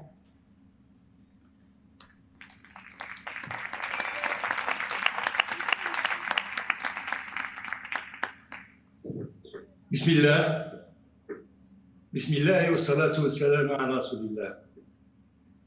بسم الله والحمد لله والشكر لله الذي يسر لنا الحضور في هذا المجتمع الكريم والتجمع الكريم لنعبر ضمن الآلاف بل العشرات الآلاف من أنصار مقاومي خلق ومجاهدي خلق، لنعبر عن تضامننا معه في كل حالات وبدون شروط. كما سبق لي الفضل أن أشارك في العديد طيلة ال20 سنة التي مضت في العديد من اللقاءات مع إخواني مجاهدي خلق، ويفوق مؤتمرنا هذا العام مثيله الذي كان جمع في السنة الماضية أكثر من 30,000 نقاط من مختلف المناطق المعمورة. إخواني مجاهدي أشرف ثلاثة، إخواني أخواتي مجاهدي الخلق، وعلى رأسهم السيدة مريم رجبي. سيداتي سادتي، يتميز الإشكال السلطوي الإيراني بالرجوع إلى توحيد النظام على جناح واحد والقضاء النهائي على مفهوم الازدواجية كما جاء به خليفة نظام الشاه سنة 1979 سعيا لخلق هامش مصطنع من المناورة للمجتمع وصنع مناخ لسياسة المهادنة والمسايرة مع الغرب. لا يعني هذا أن سلطات طهران العليا غير مهتمة بما يفهمه الغرب، بل لأنها تعي جدا أن النظام لا يطيق الازدواجية بعد ذلك. والسبب لهذا يكمن فيما حدث خلال الدورة الثانية لولاية الرئيس حسن روحاني من انتفاضات كبرى خلال سنوات 2017 2019 و2020، وخاصة الثانية منها التي تميزت بإدخال شعار إسقاط النظام للمرة الأولى، فغيرت المعادلة الإيرانية. ورئاسيات 2021 ونتائجها أدت إلى عملية تطهير شاسعة، حيث استبعد الفقيه الأعلى كبار أقاربه كرئيس البرلمان منذ 2009، وكذلك سكرتير المجلس الأعلى للأمن القومي، وكذلك وزير الإرشاد الإسلامي ورئيس هيئة الإذاعة والتلفزيون والعميد في قوات الحرس وممثل خاص للفقيه في العديد من أعلى الهيئات. ناهيك عن الرئيس السابق أحمد حمدي نژاد وإسحاق جاء نغيري نائب روحاني الحال. لم تكن لهذه التحولات الجسيمة سابقة في عمر ولاية فقيه، مع تطورات مهمة أخرى تشكل منعرجا خطيرا في تاريخ الثورة الإيرانية. سيداتي سادتي، لقد تبينت إثراء هذه التحولات حقائق واضحة، وجاءت لتؤكد جملة وتفصيلا تلك الحقائق التي ما فتئت المقاومة الإيرانية تنبئ بها العالم. أولا،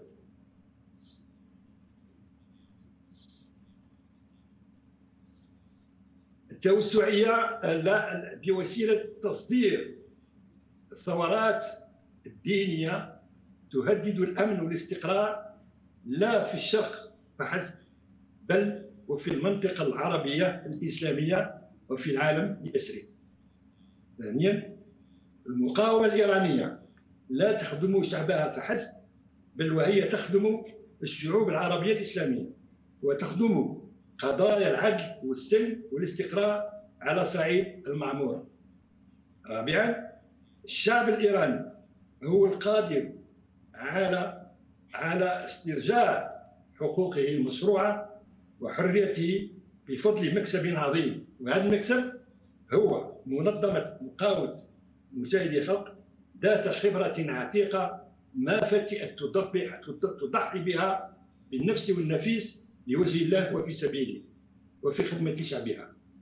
ومن هذا فيتضح أن الوقوف مع هذه المقاومة العظيمة في معركتها الكبرى التي هي معركتنا نحن في مواجهة الحروب العفسية والإرهاب. ولتحيا الثورة،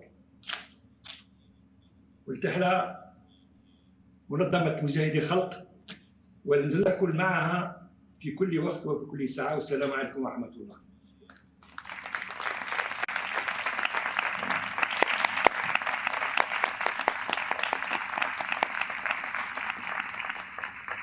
Merci, mon très cher frère, Monsieur le ministre, Saïd Ahmad Ghazali. Vous avez toujours été aux côtés de la résistance iranienne et vous avez toujours souligné sur le rôle des Moudjahidines comme l'antithèse de l'intégrisme dans la région. Et je suis sûre qu'avec la nouvelle époque, qui sera l'époque de soulèvement et de développement de la résistance, Inch'Allah, l'intégrisme va être balayé de la région et la paix et la sécurité va revenir dans le monde. Et merci beaucoup.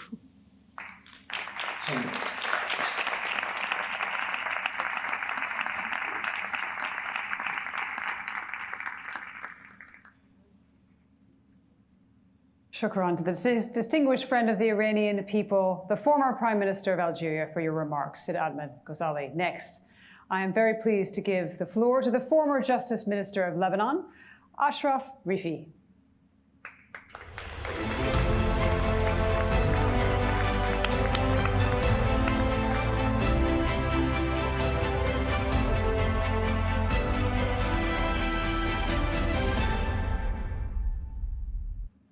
بسم الله الرحمن الرحيم.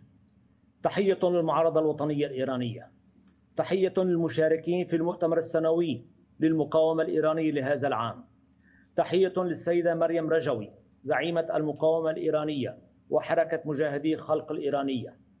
في هذه المناسبة التي يعقد فيها مؤتمركم، لا يسعني إلا أن أتوجه بالتحية لجميع المشاركين في هذا المؤتمر الذين اختاروا درب الحرية والديمقراطية ومواجهة الظلم والقهر والتسلط التي يمارسها نظام طهران اليوم، رغم المعاناة والاستهداف والتشريد والاعتقال والسجن والإعدامات.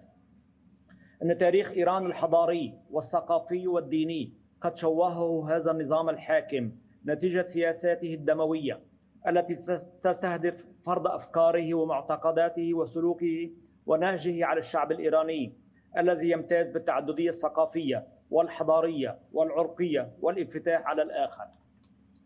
إن ترسيخ روح الديمقراطية والتعددية السياسية وإنشاء الأحزاب واحترام الحريات السياسية والإعلامية والفكرية والدينية يعتبر المدخل الطبيعي لبناء إيران الجديدة لتكون وطنا مستقرا ومتقدما ومزدهرا ومجتمعا متجانسا ومتناغما يعيش فيه الجميع بحرية. لكن الواقع اليوم في إيران هو العكس تماما، حيث يتم ممارسة الدكتاتورية بأبشع مظاهرها واستخدام الدين كأداة قمع وقهر والتلاعب بمفهوم الديمقراطية وروحها وطبيعتها من خلال إجراء انتخابات رئاسية شكلية كل 4 أعوام تؤدي لاختيار رئيس يخدم سياسات المرشد وهو الحاكم المطلق الصلاحيات في إيران. لذلك وفي الانتخابات الأخيرة فقد تم انتخاب إبراهيم رئيسي رئيسا لإيران، وهو الذي تم وضع اسمه على لائحة العقوبات الدولية لمتابعة سياسة القمع الدموية بحق الشعب الإيراني من موقعه الرئاسي بالتعاون مع الحرس الثوري الإيراني، وهذه سيرته طوال خدمته وعمله في لجان التحقيق والاعتقال والتعذيب وإصدار الأحكام بالإعدام على المعارضين الوطنيين. إن إخراج إيران من واقعها المؤلم والصعب هو مسؤولية كل القوى الوطنية الإيرانية المقاومة والمعارضة لهذا النظام الذي يتحكم بمصير الشعب الإيراني ويعمل على عزل إيران عن محيطها الإقليمي ويرسخ سياسة العداء مع المجتمع الدولي حتى تبقى قبضته قوية وراسخة على مقدرات المجتمع التي يسخرها لخدمة أطماعه التوسعية وزرع الفتنة الطائفية والمذهبية، بل استغلالها واستثمارها في خدمة طموحات ومصالح ورفاهية وتقدم الشعب الإيراني. أتوجه إلى الشعب الإيراني البطل وإلى ثورته لأقول: نحن وإياكم في مركب واحد. لقد عانيتم من النظام الإيراني ما عاناه الشعب العراقي والشعب السوري والشعب اللبناني والشعب اليمني وشعوب المنطقة. نحن في لبنان حاليا رهائن بيد إيران. لقد سقطت الطبقة السياسية في لبنان ولم يسقط الشعب اللبناني. إنكم على صورتنا. سقط في بلادكم الفاسدون والمجرمون والمرتزقة ولم يسقط الأحرار، وسننتصر بإذن الله وإياكم على زمرة المجرمين الذين ارتضوا أن يلعبوا دورا قذرا في المنطقة. أبشركم وأبشر كافة شعوب المنطقة الذين عانوا من إجرام النظام الإيراني إننا في نهاية مرحلة هذا النظام، ونرى ونأمل ألا تطول الأيام قبل أن نحرر بلدنا لبنان وتحرروا بلدكم إيران. إني أرى أن دور هذا النظام قد انتهى في المنطقة. لقد كان هذا الدور على حساب الشعب الإيراني ورفاهيته، وعلى حساب علاقات الجوار والتاريخ، وعلى حساب الوحدة الإسلامية والوحدة الإنسانية. سيدفع هذا النظام أو بالأحرى هذه الزمرة ثمن جرائمه كما دفع أشباهه أثمان جرائمهم في التاريخ. إنه يتحمل مسؤولية دماء الشعب الإيراني الحر ومسؤولية دماء الأبرياء الذين قتلوا بواسطة زمره المعلنة أو المستترة في العراق وسوريا ولبنان واليمن. وللتوضيح، زمره المستترة هي داعش وأشباهها التي تناغمت معه في الإجرام، وزمره المعلنة معروفة وهي الحشد الشعبي في العراق وحزب الله في لبنان والحوثيين في اليمن، وجميعهم مجموعات إرهابية مجرمة ارتكبت العديد من الجرائم والارتكابات غير الإنسانية وغير المشروعة. إن الحرية لكم ولنا باتت على الأبواب. ومن موقعي الأمني الذي شغلته في قيادة أكبر مؤسسة أمنية في لبنان كنت أقول إن حزب الله هو كذبة كبيرة، وأن قوة حزب الله هي وهم صنعه ضعف أخصامهم. واليوم أقول إن النظام الإيراني هو كذبة كبيرة أيضا، فنحن نشهد وإياكم ضعف هذا النظام، فهو أعجز من أن يحمي مجموعاته التي رمى بها في الساحة السورية، وهو أعجز من حماية منشآته داخل إيران، وهو أعجز من أن يؤمن الحد الأدنى من الديمقراطية لشعبه والحد الأدنى من المعقولية في قيادة اللعبة السياسية داخل إيران. تحية لكم أيها المشاركون في هذا المؤتمر، وننصر دائما حليف الشعوب المنتفضة على جلاديها. تحية للمعارضة الوطنية الإيرانية. أجدد وأكرر التحية للسيدة مريم رجوي زعيمة المقاومة الإيرانية وحركة مجاهدي خلق الإيرانية.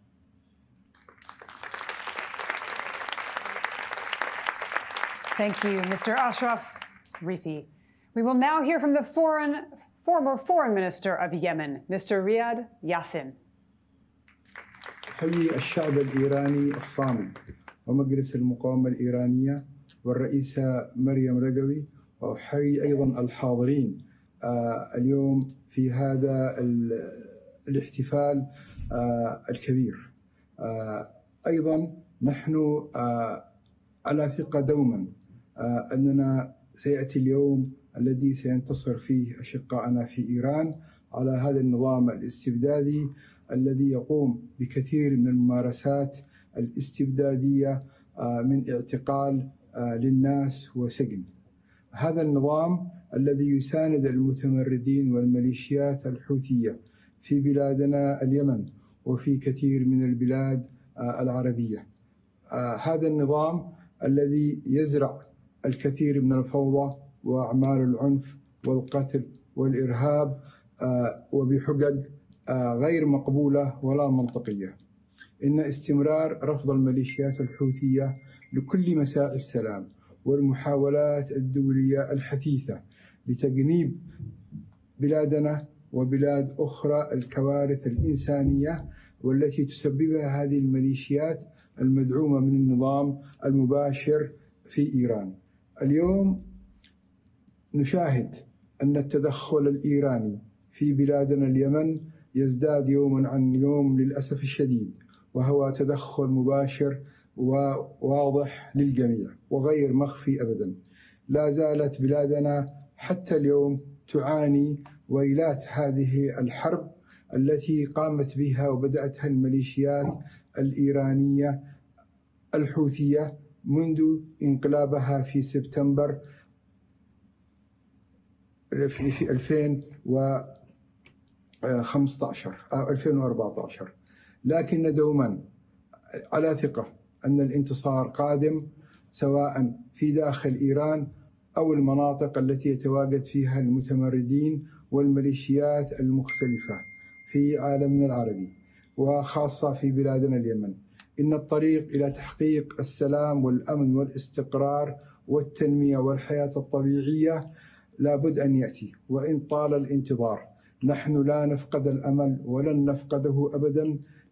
نحن دوما متأكدين أنه ليس هناك أي خيار إلا طريق السلام والأمن والاستقرار. ندعوكم دوما للتضامن مع الشعب اليمني للتغلب على هذه الميليشيات الحوثية التي تقوم بكل هذه الأعمال الإجرامية والإرهابية، وترفض وقف إطلاق النار، وترفض كل خطط السلام التي تحاول الأمم المتحدة والمبعوثين الدوليين وكل المحبين للسلام والاستقرار.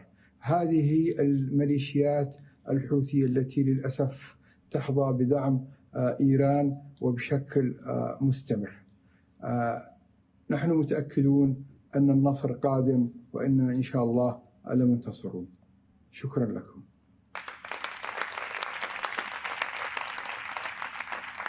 Thank you, Mr. Yassin. I am now delighted to invite a former Jordanian minister and ambassador to Tehran, Mr. Bassam al-Omoush, a longtime friend of Iranian resistance.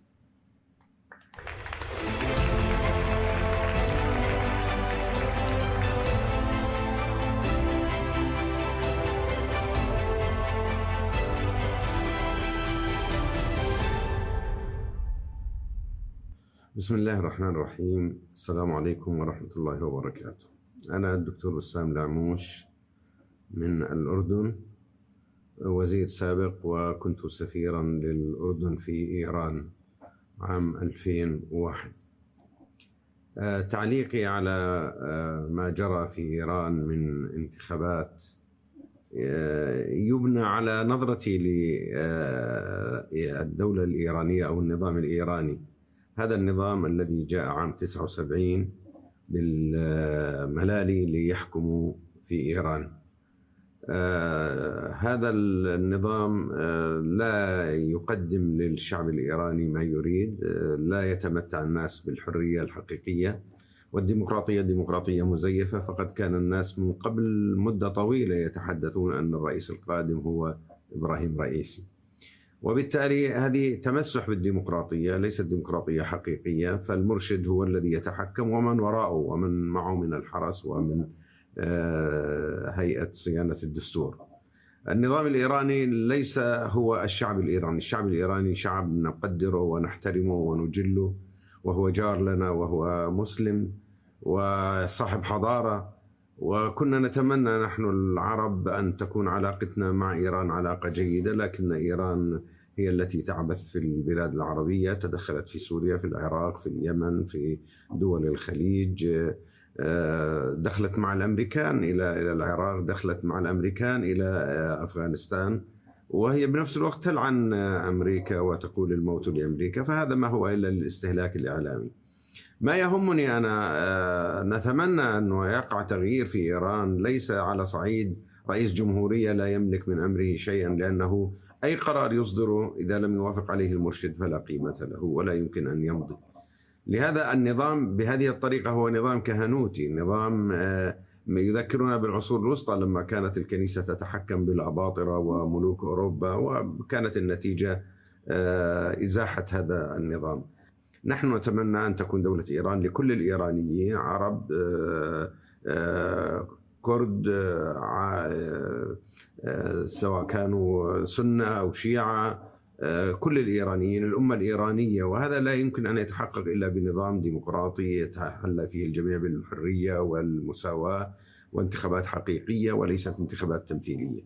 أنا شاركت في هذا المؤتمر في أكثر من مرة، وأنا أخاطب الشعب الإيراني، جزء منه ملايين هم مشردون من بلدهم، وهذه الأموال التي ينفقها الملالي على مغامرات حربية في البلدان يقتلون فيها الناس ويستنفذون الطاقة الإيرانية التي يحتاجها الشعب الإيراني، الذي جزء منه يعيش في حالة من الفقر إن لم يكونوا هم الغالبية.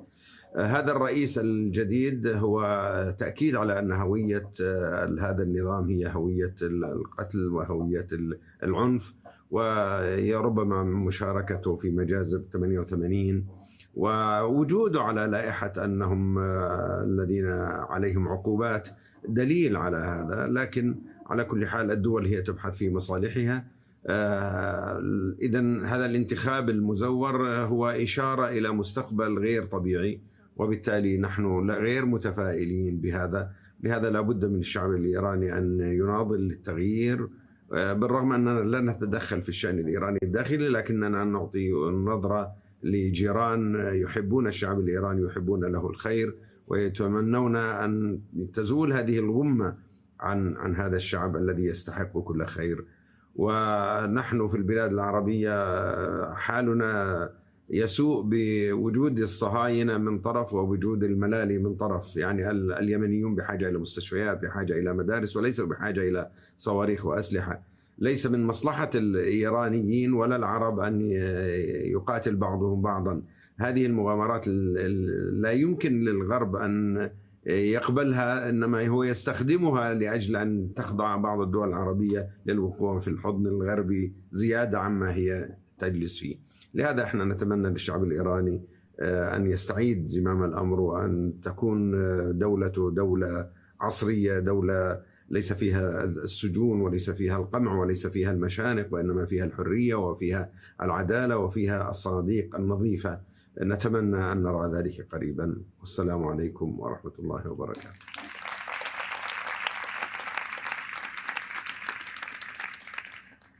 Thank you, Mr. Al-Amouche, for your remarks. With utmost pleasure, I am now delighted to invite the former Culture Minister of Jordan to our digital stage. Please welcome Mr. Saleh Al-Kalab.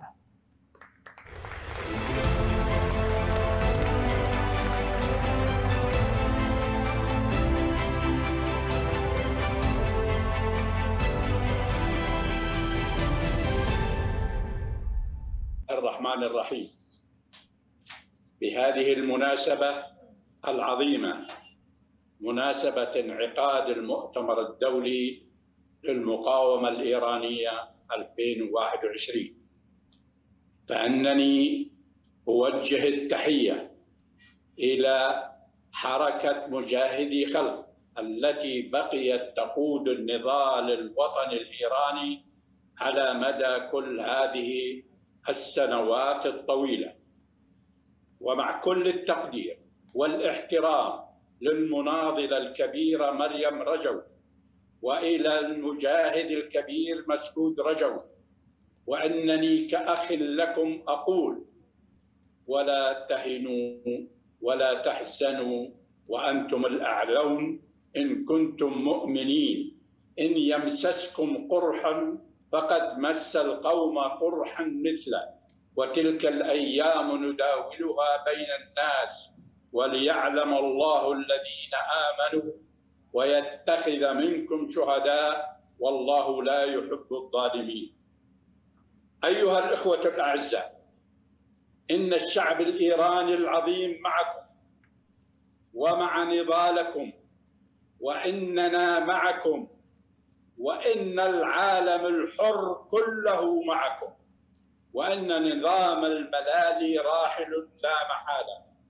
فولاية الفقيه ضد مسيرة التاريخ، إنها حركة رجعية متخلفة ودموية عنوانها هذا الرئيس الجديد إبراهيم رئيسي، وأيضا علي خامنئي، هذا الذي حاد عن الطريق الصحيح ووضع يده في أيدي هؤلاء المجرمين الذين بات سقوطهم محتما. إن الشعب الإيراني العظيم سيستعيد وبالتأكيد دوره الحضاري في المسيرة البشرية، وكما كانت عليه الأمور قبل أن يبتلوا بهؤلاء القتلة المتخلفين الذين يحكمون بالحديد والنار وبالسجون والمعتقلات وبإراقة الدماء. أيها المناضلون، إنه لا يمكن أن تبقى هذه الطغمة الرجعية المتخلفة تحكم هذا الشعب العظيم الذي كانت مسيرته قبل أن يبتلى بهؤلاء المتخلفين مواكبة لحركة التاريخ، والذي أعطى شعوب العالم، الذي أعطى لشعوب العالم هذه المنطقة، ولهذه المنطقة وللبشرية كلها تراثا حضاريا عظيما لا يزال واضحا وملموسا. وهكذا أيها الإخوة الأعزاء، فإنه على شعوب هذه المنطقة وفي مقدمتها إخوتكم العرب أن تقف معكم ومع شعبكم، وأن تتصدى لكل تغلغل هؤلاء الطائفيين والظلاميين في بعض الدول العربية. وهنا فإنني أقول وبهذه المناسبة إن النصر لكم ولشعبكم العظيم ضد هذه الطغمة المتخلفة الظالمة، وأن ينصركم الله فلا غالب لكم، وأن نهاية هؤلاء القتلة باتت قريبة. إن النصر لكم، وإن النصر لشعبكم العظيم، وإن مسيرة التاريخ معكم وإليكم. والسلام عليكم، أخوكم صالح القلعي. We are now very proud to hear from representatives of a nation who have opened their arms to the Ashrafis, the Albanian delegation. Please give them a very warm welcome.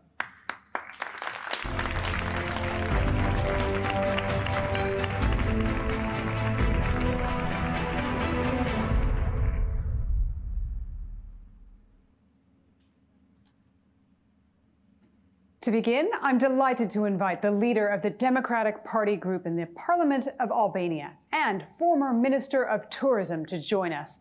Please help me welcome Mr. Edmund Spaho. Dear Madam Rajavi, dear participants, it's a pleasure for me to address this extraordinary international conference from across the globe. I should congratulate the Iranian people and resistance for organizing such a magnificent gathering. Albania has always been in support of those who were suppressed by the dictatorial regime in Iran. We express our deep concerns about ongoing human rights violations in Iran and thousands of executions during the years, including the massacre of political prisoners in 1988. The Iranian people and resistance have been protesting and struggling more than 40 years in widespread uprising of 1999, 2011, 2017, 2018, 2019, and 2010. According to the US State Department, more than 1,500 people were killed during November 2019 popular protests. We condemn all these brutal atrocities and killings of innocent people. As part of Albania's foreign policy against terrorism, our government expelled the Iranian ambassador in Albania, as well as 3 diplomats of the Iranian embassy for their engagements in terrorist plots against Mujahideen in Tirana in December 2018. The expulsion of the Iranian ambassador and diplomats by our authorities is an important step which sends the right message that no Iranian embassies should be used for plotting terror and conducting spying activities against dissidents. We will support similar actions in the future if needed. On February 4, 2021, Belgium court sentenced Iran's diplomat in Vienna, Asadollah Assadi, to the maximum sentence of 20 years imprisonment for his role in planning to plant a bomb at the Free Iran gathering in 2018, and his 3 accomplices were given jail terms of 15 to 18 years and stripped of their Belgian citizenship. On 27 April 2021, the majority members of US Congress supported the resolution number 118, expressing support for the Iran people's desire for a democratic, secular, and non-nuclear Republic of Iran, and condemning violation on human rights and state-sponsored terrorism by the Iranian government. The Iranian people boycotted the presidential elections on 18th of June 2021. As Madam Rajavi stated, the installing of new president reflects the regime desperation, foreshadows the overthrow of the ruling theocracy. Members of the Albanian parliament from Democratic Party of Albania support National Council of Resistance of Iran as the legitimate alternative to bring about peace and freedom in Iran. We support the 10 points plan platform of Madam Miriam Rajavi, the president-elect of the National Council of Resistance of Iran, for democratic, secular, and non-nuclear Iran. Ladies and gentlemen, thank you very much for your attention.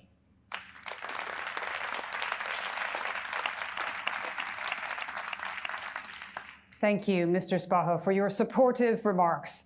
Now, it is my pleasure to invite a dear friend of the Iranian resistance, Secretary of the Parliament Foreign Affairs Committee and former Deputy Minister of Interior of Albania. Please do welcome Ms. Ilona Jabrea. For over 40 years, the world has confronted the challenge of dealing with theocratic regime in Iran. Albania has been always in support of those who were suppressed by the dictatorial regimes. We express our deep concerns about ongoing human rights violation in Iran. As part of Albania's foreign policy against terrorism, our government has expelled the Iranian regime ambassador in Albania, as well as 3 diplomats of the Iranian embassy for their engagement in the terrorist plots against MEC in Tirana. On 27 April 2021, the majority of members of US Congress supported the resolution number 118 in support for the Iranian people's desire for a democratic, secular, and non-nuclear Republic of Iran, and condemns violation of human rights and state-sponsored terrorism by the Iranian government.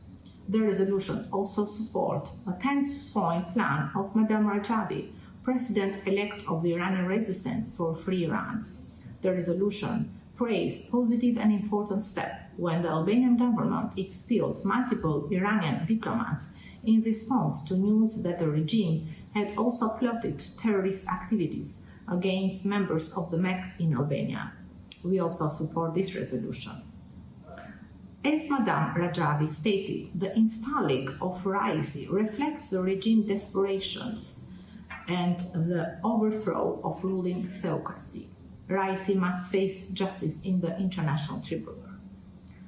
Most of the members of the Albanian parliament support the nationwide uprising of the Iranian people and their just resistance for freedom and democracy. All of us in Albania from different political parties are united about freedom and democracy in Iran and to support the Iranian resistance, Madame Rajavi, and people of Ashraf. Thank you very much, and I wish you all the best and with a good news and freedom in Iran.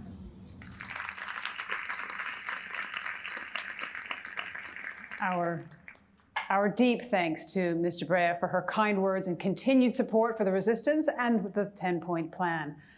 Our next speaker is a former member of parliament in Albania, another great supporter of the Iranian people's freedom. Please welcome Mr. Namek Kopliku.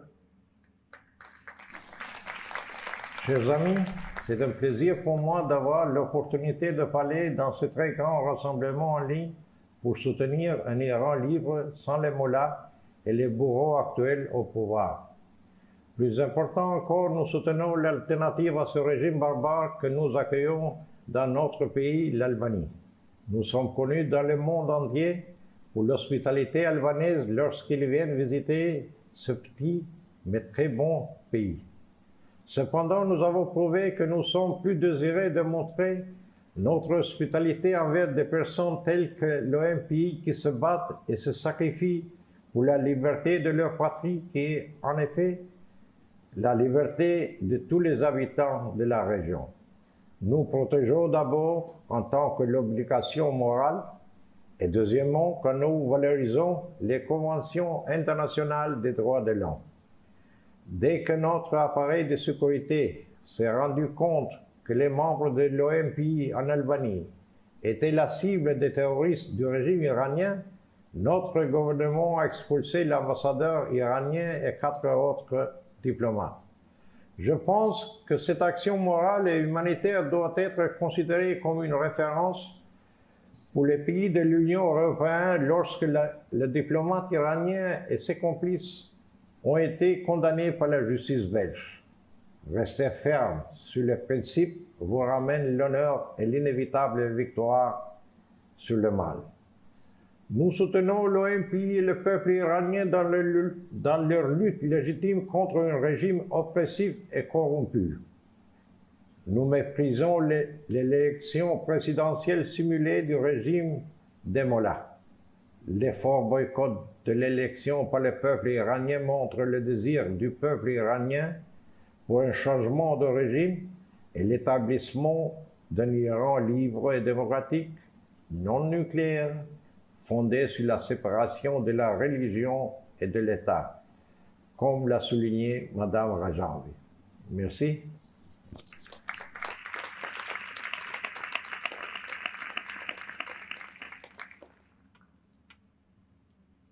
Thank you for your remarks. Our next speaker is a member of the Albanian parliament and a friend of the Iranian people and resistance. Please now give a very warm welcome to Mrs. Oriola Pampuri. Dear participants, I am honored to be part of this gathering. I want to congratulate the PMOI and the Iranian resistance for organizing such a large and important event to address the need for a regime change and establishing democracy in Iran. It is our personal experience in Albania that dictators are not forever. In Iran too, we are happy to see that the wind of change for freedom is blowing. The activities of the PMOI calling for the regime's overthrow is gaining ground. We are halfway through 2021. It has been a year marked by pivotal changes in Iran. We are aware that as long as there is a supreme leader and clergy jurisprudence who is only in power because of repression at home and advocating terrorism abroad, the world will not see a free Iran. an Iran that is respecting the rest of the world. This regime, advocating terrorism and repression, is danger to the whole world. We therefore are united in the Albanian parliament to support your goal and efforts to bring freedom and democracy to Iran under great leadership of Madame Rajavi. And we will not stop to do it. We want a free Iran. Thank you.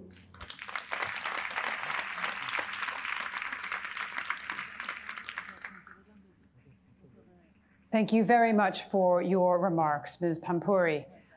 I now have the pleasure to invite yet another member of the Albanian Parliament. Please do welcome Mr. Clevis Bailu.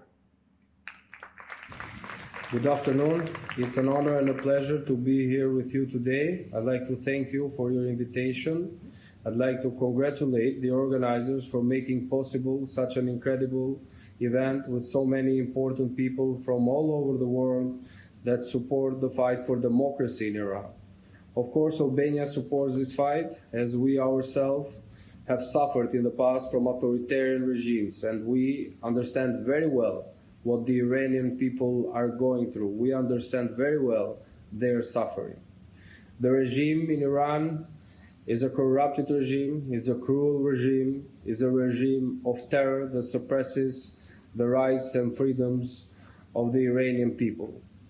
The alternative, Madame Rajid's alternative, is an alternative based on freedom of speech, is an alternative based on the values of democracy, of the values of human rights, which is exactly the values and the rights that the Iranian people are fighting for. I strongly believe that very soon we will see a new Iran, an Iran of democracy, as today the regime is weaker than it was yesterday, and the Iranian people are stronger than they were yesterday.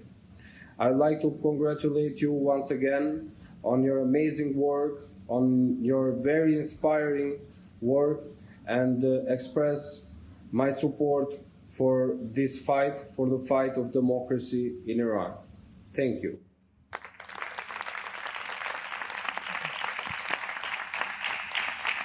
Many thanks to Mrs. Jebrian, Mr. Espo, and the delegation of Albania. I'm glad to hear the very important points that you mentioned. The right policy against the mullah's regime is firmness.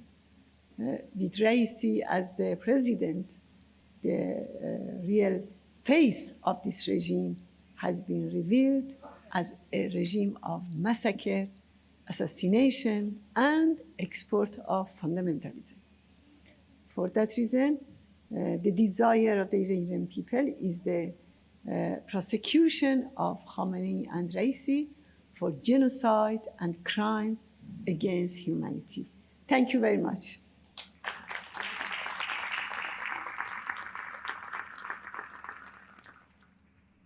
Thank you, Mr. Baliu and the Albanian delegation, for your strong support for freedom and democracy in Iran.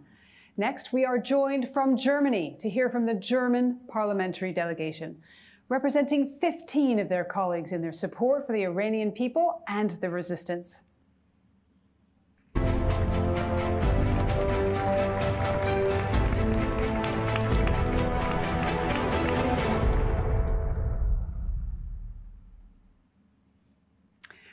I am thrilled to announce that we have with us the Speaker of the Federal Parliament of Germany for 10 years and a great friend of resistance. Please welcome the Honorable Rita Susmuth. Verehrte liebe Frau Präsidentin Rajavi, meine sehr geehrten Damen und Herren, liebe Freunde von Ashraf III. Diese große Konferenz, in der ich gegenwärtig, wenn auch nur digital teilnehme, findet in einem Land statt, wo wir endlich zu etwas mehr Ruhe gekommen sind. Aber wir müssen uns keine Illusionen machen. Im Iran herrschen Gender-Apartheid, brutale Verfolgung von Andersdenken, Angst vor religiösem und staatlichen Extremismus. Toleranz ist eine große Errungenschaft der menschlichen Zivilisation und der tolerante Islam bereichert die internationale Gemeinschaft. Der tolerante Islam ist eine unverzichtbare Basis für friedliche Völkerverständigung, aber auch für Gleichstellung von Mann und Frau, gerade in der islamischen Welt. Das ist es, was unsere Bewegung verkörpert. Sie will den Frieden, die Befreiung der Menschen vor Verfolgung und Tod, vor Flucht und Vertreibung. Wir arbeiten für eine starke Menschheit, in der niemand hungert und Angst vor Schrecken ständig erlebt. Das Volk will teilhaben, teilnehmen, Verantwortung teilen, gemeinsam aufbauen, unsere Welt, das heißt den Planeten retten. Jedoch die Herrschaft hat sich in 40 Jahren trotz immer wieder neuer Versuche, Appelle und Resolutionen nicht geändert. Sie scheut und verdrängt Veränderungen, die so dringlich und unverzichtbar für das Volk, die Menschen sind. Aber es gibt Alternativen. Ja, sie beinhalten Widerstand und Neuanfang.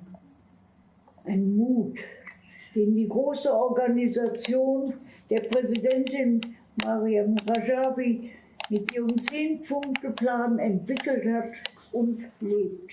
Es ist der 10-Punkte-Plan für ein freies, gleichberechtigtes, säkulares und atomfreies Iran. Das ist die zentrale Hoffnung für alle, wieder frei und selbstbestimmt leben zu können. Kehren wir doch zurück zu den 4 Weltreligionen, die sich wechselseitig anerkennen, nicht nur in Berlin, sondern überall. Dazu gehört ein moderater, aufgeklärter Islam. Die fundamentalistische Auslegung hat genug Schaden angerichtet. Sie muss ein Ende haben. Kehren wir zurück zu der Hoffnung, die die 4 Weltreligionen aufbauen. Eine Welt, in der Mädchen und Jungen, Brüder und Schwestern, Gläubige und Atheisten nicht mehr vom Teheran bis Bandar Abbas weinen und leiden müssen. Sie sollten in einer Welt leben, wo sie sich frei entfalten und ihr Leben gestalten können. Und dies wird nur möglich sein, wenn wir eine solche Alternative unterstützen, die heute hier an unserer Seite ist. Das ist eine Chance und diese sollten wir nutzen. Die iranische Widerstandsbewegung unter Leitung von Frau Rajavi hat diese wertvolle Basis geschaffen. In einem opferreichen Kampf gegen die frauenfeindliche Mullah-Diktatur hat sich die Alternative bewusst auf das Prinzip der Gleichstellung von Mann und Frau positioniert und fokussiert. Gleichberechtigung in der politischen Führung ist das entscheidende Kriterium. Um die fundamentalistische Diktatur außer Gefecht zu setzen, muss zuerst das Gedankengut dieses reaktionäre Wesen in die Knie zwingen. Dafür kämpft Mariam Rajavi mit einer ganzen Reihe emanzipierter Frauen. So sind die Frauen nicht nur Kraft des Wandels, sondern auch die Kraft des Aufbaus für die Zukunft. Frauen sind stark und leben Verantwortung. Und für diese gehört die Zukunft auch des Irans. Ich hoffe sehr auf diesen freien Iran, der uns immer näher rückt. Und danke für Ihre Aufmerksamkeit und viel Umsetzungskraft dieser Konferenz.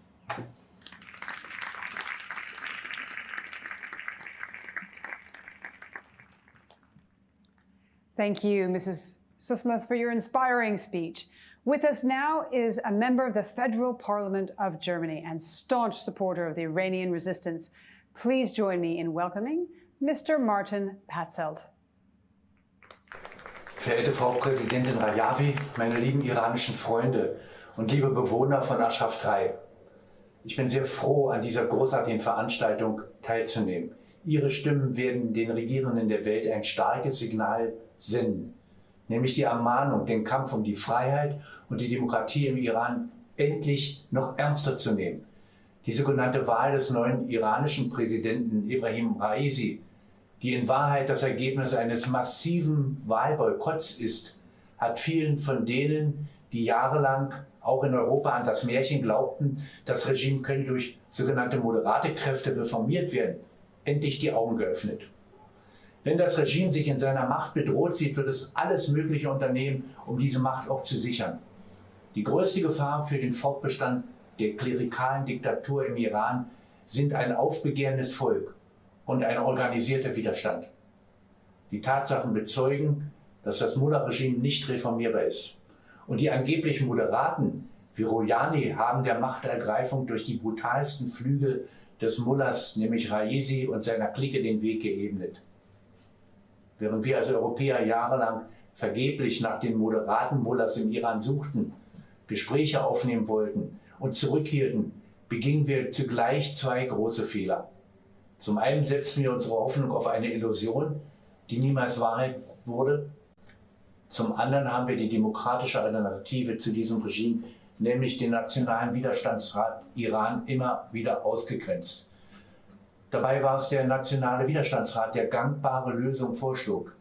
Wir aber haben in den zurückliegenden Jahren diese Alternative weitgehend ignoriert und damit den brutalen Mullahs im Iran einen Dienst geleistet.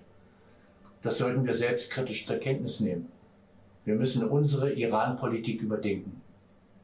Der landesweite Boykott der Präsidentschaftswahl im Iran hat einerseits sehr deutlich ans Tageslicht gebracht, dass das Regime das Vertrauen des Volkes gänzlich verloren hat. Und andererseits hat es gezeigt, dass der Widerstand im Volk Rückhalt genießt und von ihm unterstützt wird. Wir wissen jetzt genau, dass die Widerstandsgruppen der Volksmujahedin im Inneren des Landes die Kampagne des Wahlboykotts in der Gesellschaft federführend vorbereitet haben. Das iranische Volk bedarf jetzt mehr denn je unserer Unterstützung. Wir müssen den Menschen das Signal senden, dass wir mit Wort und Tat sie unterstützen und die Zeit der Beschwichtigung des Regimes vorbei ist. Damit den Politikern und Bürgern im Westen diese Botschaft in den Zeiten der Pandemie, in denen sie so viele andere Probleme zu bewältigen hatten, nicht verloren geht. Wir müssen heute ein lautes und machtvolles Signal in die Welt setzen. Eben dies geschieht in dieser Konferenz. Und ich bin sehr froh, dass ich auf diese Weise dabei sein kann. Möge der Iran bald zur Freiheit gelangen. Das wünsche ich aus ganzem Herzen Ihnen, mir, allen, die auf der Welt Menschenrechte und Frieden unterstützen. Vielen Dank.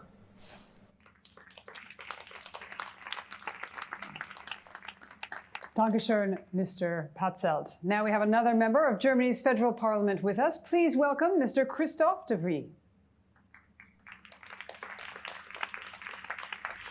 Sehr geehrte Damen und Herren, liebe iranische Freunde, ich grüße Sie als Teilnehmerinnen und Teilnehmer des Free Iran Kongress und besonders grüße ich natürlich die Mitglieder der deutsch-iranischen Verbände in meinem Wahlkreis Hamburg. Vor wenigen Wochen hat die Islamische Republik Iran einen neuen Präsidenten ernannt. Ernannt wurde mit Ibrahim Raisi eine Person, die in der EU und in den USA wegen seiner Verbrechen gegen die Menschlichkeit auf der Sanktionsliste steht. Mit dieser Pseudowahl, bei der der Wächterrat alle aussichtsreichen gemäßigten Kandidaten im Vorwege ausgeschlossen hat, ist auch die letzte Hoffnung geschwunden, dass ein demokratischer Reformprozess unter diesem Mullah-Regime überhaupt möglich ist. Für einen freien, demokratischen Iran, der auch anerkannter Teil der internationalen Staatengemeinschaft ist und wird, braucht es einen Regime-Change, also ein Ende der Theokratie im Iran. Ich teile die Forderung von Amnesty International, dass die Wahrheit über Massaker an politischen Gefangenen im Iran 1988 und die Rolle, die Ibrahim Raisi dabei gespielt hat, ans Tageslicht gebracht werden muss. Gegen ihn muss strafrechtlich ermittelt werden. Aber auch der Export der Revolutionsidee in die Welt ist ein zentrales Bestreben der iranischen Mullahs. Die spüren wir auch hierzulande in Deutschland. In meiner Heimatstadt Hamburg finanziert und koordiniert das Mullah-Regime verschiedene Einrichtungen, die die freiheitlich-demokratische Grundordnung bedrohen und unseren gesellschaftlichen Zusammenhalt in Deutschland gefährden. Ganz sinnbildlich dafür ist das Islamische Zentrum Hamburg, das IZH.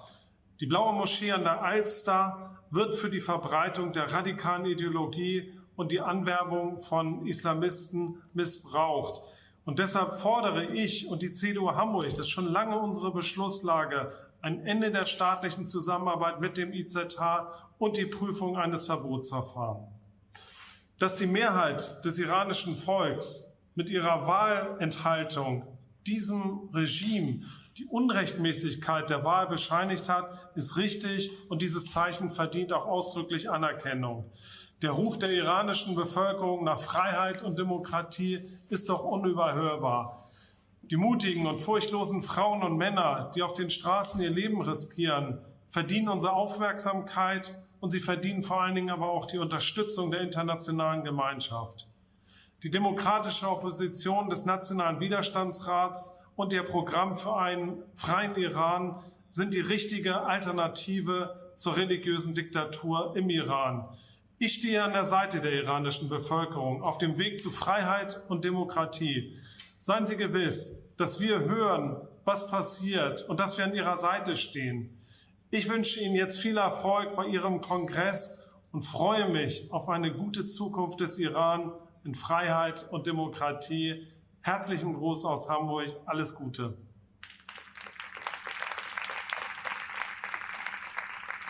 A sober reminder from Germany of the Amnesty International call for Ibrahim Raisi to be investigated for crimes against humanity.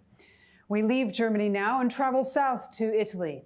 The Italian parliamentary delegation represents 93 of their fellow politicians and Italian dignitaries, including 28 parliamentarians.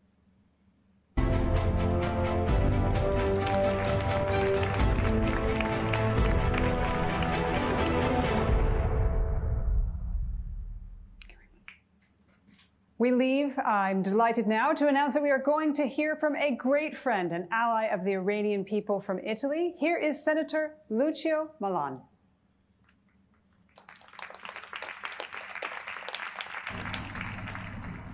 Con l'elezione di Ebrahim Raisi, l'Iran, il suo regime, ha gettato la maschera. Mentre l'Europa, altri paesi occidentali hanno usato la politica dell'appeasement, la stessa che si usò negli anni 30 per Hitler, il regime è stato sempre più feroce nella sua repressione e nel portare a gravissime difficoltà tutto il grande popolo iraniano. Bisogna smettere con la politica dell'appeasement, prendere atto che a Teheran c'è un regime cosiddetto teocratico che non ha alcun principio se non quello di aumentare il suo potere. È un regime che finanzia il terrorismo, è un regime che minaccia di distruzione stati riconosciuti dalle Nazioni Unite, che reprime in modo gravissimo i diritti di tutti gli iraniani, in particolare delle donne. È un regime che non rispetta gli accordi internazionali sul nucleare e di questo l'Occidente deve assolutamente tener conto. L'Occidente deve smettere di fingere di credere che quella dell'Iran sia una vera democrazia e deve prendere atto della situazione reale, deve dare il giusto riconoscimento alla resistenza iraniana, quella guidata da Mariam Rajavi, una resistenza che sta pagando anche adesso il suo tributo di vite umane, di persone in carcere, di persone che sono private dei loro diritti, che sono perseguitati anche all'estero. Abbiamo persino avuto in Europa l'episodio di un cosiddetto diplomatico iraniano che ha partecipato a organizzare attentati che coinvolgevano non soltanto iraniani in esilio, ma anche importanti politici di altri paesi dell'Europa e degli Stati Uniti.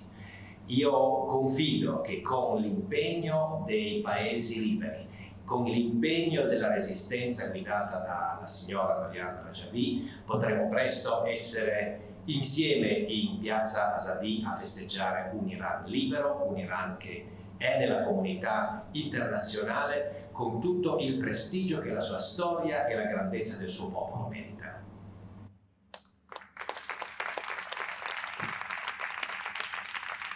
Thank you so much, Senator Milan. As always, an excellent speech in support of the Iranian resistance. Our next speaker is a prominent member of the Parliament of Italy. Please welcome the Honorable Antonia Tasso. Presidente Mariam Rajavi, illustri rappresentanti, cortesi ospiti, ma soprattutto sorelle e fratelli iraniani. La farsa di elezioni presidenziali del regime iraniano da una parte e dall'altra il boicottaggio delle urne da parte della popolazione e soprattutto le attività sempre crescenti delle unità di resistenza in molte città iraniane rappresentano una situazione inedita in Iran, cioè la teocrazia iraniana è al capolinea. La drammatica situazione economica del paese dovuta alla politica aggressiva del regime, dalla corruzione e incapacità endemica dei suoi uomini non lasciano altra via che una rivolta per cambiare il regime. L'insediamento di Raisi mostra la vera e unica faccia del regime, una faccia feroce che non ammette dissidenza. Ora che il popolo ha mostrato uno scollamento pressoché totale da un regime che la opprime, l'Occidente, l'Europa e l'Italia cosa aspetta? Di dichiararsi al fianco del popolo iraniano e alla sua resistenza organizzata. Il Consiglio nazionale della resistenza iraniana, presieduta dalla signora Mariam Rajavi, ha espresso chiaramente la sua idea e il suo programma nella stupenda piattaforma in 10 punti per il futuro dell'Iran. L'Occidente deve capire, dopo questi drammatici anni della vita della teocrazia al potere in Iran, che il regime non è la soluzione del problema, il regime è la causa, è gran parte del problema. È importante che gli iraniani ci vedano al loro fianco nella lotta per la libertà e la democrazia del loro paese. Sorelle e fratelli iraniani, dal 2018 seguo con molta passione la vostra lotta. Ho visitato più volte il centro Ashraf 3 e ho apprezzato la resilienza, la capacità organizzativa e la grande efficienza delle donne che lo dirigono e degli uomini che vi operano. Io chiedo con fermezza e convinzione che l'Europa e l'Italia scelgano il campo dove stare, il campo della dignità umana, dell'onestà, del coraggio nella politica, dalla parte dei diritti e delle libertà. Noi abbiamo il dovere di stare dalla parte giusta della storia. La lotta della resistenza iraniana, la leadership di Mariam Rajavi ci indica questa strada. Io, così come ho fatto in questi anni insieme ai miei colleghi, saremo sempre al fianco del popolo iraniano e della sua resistenza organizzata, fino al giorno in cui festeggeremo la vittoria dell'Iran libero nelle strade del paese. Noi saremo sempre con voi.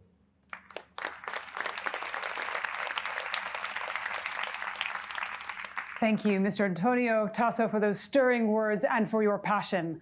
The next speaker to the Free Iran Global Summit is another member of the Italian Parliament. Please now give a very warm welcome to Stefania Pezzopane.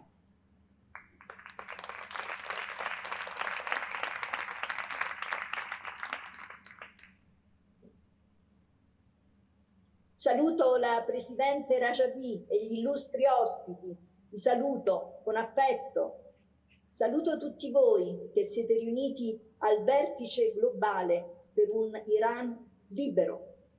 Venite da tutte le parti del mondo, da tutti i paesi, e io sono molto felice di sostenere oggi questa importante conferenza, soprattutto dopo il grave episodio delle elezioni farsa e per il boicottaggio nazionale avvenuto in Iran, dove bisogna denunciare le cosiddette elezioni che non sono state né libere né eque. Seguo con grande interesse, da tempo, la condizione e la situazione del popolo iraniano, nonché il lavoro della resistenza iraniana, del Consiglio nazionale. Voglio ancora qui assicurare il mio pieno sostegno alla vostra giusta causa per la libertà e la democrazia in Iran. In Italia siamo stati molto critici con tanti colleghi parlamentari sul comportamento dell'Unione Europea nei confronti dell'Iran. Abbiamo continuato e continueremo ad insistere sul fatto che le relazioni con l'Iran devono essere condizionate al miglioramento dei diritti umani. In questo momento questo fatto è imperativo, prioritario. Non dobbiamo permettere di offuscare le nostre convinzioni profonde e le nazioni dell'Unione Europea non devono accettare di avere un personaggio come il presidente attuale come riferimento dell'Iran per l'Europa e per il mondo. Continueremo a fare tutto ciò che è in nostro potere, in modo che il coraggioso popolo iraniano sappia che non è solo, che noi siamo con loro, che noi siamo con voi, che vi continueremo ad ascoltare. Siamo di fronte a un regime autoritario e misogino che peggiora di giorno in giorno le sue azioni contro i diritti umani. Questo regime ha risposto a ogni protesta, opposizione e dissenso con torture, incarcerazioni, severe repressioni, anche sulle donne, anche sui bambini. Ma sappiamo dalla nostra esperienza che i dittatori non rimangono per sempre e che quando le persone alzano la testa e decidono di assicurarsi il proprio futuro, il potere di una nazione in ascesa per la libertà è molto più forte. Viva la libertà del popolo iraniano. In questa occasione voglio esprimere il mio sostegno al piano in 10 punti della signora Mariam Rajavi per il futuro dell'Iran e invio i miei sinceri e affettuosi auguri e saluti al Consiglio Nazionale della Resistenza iraniana e al coraggioso popolo iraniano che lavora instancabilmente da 4 decenni contro la tirannia. Voglio dedicare il mio ultimo saluto alle donne iraniane, alle donne di Ashraf 3 in Albania, che ho conosciuto e che ricordo con tanto affetto. Siate certi del mio sostegno finché non avremo stabilito la libertà e la democrazia in Iran. Grazie cara Presidente Mariam Rajavi, grazie a tutti. Un saluto affettuoso dal mio cuore.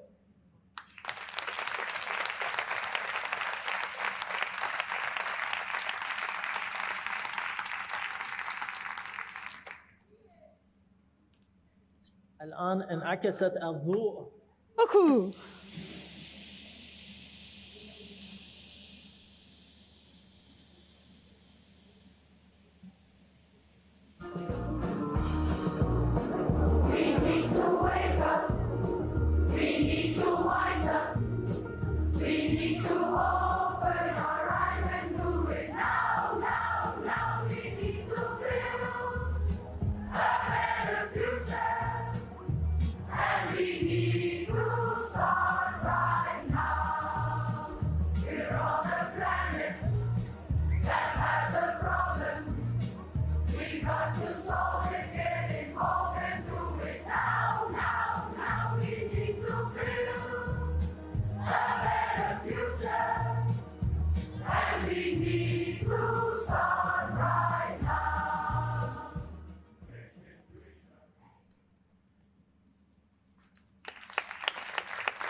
Grazie to the Italian delegation, and we now head back north.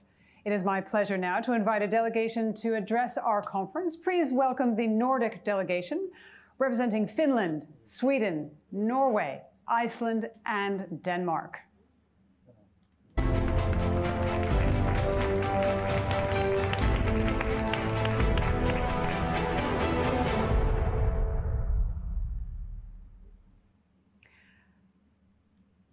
So our next speaker in the Nordic delegation is a great friend of the Iranian people in their quest for freedom. Please welcome the former Finnish Minister of Transport and Communications, Mr. Kimmo Sasila.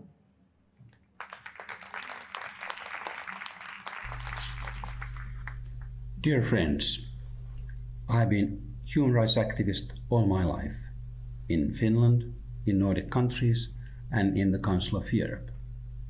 I have supported Iranian opposition for almost 2 decades. I see progress, but we have still a long way to go to democracy. I remember very well when Madam Rajavi visited the Parliament of Finland. People were enthusiastic, finally a leader who speaks of human rights and has a plan to bring it to Iran. But what was more enthusiastic was that she was a woman. That means in Finland, equality between genders, equality between people, and also peace. We believe women can bring peace to the world. We know that Iranian government tries to do everything to crush the opposition. And that is why opposition, PMI, was terrorist listed. We were able to delete that terrorist listing with the help of courts in Europe, United States, and also with the decision of the European Union and the United States. But what I see today in Iran is horrible. So, country had just presidential elections that were not democratic. People could not stand up as candidates. And Mr. Raisi was elected, who has the worst human rights record among the world leaders. That is not good. There's economic chaos in Iran, and that is depending on corruption in Iran, that the elite puts the money of oil resources in their own pockets and spend it also to terrorism in neighboring countries. And the human rights situation is worse than in last years, because the uprising, the demonstrations, the government kills people attending in opposition activities and murders them. Iran is unfortunately a dictatorship. It means soft, nice talk will not help. The only way to come forward to make a change is people's revolution. Look at the pictures at the Berlin Wall in 1989. If there's a united, active country needing change, there is no army can defeat united people. And now it's time for the European Union to act up to her expectations. It means the Union must defend human rights, and it may not deal at the cost of human rights in nuclear or any other question. The Union must support the opposition who wants to have democracy and human rights in Iran. And it's very important that the Union brings all the crimes of the Iranian regime to all international fora to guarantee that these people cannot escape the proceedings at the court of law and their responsibility of murdering people. And then, of course, the Union must give a promise for the youth of Iran, telling, when you have democracy, human rights, rule of law, and functioning market economy, so you have the basic elements for the most developed societal system, and it is the way to build the future. And then it's time for the European Union to cooperate with Iranian people and give all the resources in the people in Iran to use to make a better world and a better future for Iran and Iranian people. That is our cause, and that is what we work for. Thank you so much.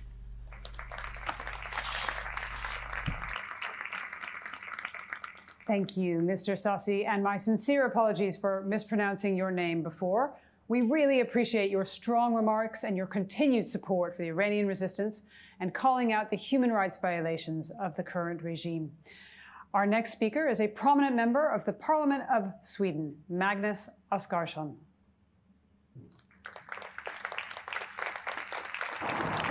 Då vill jag säga välkomna till från Stockholm. och från Sveriges riksdag vill jag tacka er alla ni som är med på den här stora konferensen. Tack alla ni som engagerar er och jobbar för ett fritt Iran. Framförallt vill jag tacka er som bor i Iran som varje dag kämpar kanske till och med med sitt eget liv för att få frihet i Iran. Jag har varit med på konferenser tillsammans med vänner och jag vet vad det betyder för att människor boende i Iran ska känna att det finns så många människor, hundratusentals människor som står bakom er och er frihet. Det som hände nu för några dagar sedan i Iran är en förfärlig fars.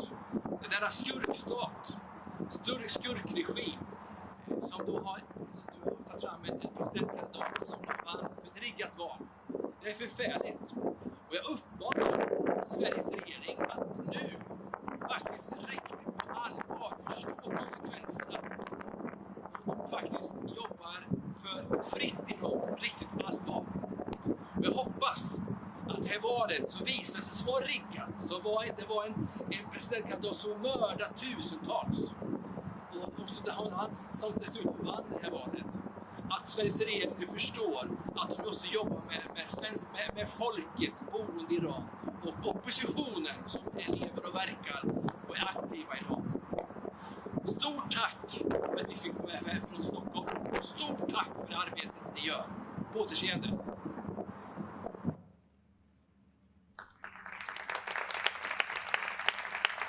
Thank you to Magnus Oskarsson for joining the Free Iran World Summit 2021 and for your remarks. It is now my pleasure to invite the Norwegian MP and member of the Foreign Affairs Committee, Mr. Geir Sigbjørn Toskedal.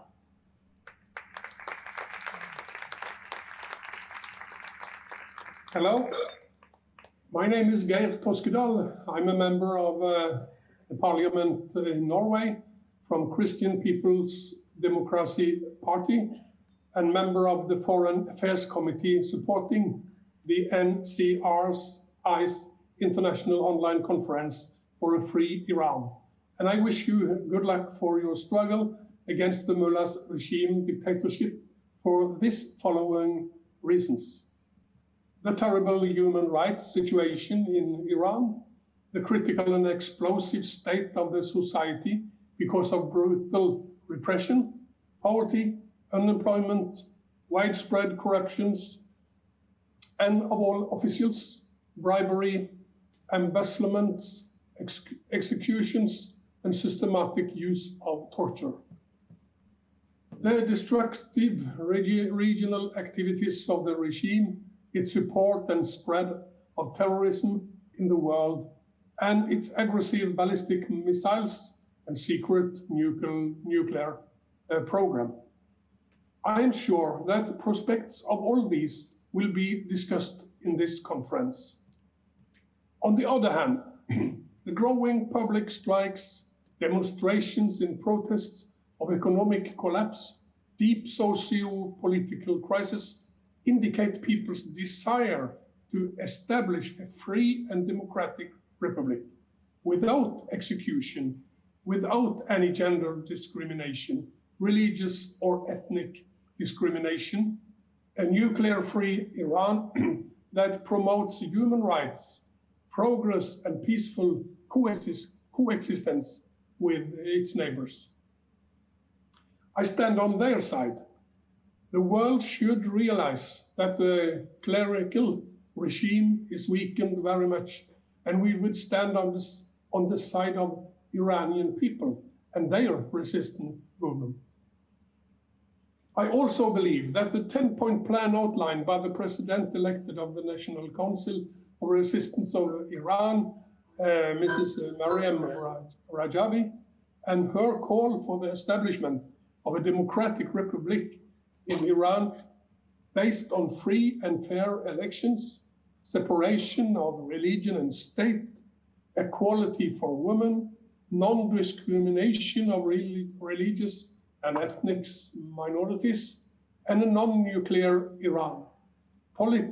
Policy of peaceful coexistence with neighboring countries and complying by international laws and conventions is able to resolve all political and economic crises in Iran and stability in the whole region.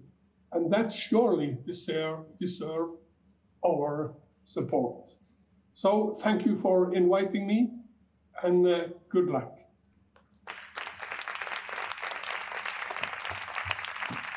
And our next speaker is from Iceland. Please welcome the former Minister of Environment, Edvard Julius Solness.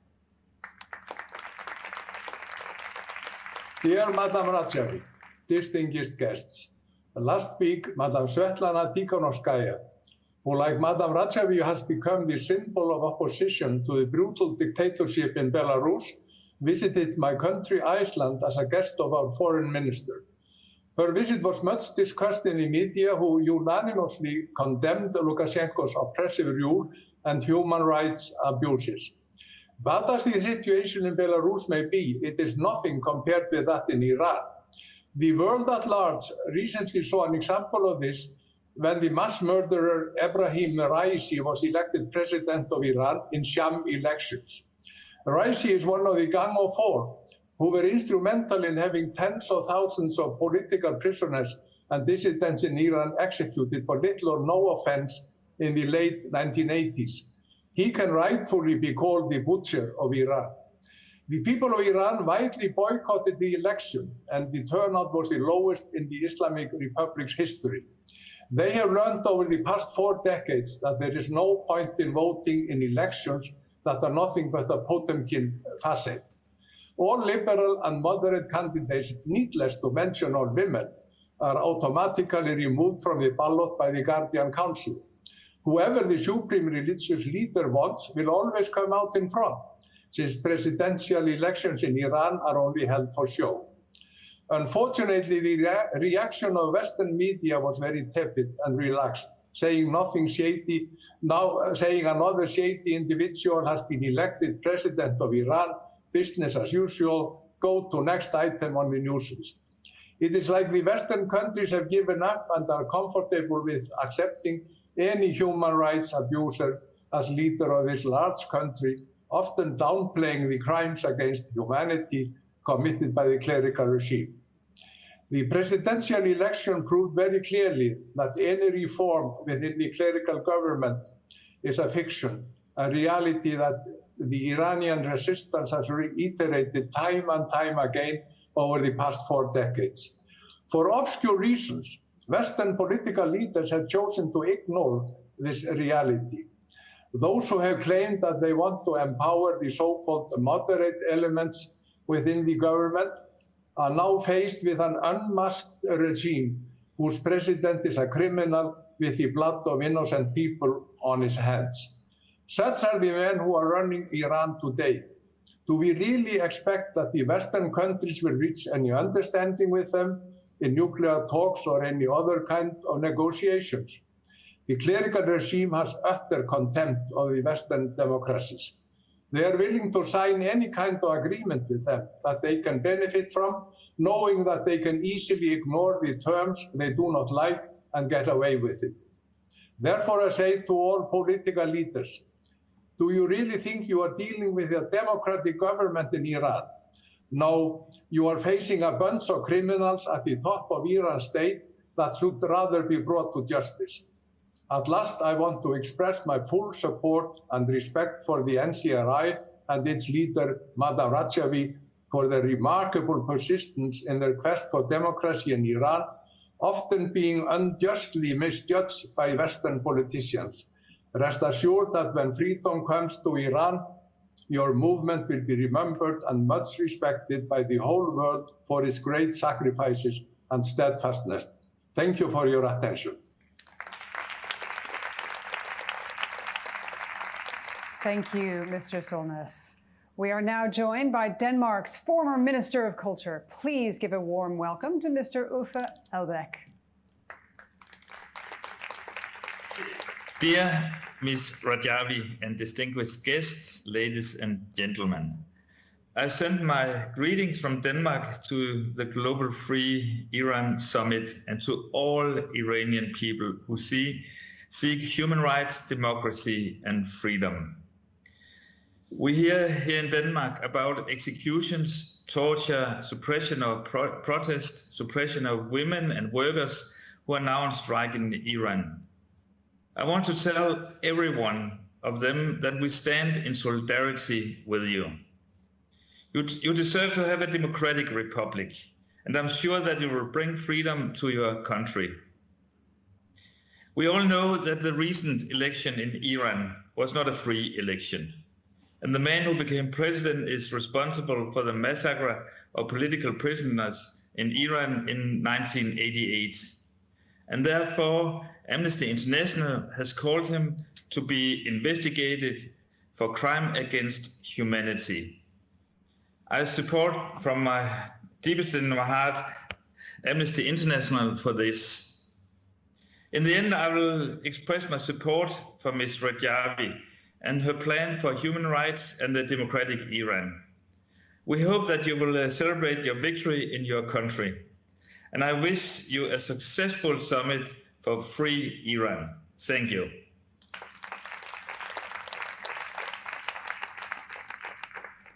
Thank you very much. And now for our final speaker from the Nordic delegation. I have the great honor to present to you one of the friends, another friend of the Iranian resistance, a former member of the Parliament of Norway, Mr. Lars Riise. Thank you very much. It's a great honor for me to participate, dear Madam President Mariam Rajavi, and dear sisters and brothers in Ashraf and in Iran and around the world. I am really happy and grateful to participate in this impressive gathering of participants from all over the world to honor the Resistance International Conference purpose, like every year. I attended the first day of this conference yesterday, and I realized that yesterday the Free Iran Conference was one of the most fantastic resistance programs, as we had about 50,000 locations around the world with the participation of hundreds of thousands of people joining these smaller events. Especially when we have guests and speakers at the highest level who participate, such as the former US Secretary of State, Mike Pompeo, and also the Prime Minister of Slovenia, Janez Janša. It is important to know that Slovenia is currently chairing the European Union this term. And I also observed in the news that the Mullah regime in Iran is now very angry that this level of politicians from different countries have participated among hundreds of thousands of participants. So the Mullah regime has made its own threats.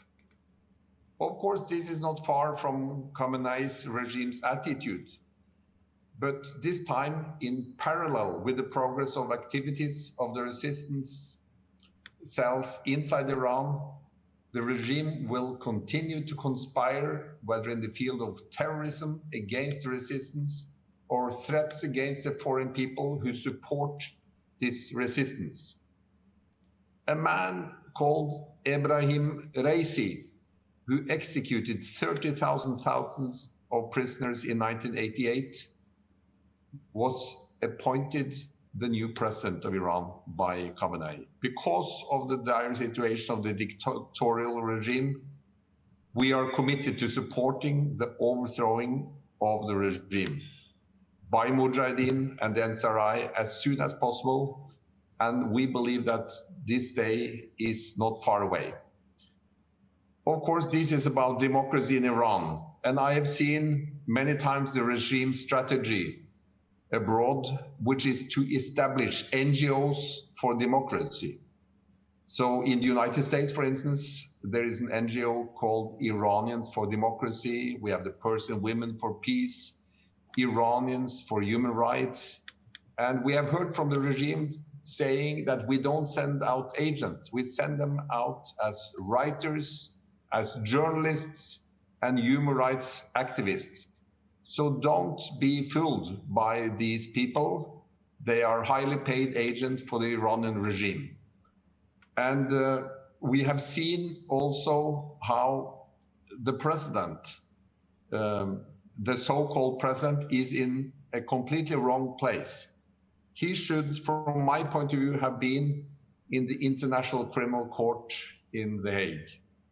And we know that Iran is not only a member of Interpol, the International Crime Investigative Organization, but also they have signed on the International Criminal Court treaty. It has not been ratified yet, but Iran has, as a government, they have agreed to the foundation of the International Criminal Court, and now they have a president who should be one of the first to be sent to The Hague. And I will congratulate President Mariam Rajavi with her efforts to bring democracy, freedom, and human rights to Iran. And we all believe this will be in the near future. Hazer. I'm ready. Thank you very much. Dear Lars-Christer, I'm very delighted to see you and hear your remarks. You have been a pioneer in support of the Mujahideen and our resistance and Iranian people, as well as your firm position on Iranian regime and human rights. You traveled to Ashraf at a very difficult times and truly supported Ashrafis. For that reason, Mujahideen will never forget their friends in the difficult times. Once again, I thank you, and I hope to see you in Ashraf TV. Thank you very much. Thank you so much. Thank you so much.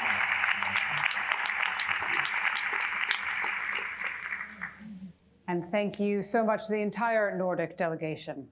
It's my honor now to invite the head of the Al-Fatah parliamentary faction in the Palestinian parliament. Please do welcome Mr. Azam Al-Ahmed.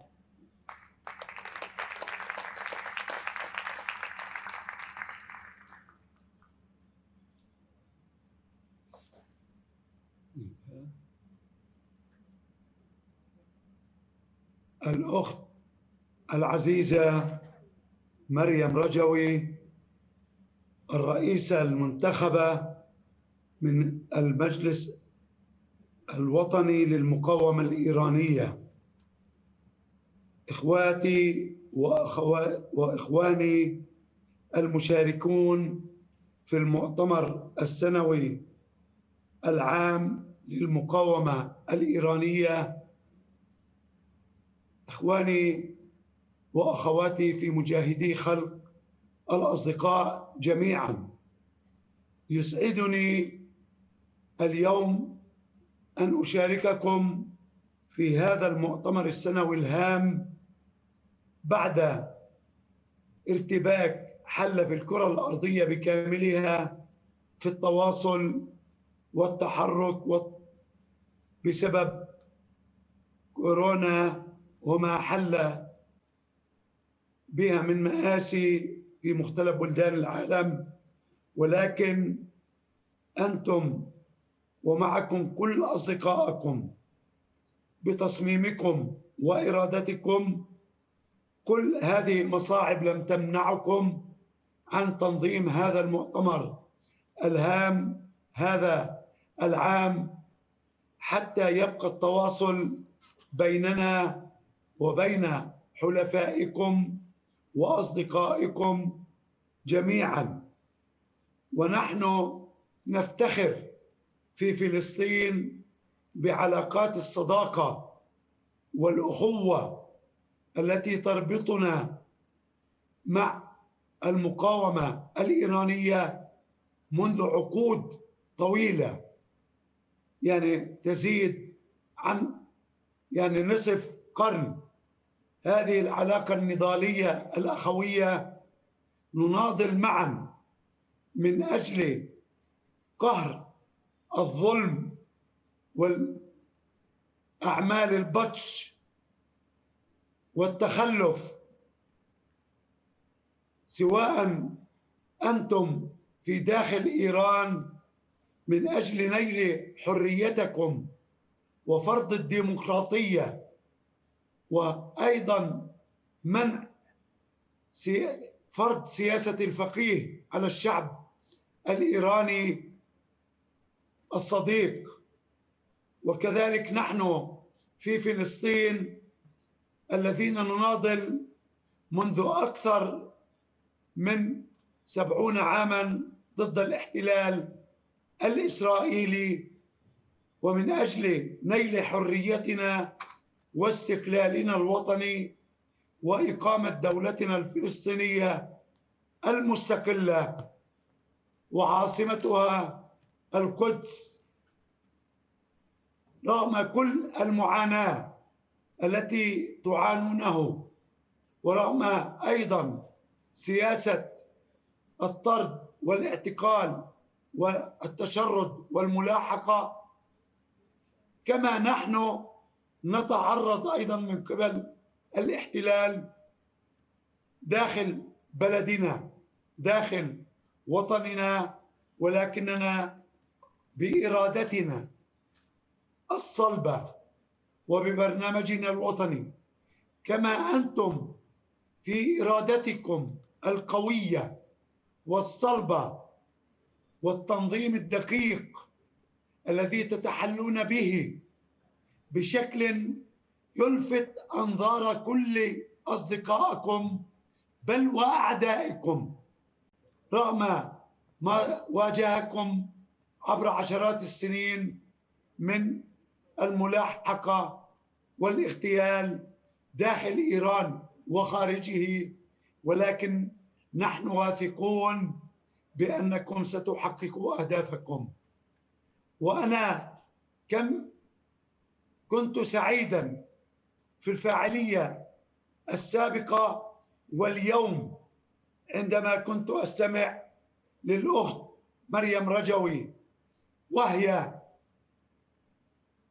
تعلن وتقول نعم، المقاومة الإيرانية بقيادة الأخ العزيز والصديق مسعود رجوي ستحققون النصر، رغم غيابه عن الأنظار لفترة يعني ليست قصيرة، لكنني كنت أقرأ عيون الأخت مريم، أرى فيها مسعود أمامي عندما كنت ألتقي بها في باريس كل مرة، وفي لقاء في بروكسل أيضا. نعم، كنت واثق أن أخي مسعود مستمر في القيادة ومستمر في النضال، وإرادته قوية وصلبة، ولن يستطيع حكم الملالي النيل من والتغلب عليه. إننا أيضا نؤكد مساندتنا الدائمة لكم، ونؤكد على تحالفنا الدائم الذي لا يمكن أن نسمح أن يمس مهما كانت الاحتجاجات ومهما كانت الاعتراضات، فأنتم أصدقاء أوفياء كما نحن أصدقاء أوفياء لكم. نحن واثقون ونحن فخورون بهذه المشاركة الواسعة من مختلف بلدان العالم في مؤتمركم هذا، والذي يدل ويؤكد على عدالة قضيتكم، كما أيضا نحن متأكدون على الإنجازات التي حققتها الثورة الفلسطينية، خاصة في السنوات الأخيرة بعد المؤامرة التي تعرضت لها القيادة الفلسطينية والشعب الفلسطيني من ترامب الرئيس المخلوع، الذي حاول النيل من حقوقنا والنيل منها وإهدائها لليمين العنصري المتطرف في إسرائيل بزعامة نتنياهو. اليوم جاءت إدارة جديدة وأكدت لنا أنها تختلف عما قبلها، وأنها نحن فخورون أننا استطعنا إعادة العلاقات السياسية بيننا وبين الإدارة الأمريكية الجديدة، التي أيضا أعادت موقفها المؤيد لحل الدولتين في الصراع الفلسطيني الإسرائيلي، وأكدت على رفضها لأي طرف يحاول تغيير قضايا الخلاف وقضايا الحل النهائي، وفي مقدمتها ذلك القدس التي نحن نؤكد أنها ستكون العاصمة كما كانت العاصمة الأبدية لدولة فلسطين. وهذا ما أكده قرار الأمم المتحدة 19/67 عام 2012، والذي قبلت فيه فلسطين دولة تحت الاحتلال عضو مراقب في الأمم المتحدة. ونحن أيضا أن الرأي العام العالمي سينتصر لكم كما انتصر لنا، وحالة الانتصار تزداد يوما بعد يوم بالنسبة لنا. وأيضا نحن نثق بقدرتكم على استقطاب مزيد من الأصدقاء لكم في أمريكا، في أوروبا، في آسيا، في إفريقيا، في كل أنحاء العالم، لأننا نناضل نحن وإياكم من أجل قضية عادلة لشعبينا، الشعب الإيراني والشعب الفلسطيني. لا أريد أن أطيل عليكم، أتمنى لمؤتمركم النجاح ومزيد من التطور والتقدم، والذي لم يكن مصادفة التعبير عنه علنا باستمرار قيادة الأخ القائد مسعود رجوي للمقاومة والنضال والجهاد في إيران من أجل حرية الشعب الإيراني وتقدمه وتطوره والتخلص من كل أشكال الاضطهاد التي يتعرض لها. وإن شاء الله نحتفل معا في النصر عندكم وفي النصر عندنا، ونستقبلكم في القدس عاصمة الدولة الفلسطينية المستقلة. والسلام عليكم.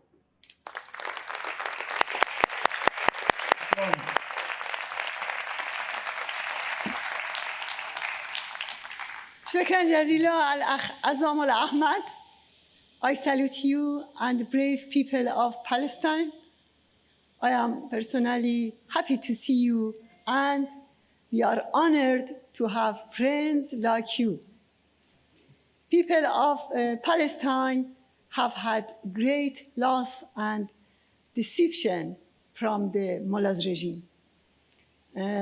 Inshallah, with the overthrow of the regime, which is the main factor for the tension, terrorism, and fundamentalism in the region, the people of Palestine, along with Iranian people, will achieve the security and progress and prosperity. And I thank you once again for your participation. Please convey to President Mahmoud Abbas our warm greetings and our best wishes for his well-being and success. Inshallah, after the overthrow of the mullah's regime, we will see you in Tehran, in a free Iran. And you know that the Mujahideen, all of the Mujahideen, have determined to continue their struggle until they overthrew the mullah's regime. Thank you very much. إن شاء الله وشكرا كثيرا. Inshallah.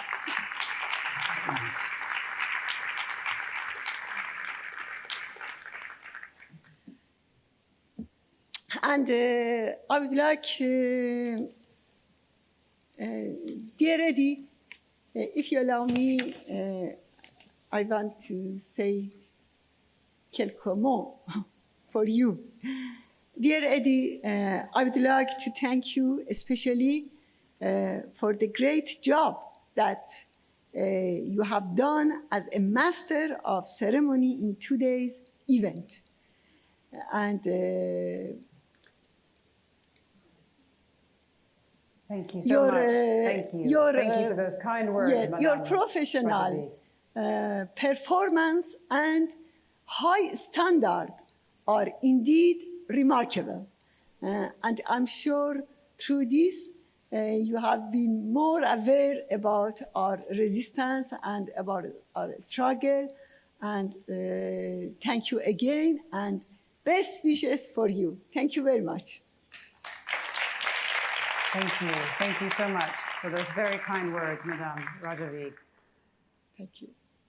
Our next speaker is an advocate for human rights and for women's rights. She comes from a legacy of resistance as well, as she is Nelson Mandela's granddaughter.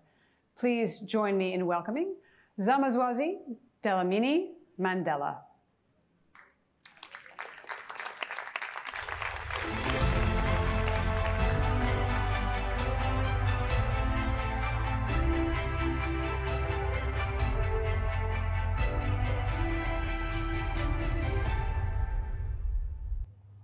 Madam Rajavi, ladies and gentlemen, it is indeed a pleasure and honor to talk to you today. In keeping with the theme, solidarity with the women of Iran in their struggle to secure basic fundamental human and gender rights, it is important for us all to remember and draw strength that despite the adversity we confront in our crusade to secure our inalienable human rights, we shall and will not capitulate to the torture, violence, and barbarism brought upon us, just like the women of Iran are experiencing and are currently being subjected to. In capturing the history of our liberation struggle against apartheid, it is usually the faces of men that are presented as the heroes to the world. But it was often women who embraced the idea of mass campaigns and went to jail for their protests long before men did.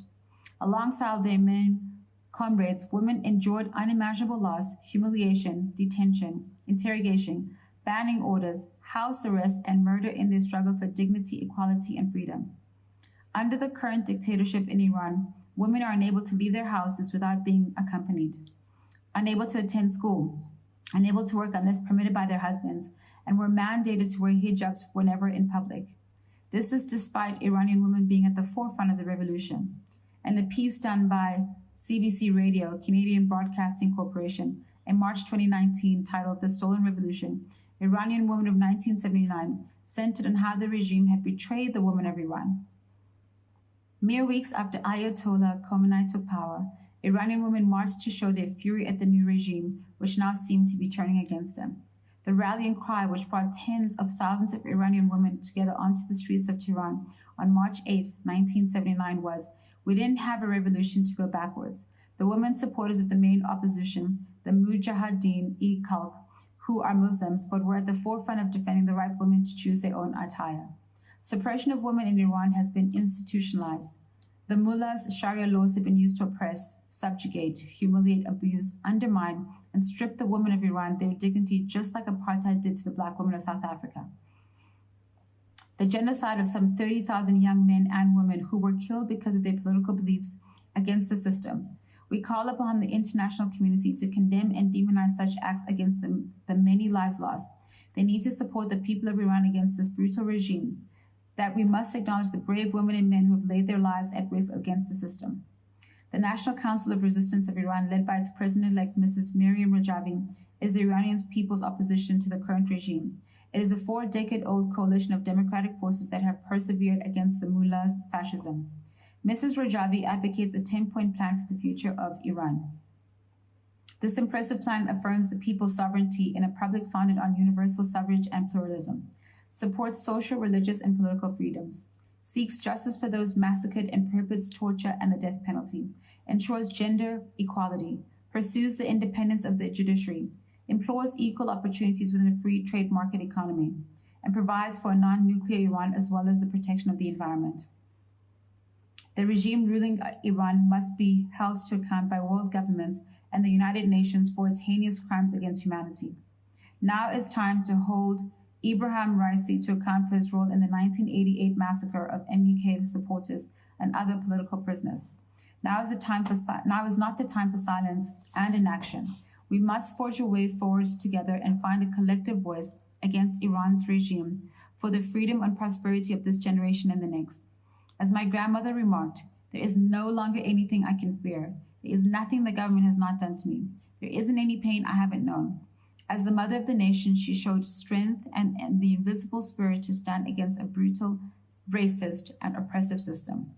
In conclusion, what I have tried to emphasize is if we as women want to drive meaningful change together to bring about human rights and equality, we can only achieve this if we bring about meaningful, systemic, structural, and prevalent societal changes, which requires a paradigm shift in our societal system and belief system. I thank you. Amanda, Amanda.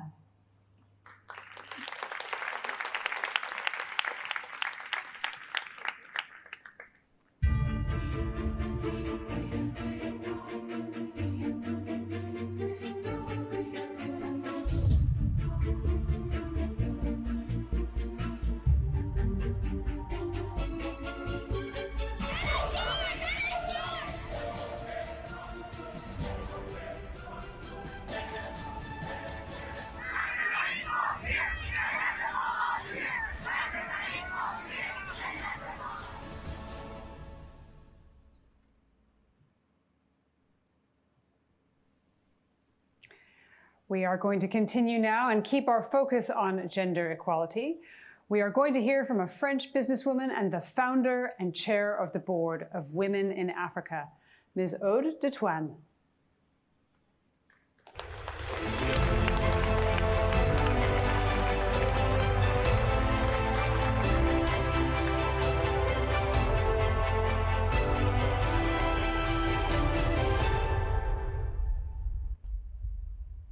Les récentes élections en Iran laissent craindre le pire.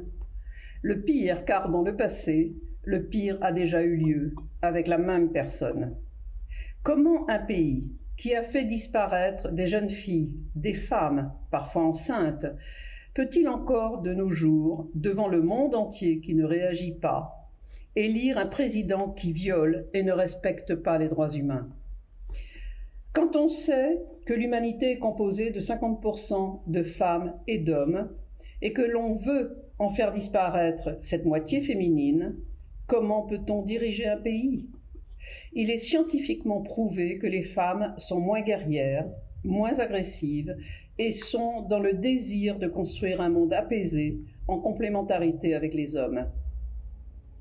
Les femmes veulent vivre normalement et contribuer à faire de la vie, de leur pays, non pas un champ de bataille, mais un lieu pour vivre de façon équitable dans une relation normale aux autres. Les crimes du passé, les crimes dont on a peur à nouveau, ne peuvent pas créer cette vie normale dont les femmes et les hommes, aussi en majorité, rêvent. Cette situation, au vu du monde entier, doit être hurlée à la face du monde, et on ne peut pas rester indifférent parce que ça ne se passe pas à côté de chez nous. Si nous ne faisons pas attention, si nous ne sommes pas vigilants, si nous laissons faire sans réagir, l'emprise idéologique continuera à forger ce pays dans lequel les femmes ont pourtant tant de rôles à jouer. Les femmes iraniennes sont courageuses, intelligentes, elles ont envie, comme toutes les femmes du monde, de travailler normalement, de vivre normalement. Elles ont eu le courage, lors du soulèvement populaire en 2019, de se rassembler devant le département de la justice pour demander des comptes aux autorités. Elles osent poster des messages courageux sur les réseaux sociaux. Qui peut s'autoriser ainsi à les martyriser, à les empêcher de vivre, de parler, de rire, d'avoir des enfants, du travail, et aussi de contribuer à la stabilité de leur pays, mais également à celle du monde? Il est temps de réagir, nous, citoyens du monde, nous, femmes du monde. Nous devons accompagner Madame Rajavi dans son combat. Nous ne devons pas fermer les yeux. Nous n'avons pas le droit de laisser faire.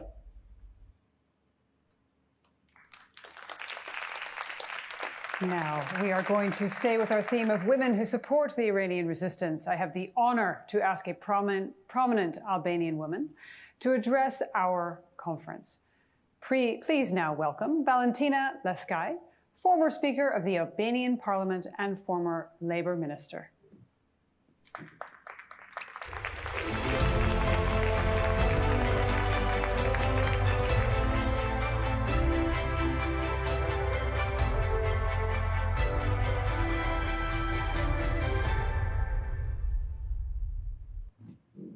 Dear Madam Rajavi, honorable guests, dear friends, it is a pleasure for me to address this extraordinary international conference with such estimated audience and so many people from across the globe.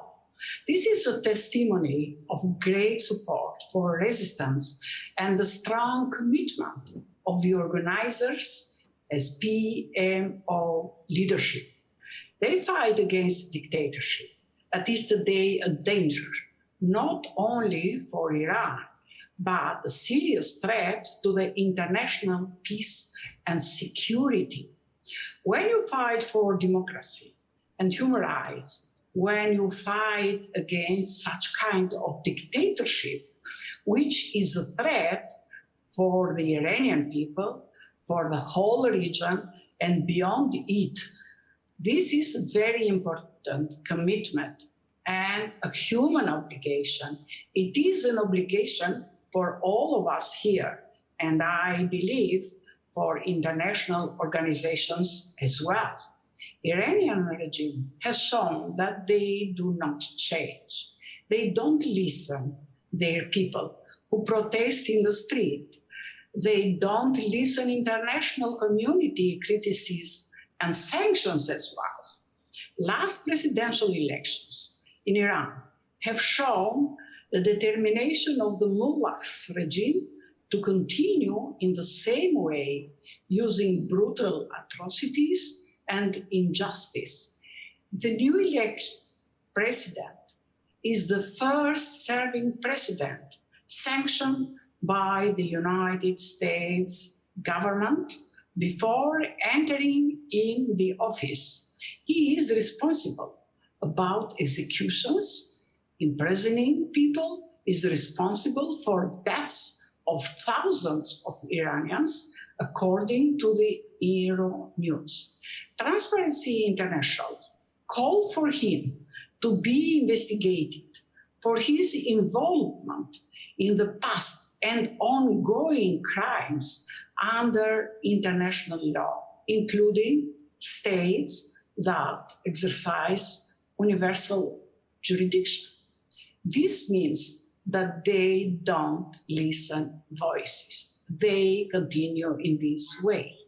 During the last year, but even before, in my international activities, I have seen so many Iranian women who bravely choose to fight for human rights and justice against the dictatorship. But I strongly believe that PMO has given a strong message regarding women's rights as human rights. This resistance has shown respect for women's rights and justice when they choose to have Madame Rajavi, a woman leader in front of the mullahs regime, a strong personality that gave voice for voiceless people in Iran and all over the world. I'm here to express my solidarity with Madame Rajavi and with the Iranian people who is protesting against the dictatorship for a secular, democratic, and unnuclear country. I'm proud of my country's firm policy against any kind of terrorism and dictatorship, and I thank you. Thank you to Valentina Laskai. Let's now go to another woman leader who gives a voice to the voiceless as well. I am honored to give the floor to Dominique Attias, President of the European Law Society Federation, since March of 2021. She was vice bâtonnière of Paris from January 2016 and the first woman to hold this position. She is also a recipient of France's Légion d'honneur in 2011.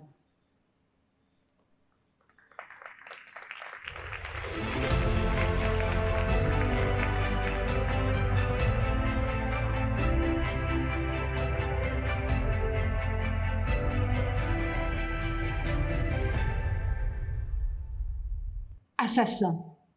L'Iran, ce grand pays, a à sa tête désormais un assassin. Ebrahim Raïssi. Ses mains rougies du sang de 30 000 hommes, femmes et enfants que sans pitié, alors qu'il était procureur général adjoint de Téhéran, il a fait assassiner. C'était en 1988, pendant l'été. Depuis ce funeste été, aucune condamnation internationale n'est intervenue. Après le terrible massacre de Srebrenica en 1995, où 8000 hommes avaient perdu la vie, Ratko Mladic a été jugé et condamné à perpétuité. Ici, aujourd'hui, je vous parle de 30 000 personnes. Qu'ont fait les Nations Unies? Que fait l'Europe? Que va faire l'Europe contre le régime iranien et le désormais président Ebrahim Raïssi? Coupable d'un crime contre l'humanité. Oui, je qualifie ces crimes comme des crimes contre l'humanité. Il n'est pas envisageable que pour des raisons économiques, les dirigeants européens se taisent et ainsi perdent leur âme. Comment faire croire à nos concitoyens que l'Europe est l'Europe des peuples si l'exécution de 80 000 hommes, femmes et enfants est passée sous silence? La Fédération des barreaux d'Europe que je représente, forte de près de 1 million d'avocats, défend et défendra toujours et partout l'état de droit, les libertés fondamentales, le droit pour chacune et chacun d'entre nous d'exprimer librement ses opinions sans crainte pour sa vie, de bénéficier d'un procès équitable. Ce qui est arrivé à nos portes peut un jour se produire chez nous. Il n'est pas envisageable de ne pas réagir. En mai dernier, comme bien d'autres, j'ai sollicité du haut-commissaire aux Nations Unies que soit créée une commission d'enquête afin de faire toute la lumière sur ce massacre. Il est impératif de signifier aux dirigeants iraniens non seulement que nous resterons toutes et tous vigilants, mais que les gouvernements et instances de l'Union européenne se joindront au soutien de la création de la commission d'enquête de l'ONU pour faire la lumière sur ces massacres perpétrés il y a maintenant plus de 30 ans. Je me souviens de ce poignant rassemblement organisé par le Conseil national de la résistance iranienne et surtout par son comité des femmes, que je salue là. Et j'en profite aussi pour saluer Madame la Présidente, Madame Mariam Rajavi, l'infatigable présidente. Rappelez-vous, en visio, le 22 août 2020, les frères, les sœurs, les parents de ceux et celles qui ont été massacrés et qui ont disparu sans sépulture ont manifesté leur douleur toujours présente et leur profonde incompréhension. Par son silence, l'Europe devient complice des meurtriers.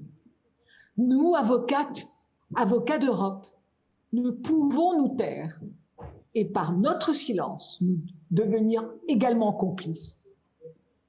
Il est plus que temps que l'Union européenne mette fin à son silence assourdissant. Faute de le faire, les instances européennes perdront toute légitimité face aux populations qui les regardent. Il est grand temps qu'elles se réveillent. Je vous remercie.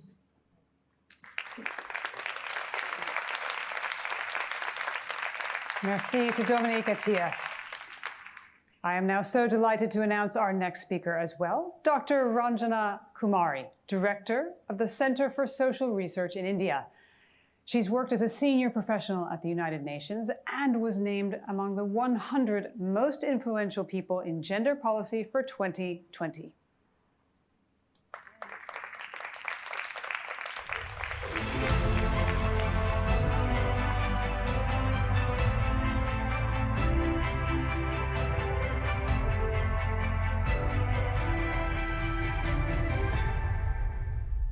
Dear Mrs. Razavi and dear friends, we are here today to join the Free Iran World Summit 2021 to express our support to the Iranian people and your resistance movement.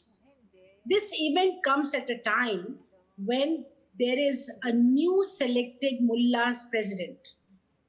Ibrahim Raisi was a member of the Death Commission which sent thousands of political prisoners to the gallows in 1988. None of the prisoners had been sentenced to death. Not one woman PMOI prisoner survived the 1988 massacre. But today, I would like to tell you about the opposite side of this tyranny, which is the blooming resistance of Iranian opposition and the power of women who have stood resilient and have held the flag of freedom throughout Iran, and besides their courageous leader, who I salute. Mrs. Razavi's 10-point plan on women's freedom and equality is tomorrow's Iran, which I fully support. Is a plan against the 40-year of old misogynist laws that rule Iran. It includes a respect to fundamental freedom and rights, equality before the law, equal participation in political leadership and in the economic sphere, elimination of violence and repealing mullahs, Sharia law, among others. Mrs. Razavi stated once in a women's conference, and I remember it very clearly, that the experience within the resistance movement made it clear that defeating the curse of inequality is impossible without a leap forward, meaning that competent women had to assume leadership responsibilities without the slightest degree of anxiety. Women's hegemony in the Iran resistance as a paradigm shift, shifting transformation, paved the way for women to take the responsibility in all fields. As a result, they succeeded in adopting noble values and rose above the decadent and reactionary culture. Instead of losing hope, they learned to remain helpful and assiduous in opening the path to victory. In this path, the women of the resistance have attained an incredible ability to make sacrifices. For this reason, they succeeded in running the affairs of Camp Ashraf, which I have personally visited, and I salute the people of Camp Ashraf in the most challenging battles, and today they are defeating all obstacles ahead of them in the path of a free Iran. When you target the mullah's misogyny, you are aiming at the heart of their ideology. This is why it is important to stand with Mrs. Razavi and the women of Iran. But nothing will stop the will of a nation to bring about change. So again, side by side, the women of the resistance units in Iran. And with Mrs. Rajavi, I repeat, Hazer, Hazer, Hazer.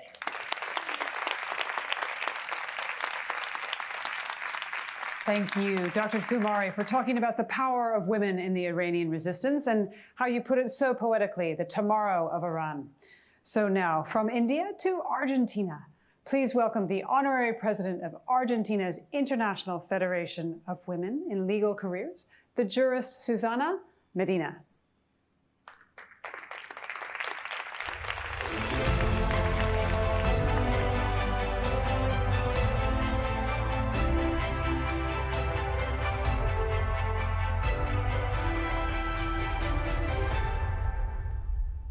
La situación general de los derechos humanos en la República Islámica del Irán, incluidos los derechos humanos de las mujeres, es motivo de gran preocupación para la comunidad internacional. La crisis económica, la pandemia generada por el coronavirus, los débiles mecanismos de justicia, la escasa o nula rendición de cuentas dan como resultado la impunidad. Perpetúan las violaciones existentes y aumentan el riesgo de futuras violaciones a los derechos humanos de todos, pero en especial de las mujeres. El hecho de que no se haya establecido un mecanismo de conformidad con el derecho internacional para la rendición de cuentas y la reparación de las violaciones cometidas en el contexto de las protestas de noviembre de 2019 resulta emblemático, resulta preocupante. Los manifestantes, defensores de derechos humanos, abogados y actores de la sociedad civil continúan siendo intimidados, amenazados, perseguidos, con detenciones arbitrarias y sometidos a un proceso de enjuiciamiento penal poco claro, poco transparente. Muchas de estas víctimas son mujeres que han sido amenazadas, encarceladas, torturadas, violadas y condenadas a la pena de muerte, solamente por manifestarse a favor de los más elementales derechos humanos de las mismas mujeres, de las ciudadanas de Irán, y ciudadanas que se niegan a perpetuar costumbres patriarcales que no tienen en cuenta sus más elementales derechos. La violación sistemática de estos derechos por parte del Estado son delitos que afectan la dignidad y la libertad, son delitos de lesa humanidad, y nosotros, como juristas, tenemos la obligación de denunciarlos ante la comunidad internacional para ayudar a construir una Irán libre, una Irán democrática, igualitaria, no estereotipada, no sexista, una Irán respetuosa de los derechos humanos de todos, pero muy especialmente de los derechos humanos de las mujeres. Tengan ustedes mi solidaridad y espero verlos pronto. Muchas gracias por invitarme a ser parte de esta comunidad internacional.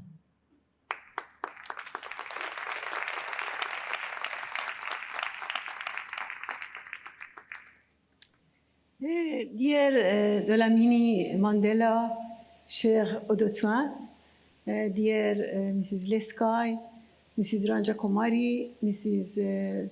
Susana Medina, and Madame Dominique Attias. Cher Dominique, vous avez très bien parlé du massacre de 88. Vous avez complètement raison. Il ne faut pas être en silence. Il faut parler et démontrer la nature du criminel de ce régime. Merci beaucoup. And I'm very happy to see you. And as you rightly emphasized, all of you, the situation of women in Iran is very important because the country now faces many crises, such as the coronavirus, poverty, high prices, and etc. And women are facing the greatest pressures. For this reason, we see that in all protests and demonstrations, women are actively present. The religious dictatorship is based on misogyny, and for this reason, in the Iranian resistance, as well as in protests, the uprisings, and the women play a key role, and they are pioneers for the overthrow of the religious dictatorship ruling Iran. Thank you all very much.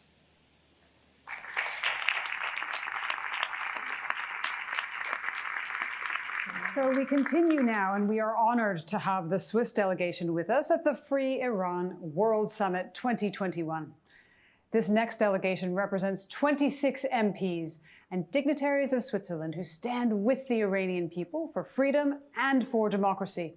I'm very pleased to invite the Honorable Lawrence Fellman-Riele, member of the Swiss Federal Parliament, to speak now.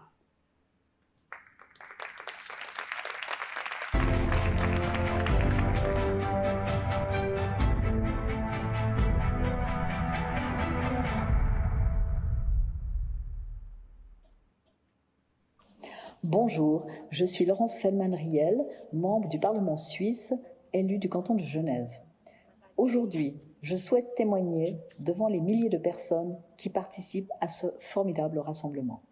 Je connais le Conseil national de la résistance et sa présidente élue, Mariam Rajavi, depuis de nombreuses années et je leur apporte toute ma solidarité. Durant plusieurs années, j'ai été témoin des activités de la résistance à travers le monde et en particulier à Genève, où de nombreux militantes et militants ont souvent manifesté devant l'ONU. J'ai vu comment les militantes et les militants ont résisté aux attaques du régime des mollahs sous les bombardements, à l'époque à Ashraf, ainsi qu'aux campagnes de diabolisation et aux attentats terroristes. Je mentionne en particulier l'attentat manqué de juin 2019 lors du meeting de Villepinte où j'étais présente avec une délégation suisse. Je me suis aussi rendue en Albanie, à Tirana, et j'ai pu visiter Ashraf 3 et j'ai été vraiment admirative de l'engagement, en particulier des femmes, de la résistance iranienne. Je suis témoin des combats de Mariam Rajavi pour surmonter les obstacles et les facteurs qui s'opposent à l'instauration de la liberté en Iran. Je suis témoin des nombreux obstacles qui se dressent sur son chemin. Malgré toutes ces difficultés, elle n'abandonne jamais.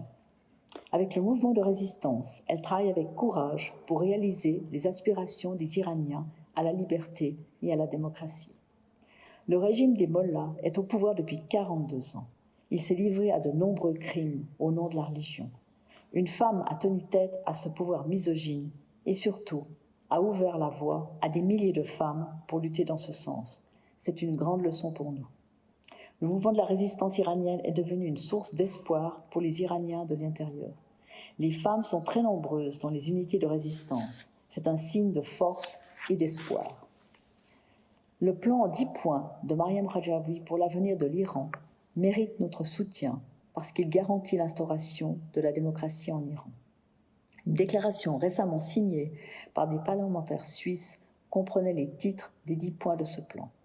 Nous continuerons à faire campagne pour que d'autres parlementaires suisses soutiennent aussi cette démarche. Suite aux élections présidentielles en Iran, c'est le candidat sans rival, entre guillemets, Ebrahim Raisi, qui va remplacer Rouhani. Interrogé sur son rôle dans le massacre de masse de 1988, Ebrahim Raisi a déclaré effrontément, je cite, « Depuis le début de ma carrière de juriste, j'ai toujours défendu les droits humains du peuple. Les droits de l'homme sont depuis toujours le point central de toutes mes responsabilités. » Fermez les guillemets. Cette déclaration ne peut qu'inquiéter les partisans de la démocratie et d'un régime basé sur les valeurs humaines. Agnès Calamar, la secrétaire générale d'Amnesty International, a réagi à l'annonce de l'élection de Ebrahim Raisi en déclarant, je cite, « Le fait qu'Ebrahim Raisi se soit hissé à la présidence au lieu de faire l'objet d'une enquête pour crimes contre l'humanité est un sinistre rappel que l'impunité règne en maître en Iran. » Fermez les guillemets. Elle a souligné, je cite encore une fois, « Nous continuons à demander qu'Ebrahim Raisi fasse l'objet d'une enquête. Il faut le poursuivre pour son implication dans des crimes passés et actuels au regard du droit international, notamment par les États qui exercent leurs compétences universelles. » Fin de la citation. Pour conclure, J'appelle le gouvernement suisse et les autres pays européens à cesser la politique de complaisance avec ce régime et à adopter une position ferme face à cette autocratie. Je soutiens la mise en place d'une enquête sur les crimes passés de Ebrahim Raïssi comme Amnesty l'a demandé. Une fois encore, je salue les efforts de Mme Mariam Rajavi et de sa résistance et souhaite vivement qu'un nouveau régime basé sur la démocratie, la laïcité, l'égalité entre femmes et hommes et la liberté s'impose en Iran dans un proche avenir. Je vous remercie de votre attention et vous souhaite une fructueuse rencontre.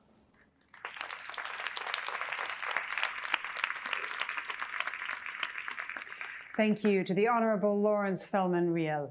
From Switzerland, we now head west across the Irish Sea.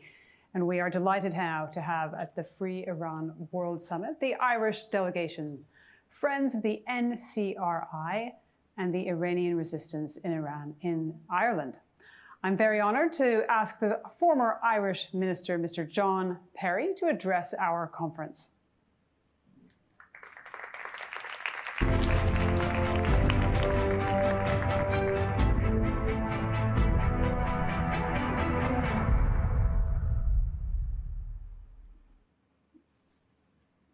President-elect Madam Rajavi, people of Iran, honourable colleagues, ladies and gentlemen, our message today from the Free Iran Summit is one of solidarity and support for the millions of Iranians who had enough of the religious dictatorship that has denied them their most fundamental rights and freedoms.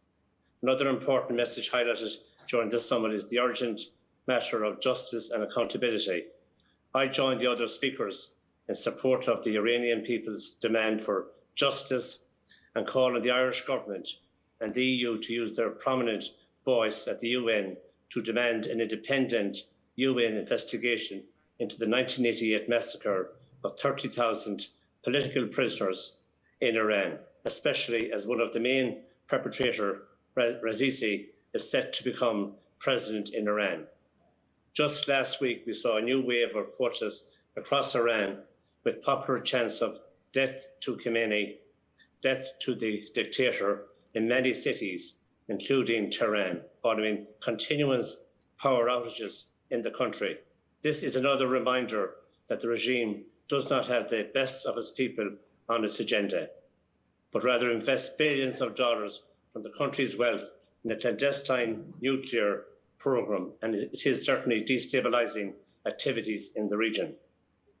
And by appointing Raisi as the next president, the supreme leader signals that the dictatorship will continue to press full ahead as the same unacceptable path, ruling with repression, terrorism, and advancing a nuclear program that has no civilian use. This shows that the regime in Iran cannot be trusted with dialogue and sanction relief, and the only way forward is to stand firm and pressure Tehran to abandon its unacceptable behaviour. However, today, at this summit, we have seen and heard that there exists another alternative to the regime, a democratic alternative that sets the priorities and aspirations of the Iranian people first, a democratic alternative that wants Iran to live in peace with its neighbours and cooperate with the outside world. This democratic alternative is represented by the National Council of Resistance, the NCRI, and stipulated in the 10-point plan of the NCRI President-elect Madam Rajavi, and it is clearly demonstrated during the 3-day Free Iran Summit. It has strong support among Iranians and international recognition, which demolishes the often repeated claim by the regime that the democratic opposition is finished and has no popular support.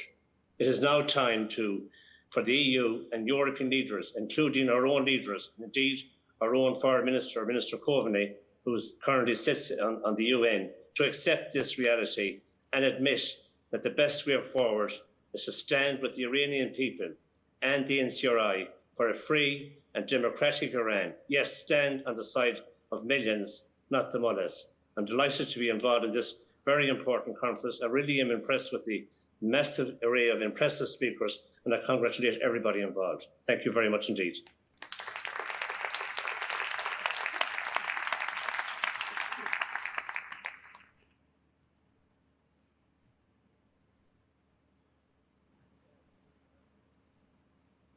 in Iran. I am now most delighted to announce that the Belgian parliamentary is with us, representing 18 dignitaries, including 12 parliamentarians from Belgium.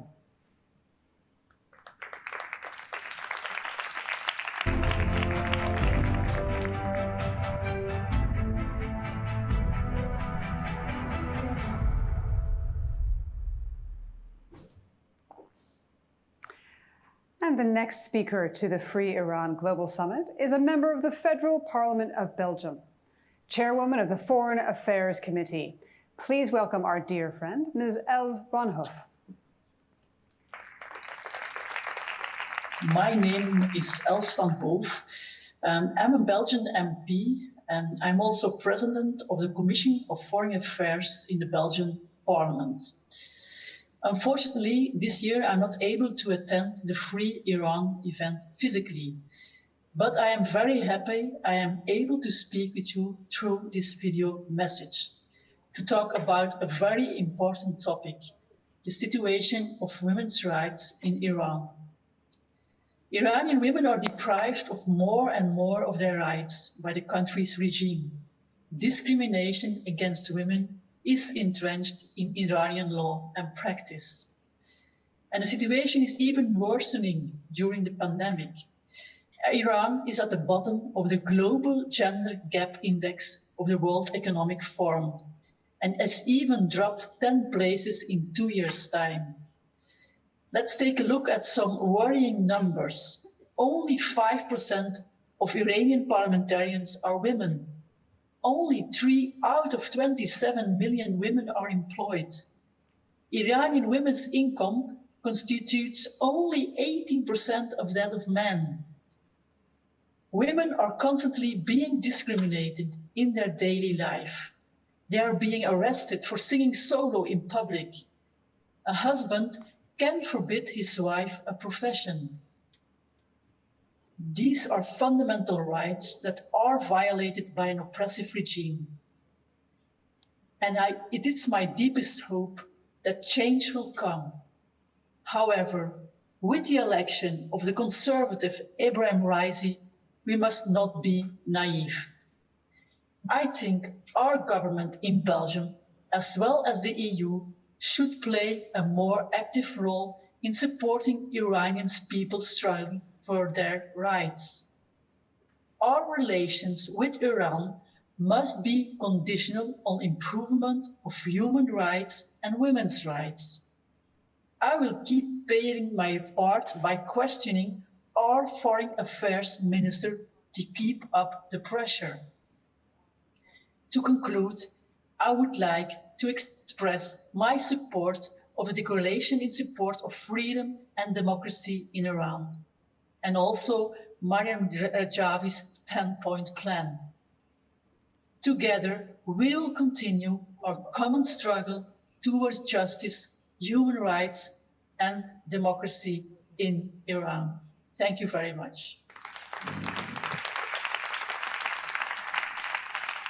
Data does truly tell the story, and Els van Hoof there had some very strong data about the plight of women in Iran. Thank you very much for your support and your hope that change will indeed come. Now, we are delighted to welcome our next speaker, Belgian Senator Mark de Mesmaeker. Dear Mariam and distinguished guests, I am Mark de Mesmaeker, a member of the Belgian Senate.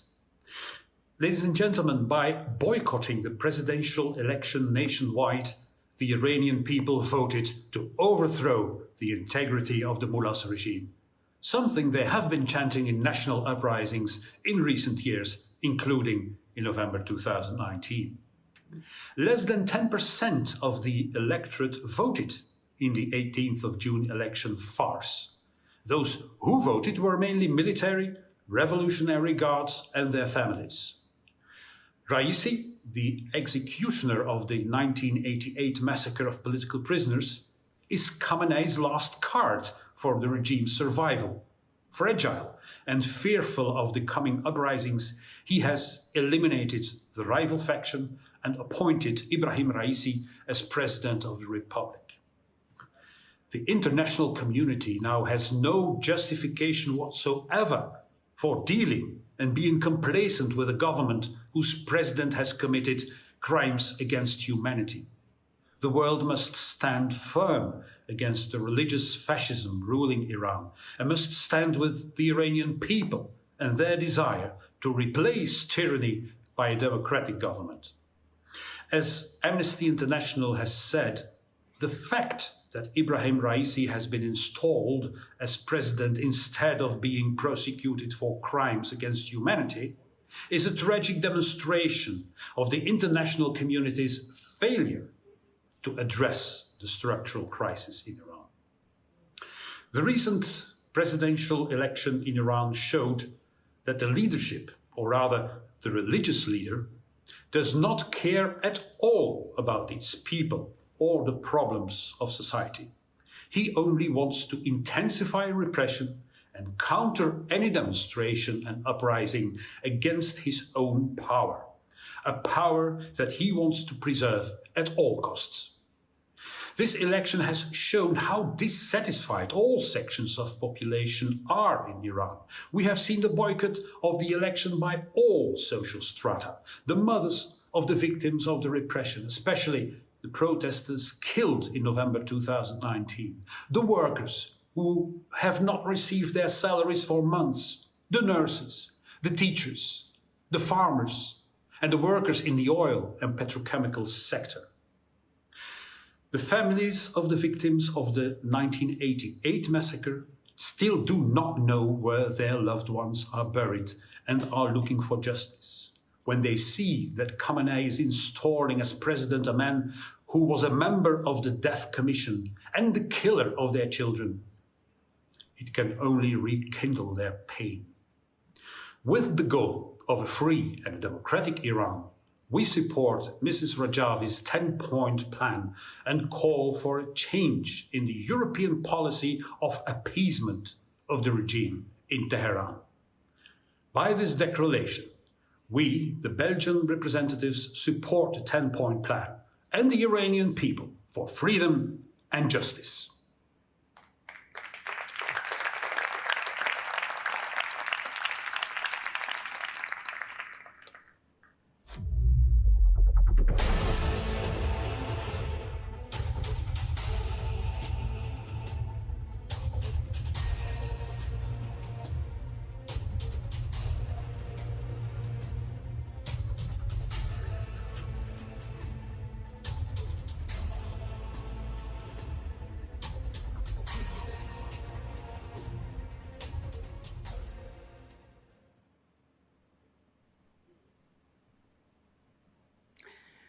We are honored now to be joined in this part of the Free Iran World Summit by the Portuguese parliamentary delegation.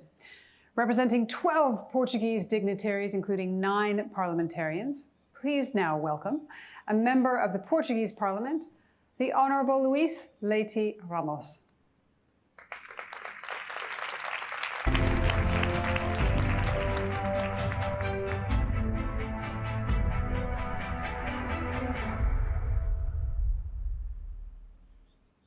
Mesdames et Messieurs, bonjour à toutes et à tous. Le guide suprême du régime iranien, Ali Khamenei, a choisi Ebrahim Raisi comme nouveau président du régime car celui-ci doit faire face à une société iranienne rétive, déterminée à renverser la dictature pour tous les moyens.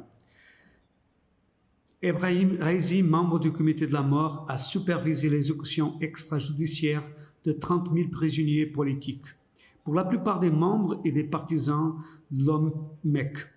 Cette nomination a 2 messages. Premièrement, c'est le clou final dans le cercueil du réformisme. Deuxièmement, la résistance organisée du peuple iranien et l'alternative du régime. Peu de temps après la parodie de l'élection présidentielle, les protestations de divers secteurs de la société iranienne ont repris à travers du pays. Les manifestations en Iran font suite au boycott national de l'élection présidentielle des Mollahs le 18 juin. Les médias publics du régime ont mis en garde contre les conséquences de ce boycott national des élections qui dépend de la volonté du peuple iranien de changer le régime. Lors des grandes manifestations populaires, le décembre 2017 à janvier 2020, les Iraniens de tous horizons ont condamné le système politique des mollahs avec des slogans tels que conservateurs, réformistes. Le jeu est terminé. Les termes conservateurs et réformistes font référence aux deux factions au sein du régime. Il ne s'agit que d'approches tactiques différentes pour les membres objectifs à long terme, à savoir préserver le régime et avoir une plus grande part du pouvoir. Rezi a déclaré publiquement qu'il était fier de son rôle dans le massacre des prisonniers politiques. Cela devrait être un signal d'alarme pour nous tous. Nous ne devons pas rester silencieux. Les interlocuteurs étrangers de ce régime doivent savoir que Rezi est le principal auteur du massacre de 1988, dont les victimes étaient avant tout des membres et des partisans de l'organisation des Moudjahidines du peuple iranien, OMPI-MEK. Rezi s'est ensuite fait davantage connaître dans la présentation des manifestations pacifiques. Il faut condamner les élections présidentielles, ridicules de l'Iran, et le reconnaître que Rezi est une personne qui ne devrait bénéficier d'aucune sorte d'immunité. Il devrait être jugé par un tribunal international pour ses crimes. Comment les dirigeants européens peuvent-ils accepter qu'un meurtrier de masse comme Rezi devienne président d'Iran? Rezi a déclaré publiquement qu'il était fier de son rôle dans le massacre des prisonniers politiques. Cela devrait être un signal d'alarme pour nous tous. Nous ne devons pas rester silencieux. La secrétaire générale d'Amnesty International, Mme Agnès Calamarde, a déclaré sur Twitter qu'Ibrahim Rezi méritait de faire l'objet d'une enquête pour les crimes contre l'humanité que sont le meurtre, la disparition forcée de torture au lieu de devenir président. Il est temps de condamner les élections présidentielles ridicules de l'Iran et de reconnaître que Rezi est une personne qui ne devrait bénéficier d'aucune sorte d'immunité. Il devrait être jugé par un tribunal international pour ses crimes.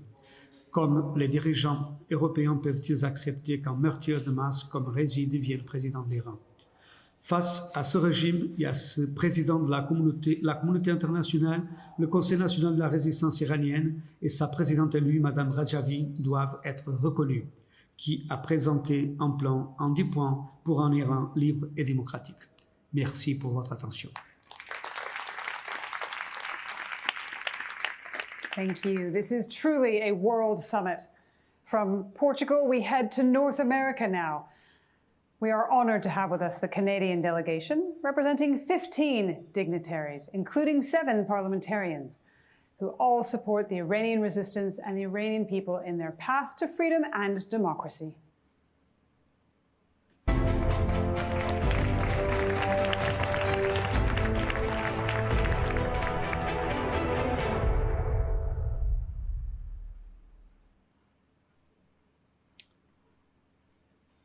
So our next speaker is a prominent member of the Parliament of Canada. Please welcome Mr. James Bazan. Good afternoon. It's an honor to join everyone at this year's Free Iran World Summit. I first want to offer my unwavering support and admiration for the hard work you're all doing to create a better future for a free and democratic Iran. This has been a long, hard fight, and each time I'm invited to speak here or meet with the Iranian community in Canada, I'm inspired by the tenacity and heart of the Iranian people. You are relentless in your fight, and you must be for the sake of all Iran. Madam Rajavi's 10-point plan clearly lays out our end goal of a just, democratic, free, and peaceful future for all Iranians. It also reminds me how much Canada can and must do to support Miriam Rajavi and each and every one of you to achieve the Iran of the future you deserve. An Iran that respects human rights, the rule of law, liberty, democracy, and individual liberty. Over my time as a member of Parliament, one of my proudest moments was in 2017, when Senator Raynell Anderchuk and I successfully saw our bill, the Justice for Victims of Corrupt Foreign Officials Act, Canada's own Sergei Magnitsky law, passed with unanimous support in both the Senate and House of Commons. It was a monumental and emotional occasion. Parliament had taken a clear stand and gave the federal government the tools needed to combat international corruption and the abuse of human rights, in addition to naming and shaming despots, tyrants, and kleptocrats. The Magnitsky Law ensures Canada cannot be used as a safe haven by corrupt foreign officials and gross human violators who have all illicitly enriched themselves through the abuse of their authority and want to take advantage of Canada's lucrative financial and real estate markets and stable economy. Sadly, speaking to you now 4 years later, I'm deeply frustrated and disappointed to say Canada has largely allowed these powers to collect dust, while the crimes they were designed to punish are happening with alarming frequency, especially in Iran under the terrorist regime in Tehran. Myself and my colleagues in Her Majesty's loyal opposition have spoken in the House of Commons, sent many letters to the Minister of Foreign Affairs, hosted events on Parliament Hill, and still the Government of Canada has refused to use Magnitsky sanctions against President Raisi, Supreme Leader Khomeini, former President Rouhani, and any other Iranian officials who are responsible for the ongoing human rights abuses against Iranian citizens, the systemic corruption, the horrific 1988 massacre, and the downing of Ukrainian International Airlines flight PS-752. The Liberal government's own report on the cause of downing of passenger flight PS-752 showed a disgusting and willful blindness. They refused to blame the Iranian regime for firing the missiles that brought down the aircraft. Questions are also being raised on why the Royal Canadian Mounted Police very quickly declined to investigate the shooting down of PS-752 as the largest murder of Canadians since the downing of the Air Indian Flight 182 in 1985. In my opinion, that decision must be revisited. Terrorist atrocities committed against Canadians, wherever they are in the world, must be fully investigated by the proper authorities. It is simply not good enough to leave these matters in the hands of bloodthirsty terrorist regimes and take their word for what happened. Unfortunately, that is exactly what the Liberal government has done in Canada. Families of the victims of Flight PS-752 have shared with me their deep disappointment in the Canadian government as it continues to appease the Iranian regime by refusing to lay any accountability on the Iranian theocracy, refusing to list the IRGC as a terrorist organization, or take legal action at the International Court to bring to justice all who are responsible for this atrocity. Let me be clear. The IRGC is a terrorist entity. I know that. You know that. The Parliament of Canada passed a motion to declare that in June 2018. And just last month, the Superior Court of Ontario ruled the IRGC a terrorist organization. Unfortunately, the Trudeau government has sat on its hands for over 3 years and has failed to officially list the IRGC as a terrorist entity. This, combined with the video of Prime Minister Justin Trudeau glad-handing and backslapping Iran's so-called foreign minister, shows that the current Liberal government would rather shamefully appease the oppressive and brutal regime in Tehran than seek justice for victims of terrorism. So today, I, along with other like-minded Canadian parliamentarians, pledge to fight for all pro-democracy Iranian activists and ensure Canada does more to support you in fulfilling your aspirations for a free and inclusive Iran. I can assure you that a future Conservative government in Canada can and will do more. Until then, I'll continue to use my voice in Canada's House of Commons and take every opportunity to push our government to better support all Iranians who are fighting for freedom, democracy, and human rights. Together, we will succeed. Thank you. Thank you to the Honourable James Bazem. It is my pleasure to invite another Canadian dignitary to the floor. Please do welcome Honourable Candice Bergen, the Deputy Leader of the Conservative Party.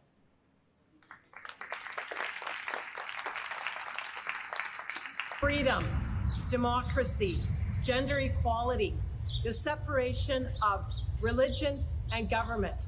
These are basic fundamental rights and desires of every human being, and it is the desire of those living in Iran. Hi everyone, I'm Candice Bergen. I'm the Deputy Leader of Canada's Conservative Party, and I'm here to lend our support to the great movement for freedom in Iran. Canada's Conservatives support your desire and the work that you're doing. In fact, we have put forward a motion in the Parliament in Canada to designate the IRGC as a terrorist entity. We also, when we were in government, shut down the embassy, the Iranian embassy. These are concrete actions to support freedom in Iran. The people of Iran have had enough of this regime. Only 10% of Iranians showed up for this so-called election, which put in power one of the most horrific and violent men that even Amnesty International has described as a butcher. I'm here to tell you that the people of Iran deserve freedom. They deserve equality. They deserve opportunity. And the horrible regime in Iran needs to be taken down. And so we support you. We are so happy to be part of the Free Iran Conference 2021. And we look forward to hopefully all being together in the very near future. I wish you health. I wish you success. I wish you victory. Thank you. Thank you for those inspiring words, Honourable Candice Bergen. From Canada now, across the world again, we are honoured to have with us the parliamentary delegation from Australia. This delegation represents 24 MPs and dignitaries who stand with the Iranian people in their quest for freedom.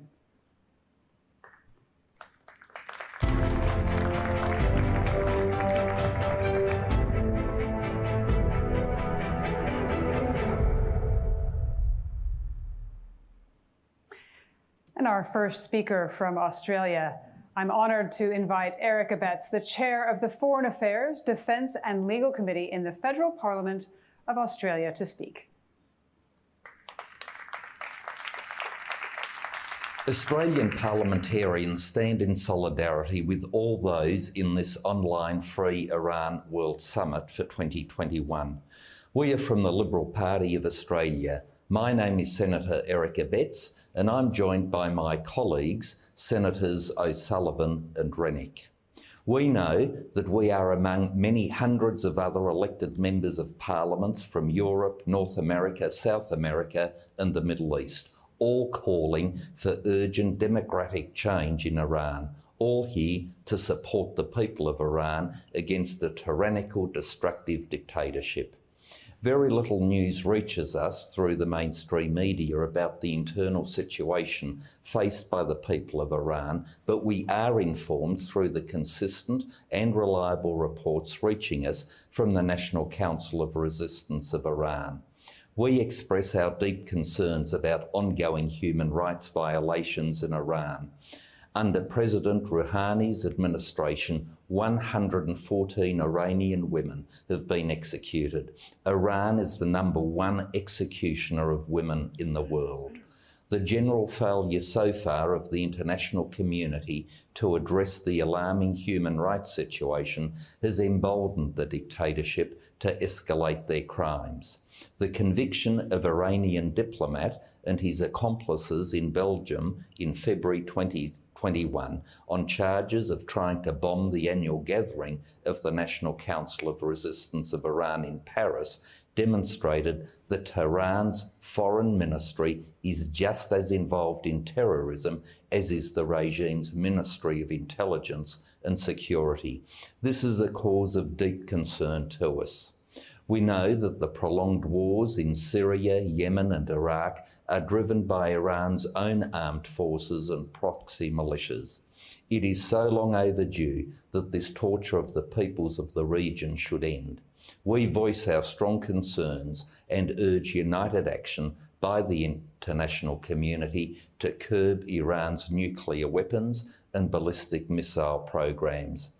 During nationwide protests over the past few years, the Iranian people have clearly and loudly expressed their desire for genuine change and rejected the notion of moderates versus the hardliners. We wholeheartedly support the emphatic calls of the huge Iranian protest movement for a government based on free and fair elections, separation of religion and state, gender equality, non-discrimination against religious and ethnic minorities, and a non-nuclear Iran. Greetings and support from democratically elected members of the Australian Parliament.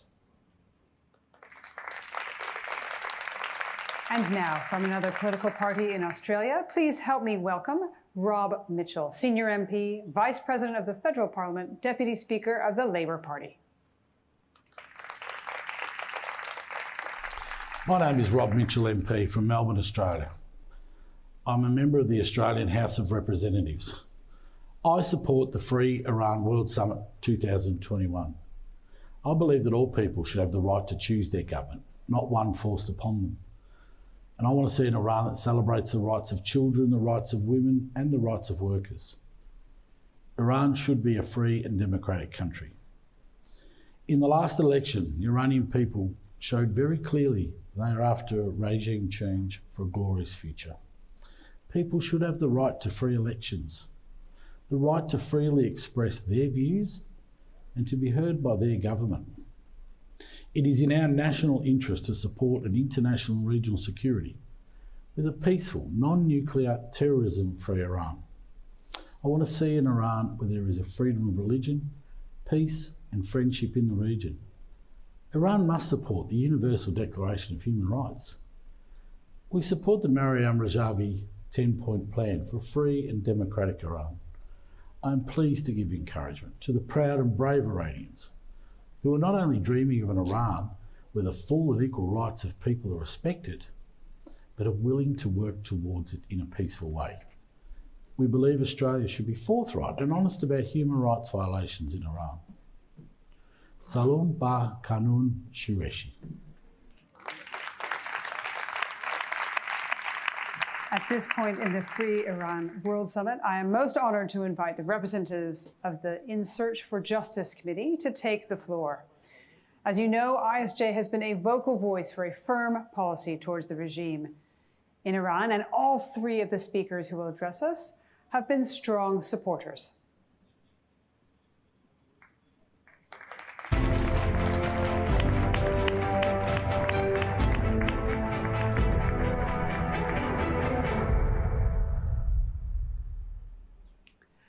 So I am now honored to announce a distinguished friend of the NCRI, the Vice President of the European Parliament from 1999 to 2014, and also the President of the In Search of Justice Committee, Professor Alejandro Vidal-Quadras, a great friend of the Iranian resistance.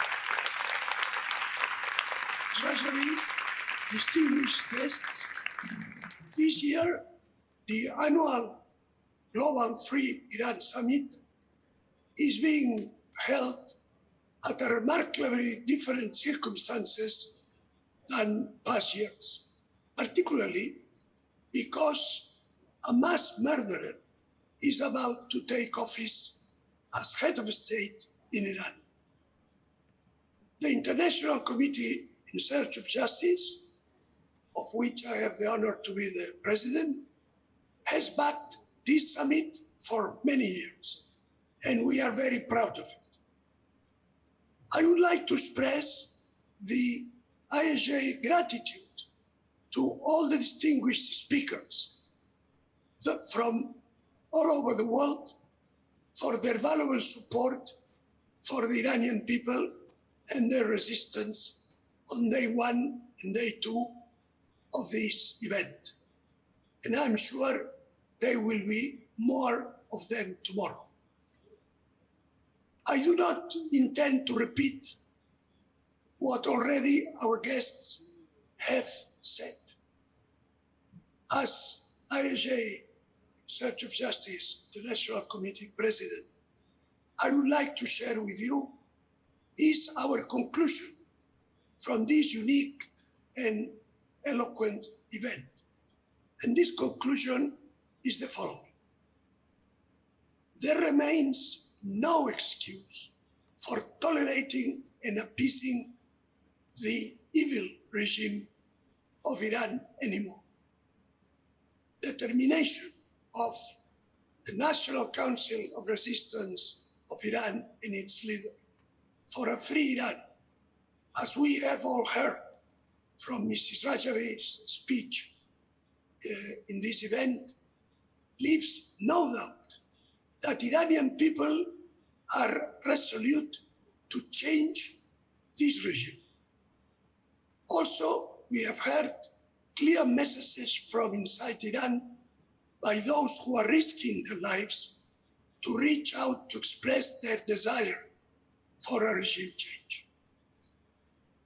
All the valuable contributions made in this unique three-day summit indicate a strong international support for the Iranian people will for such change. So I am addressing the European leaders and the regime appeasers to say them this. Let us face reality. Despite all your appeasements, the regime has not given, nor will it give, you a scintilla of concessions. By appeasing the mullahs, you will only be distancing for yourself from the Iranian people who want to get rid of the mullahs. And also you are discrediting Europe, discrediting the European Union in the minds of millions of Iranians who see the appeasement policy with a mocking look. If our governments do not turn their back to the mullahs to face the Iranian people, they will be the absolute losers. And we trample upon the European values for which millions of people, millions of Europeans lost their lives in the 20th century. In the end, let me inform you that the In Search of Justice International Committee has a pledge, more than ever before, to achieve a change of the European Union policy on Iran. And in this regard, we will welcome all the dignitaries participating in this summit to join and help. Thank you very much. Our next speaker is a passionate friend of the Iranian people and resistance and a staunch advocate of freedom and democracy. Former president of the European Parliament's delegation for relations with Iraq. Please now welcome Mr. Struan Stevenson.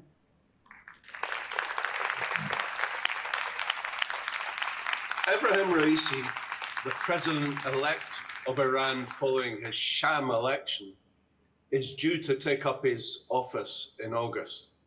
According to the Tehran Times, he may make Scotland his first international destination as president.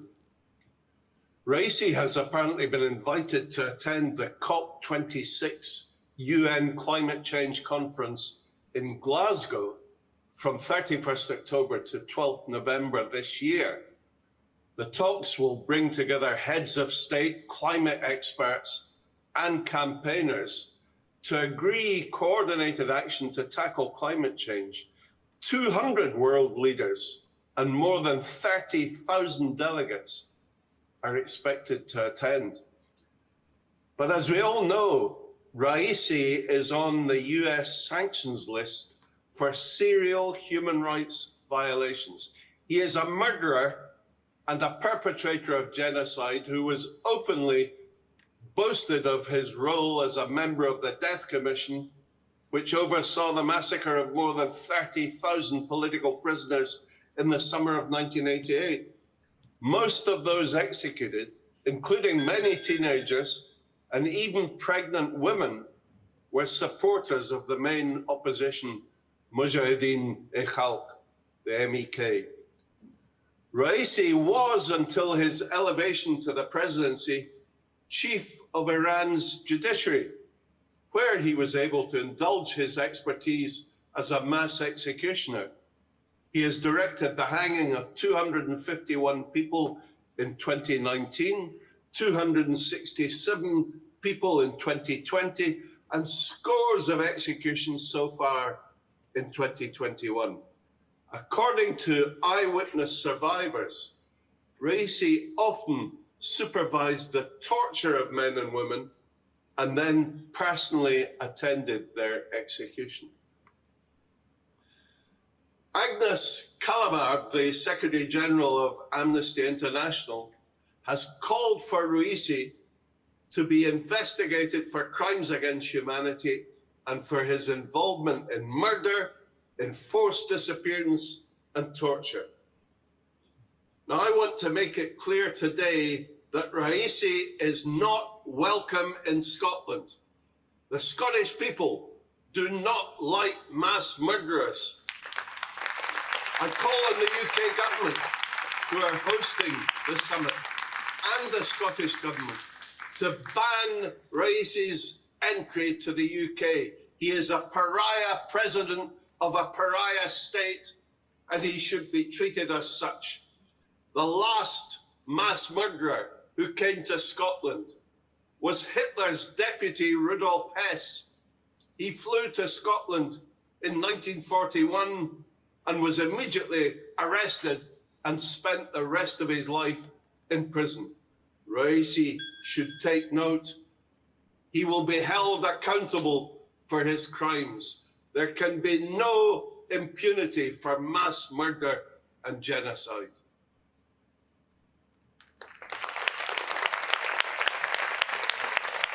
Thank you to Struan Stevenson for those strong words of support. It is now time for our final speaker from the In Search of Justice Committee, a great friend and longtime supporter of the Iranian people's freedom, former MEP from Portugal, Mr. Paulo Casaca.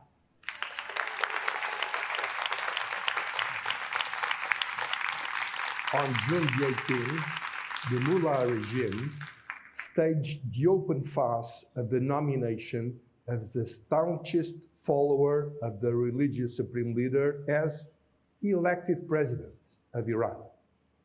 Conscious that the theatrics of moderates versus conservatives is no longer able to fool people within or outside its borders, the clergy decided to bet on the one who, over 40 years, has shown to be its bloodiest and unscrupulous mass murderer. The message is clear. Gone are the days of supposed reform.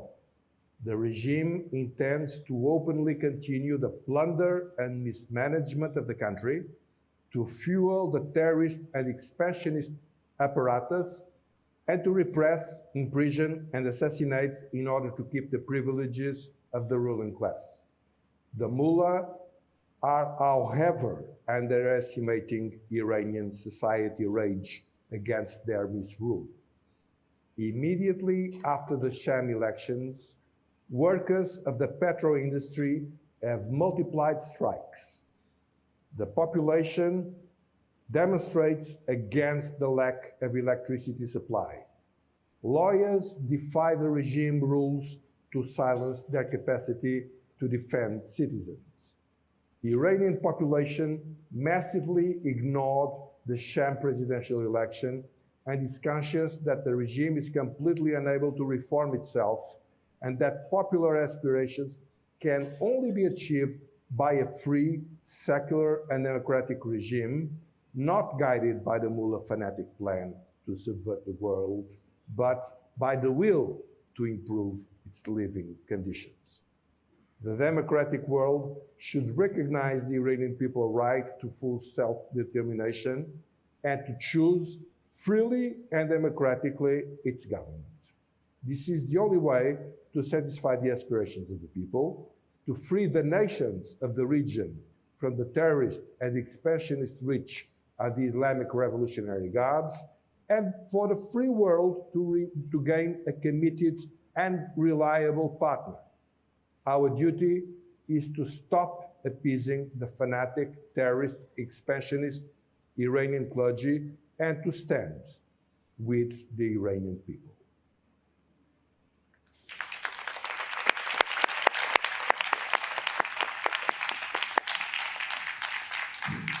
Many thanks to parliamentary delegations from Germany, Italy, Nordic countries, Switzerland, Ireland, Belgium, Portugal, Netherlands, Canada, and Australia.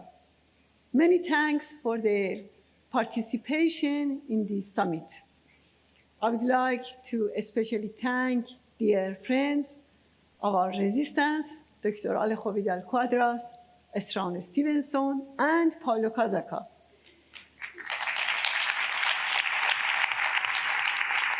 You were pioneers.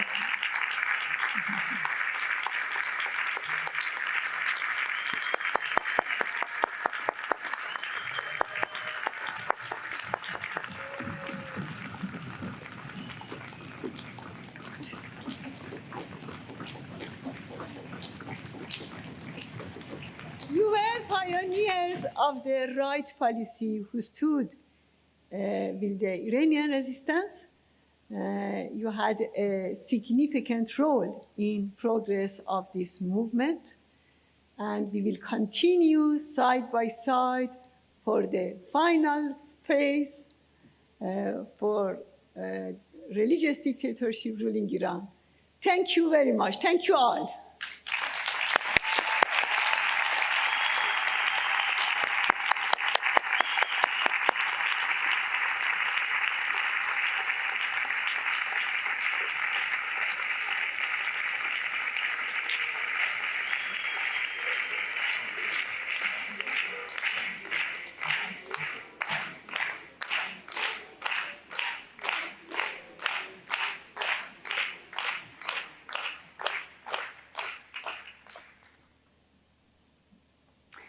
Now, I have the honor to ask a prominent woman from Afghanistan, Ms. Fawzeh Goldieri, who represents the Afghan delegation to the summit, to address us.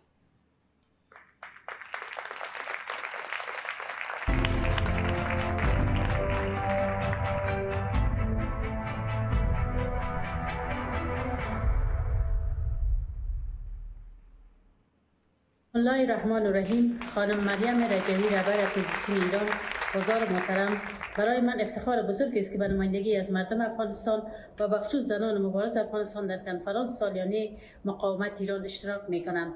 برای من به عنوان یک زن مسلمان بسیار مایه مباهات و سربلندی است که میبینم شورای ملی مقاومت توسط یک زن مسلمان مبارز خانم مریم رجوی رهبری می شود.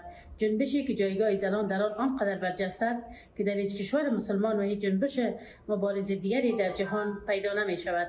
حضار گرامی، ما با کشور ایران هم به لحاظ زبان و هم به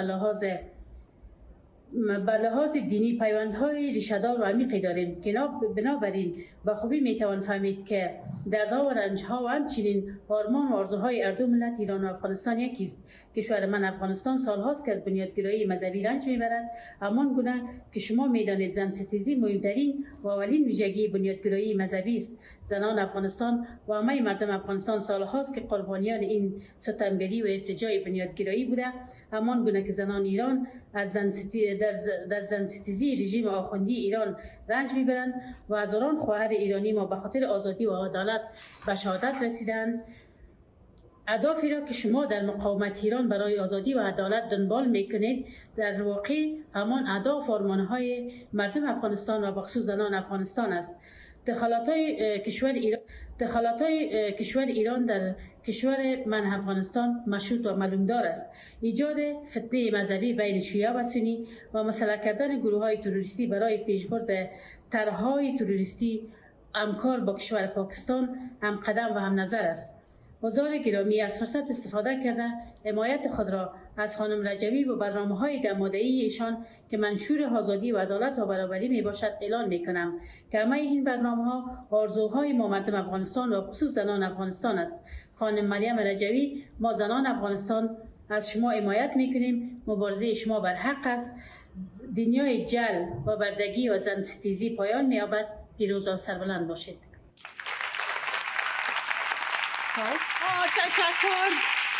تشکر از خواهر عزیزم فوزی گلدری و همه خواهران و برادران در هیئت افغانستان.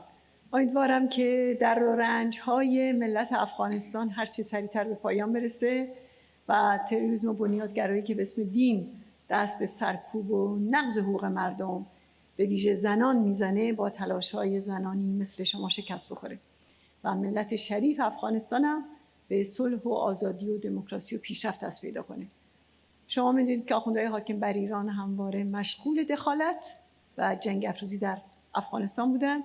ما همواره رفتار وحشیانه و ضد انسانی رژیم با پناهندگان افغانی در ایران رو محکوم کردیم.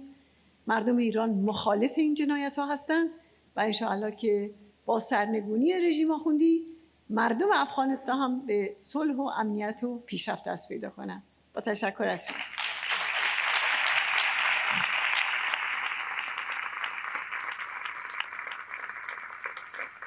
Thank you. We are now going to hear from Mr. Tarek Al-Tawab. He is Egypt's former Chief of Staff of Air Defense.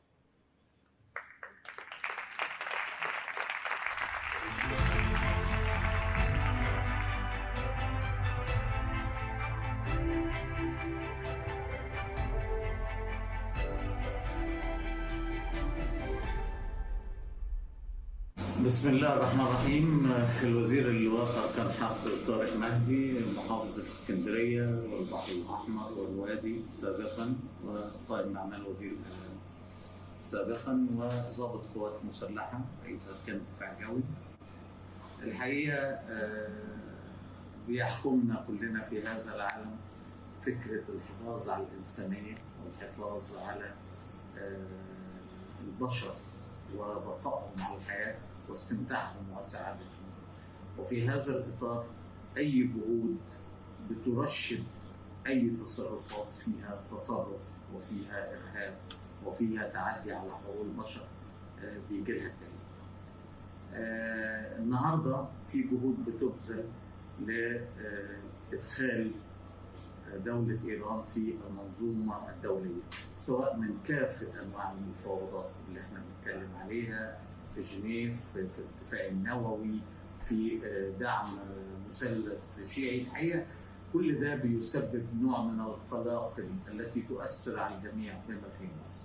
احنا بيربطنا عبر التاريخ نضال ضد الاستعمار مع الشعب الإيراني، تربطنا بذور حضارية واتفاق في الجهود مع الشعب الإيراني. فكرة إيجاد عنصر خلاف نسميه سني شيعي، نسميه دعم جماعات تحت مسميات مختلفة خارجة عن إطار القانون وعن إطار الدولة، شيء وقت الحريات ومنع الناس من التعبير عن آرائهم وأنهم يعيشوا بالشكل الذي يليق أكيد شيء مش محبب لنا كلنا. في النموذج اللي احنا بنتكلم فيه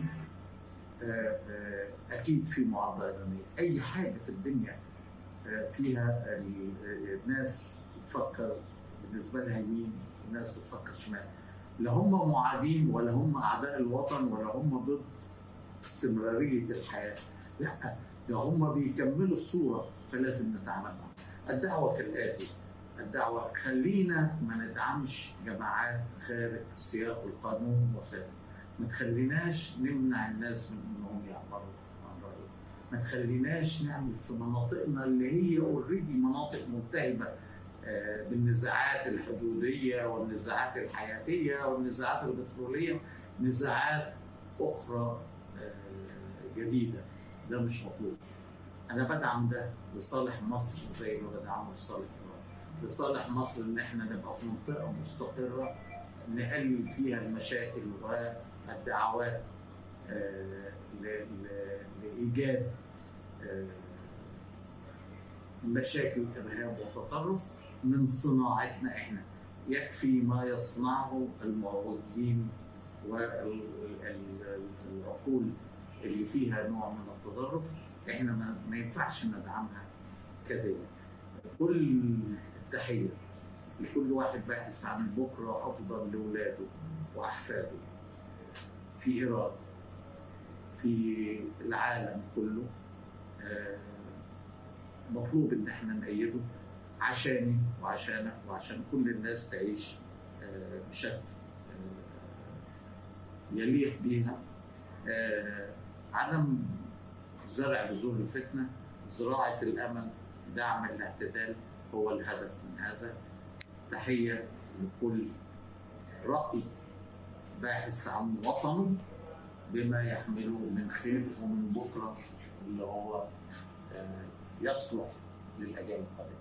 تحياتي لكل المناضلين الشرفاء، تحياتي لكل الحاملين رؤوسهم على كفهم بحثا عن الحقيقة والفضيلة والحق والعدل والمساواة. والسلام عليكم ورحمة الله وبركاته. وبركاته. اللواء أركان حرب طارق مهدي الوزير والمحافظ. شكرا.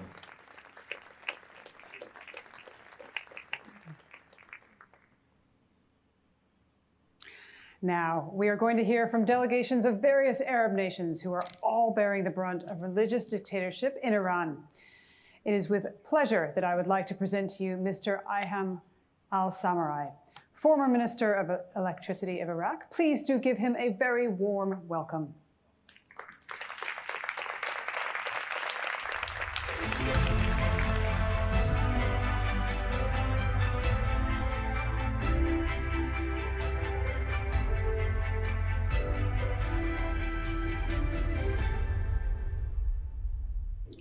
بسم الله الرحمن الرحيم.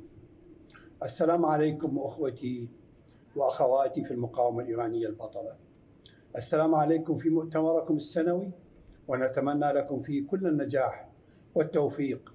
السلام والتحية للسيدة الفاضلة مريم راجوي رئيسة جمهورية إيران المنتخبة من قبلكم، ونتمنى لها دوام الصحة والنجاح والتوفيق في عملها الشاق من أجل تحرير إيران العزيزة الحرة الديمقراطية.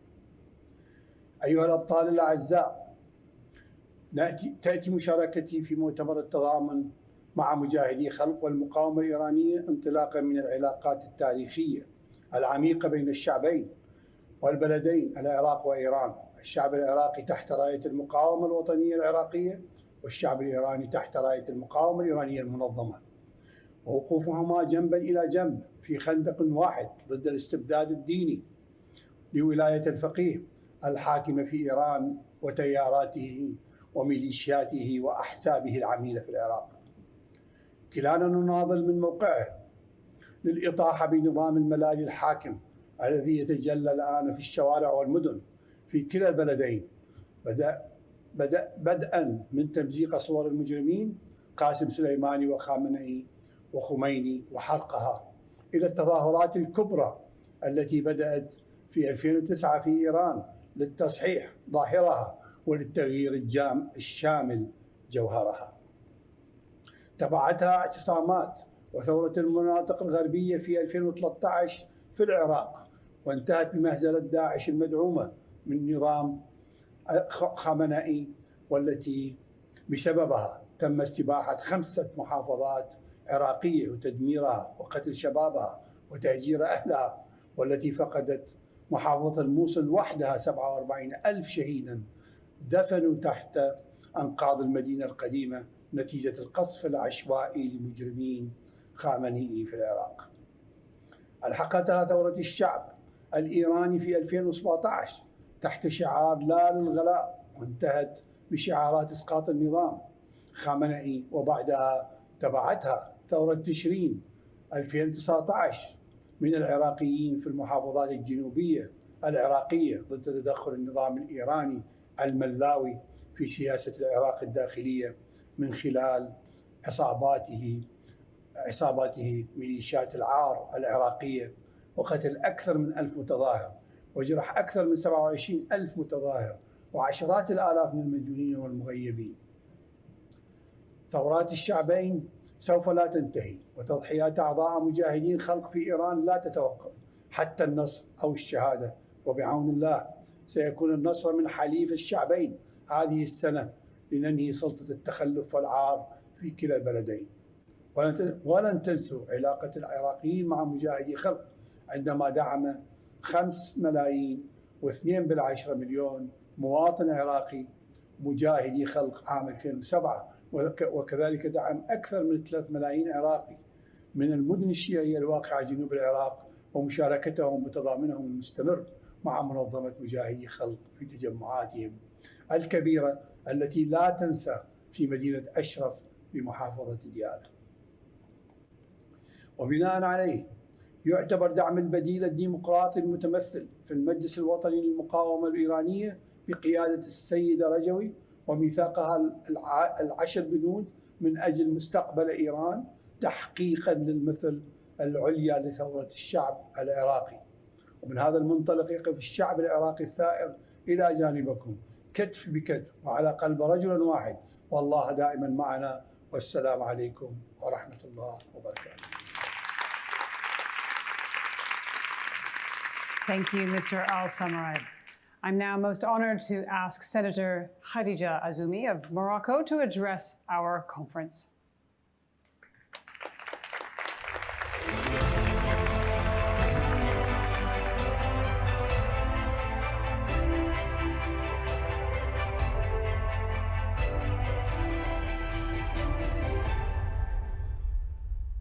بسم الله الرحمن الرحيم والصلاة والسلام على أشرف المرسلين. السيدة الرئيسة مريم رجبي، الحضور الكريم كل بصفته ومكانته، يسعدني أن أتناول الكلمة في هذا المؤتمر الذي لا يمكنني إلا أن أصفه بالباضخ الذي يجمع عددا مهما من الدول التي تناصر السيدة رئيسة هذه الحركة التصحيحية ضد ديكتاتورية إيران. صحيح أقف احتراما لبروفايل لامرأة مناضلة من عيار ثقيل ومن نوع خاص، مناضلة رفعت السقف عاليا حيث تحدت كل الحواجز لتقف وتقول لا لأي ديكتاتورية ولأي إجهاض أو تقتيل للديمقراطية وخنق للحريات. كل هذا من الخارج وتعيش في المنفى، واستطاعت أن تعبئ مجموعة كبيرة من الناس الذين يساندونها. فطوبى لك، فطوبى لك بهذا الإنجاز الكبير الذي يجب أن نعتز به نحن كنساء أولا، نساء العالم أولا، ولا يمكن إلا أن يكون نموذجا جيدا بأن المرأة لا تقبل باللا عدالة وباللا كرامة وباللا حرية وباللا ديمقراطية، لأن الله أصلا خلقنا لنعيش الحرية في أسمى معانيها وفي أسمى صورها. وبالتالي فالدفاع عن الحريات وعن الديمقراطيات في نظري البسيط يبقى مسؤولية كبيرة على جميع الناس. أقول أننا أمام بروفايل سياسي ونضالي قليل جدا، ولا يمكننا إلا أن ندعمك السيدة الرئيسة، وأن نقول لك إن طريق الحريات دائما ليس بالسهل، بل هو طريق شائك وشاق دون شك، ولكن لا أظن أن الذي يلح على أي مطلب أن يخونه الحظ أو القدر ولن يتركه الله كذلك. أنا أقول هذا النظام الديكتاتوري ليس ديكتاتورية دينية، لأنه في نظري كذلك أن الديكتاتورية لا دين لها، ولا أظن أن الله أن يزكي الديكتاتوريات أينما كانت، بل الله عادل ولا يمكن إلا أن يحب العدل، وكل من خرج عن العدل وعن الديمقراطية وعن التنوع وعن الرأي والرأي الآخر في نظري دائما هو خارج عن الدين أصلا. وبالتالي فإنني أقول طوبى لك بهذا المسار الذي نعتز ونفتخر به، وأقول لك دون شك ستصلين، لأننا أعرف أن النساء إذا قررن فإنهن يصمدن ويبذلن الغالي والنفيس من أجل أن يصلن إلى هدف، ولا سيما إن كان هدفا راقيا وساميا مثل العدالة الاجتماعية والحرية والديمقراطية والتعدد والإنصات للآخر وقبول الآخر، كلها ميكانيزمات تجعل الشعوب تعيش انفراجات وتعيش المحبة عوض أن ترجح تحت نير الاختناق والرأي الوحيد والسلطة الوحيدة والآلية الوحيدة. بهذه المناسبة السيدة الرئيسة، أطلب الله أن يعينك وأن يسدد مراميك وأن يلهمك الصواب وأن يجعلك منتصرة في أقرب الآجال. والسلام عليكم ورحمة الله تعالى وبركاته. Thank you, Senator Azumi.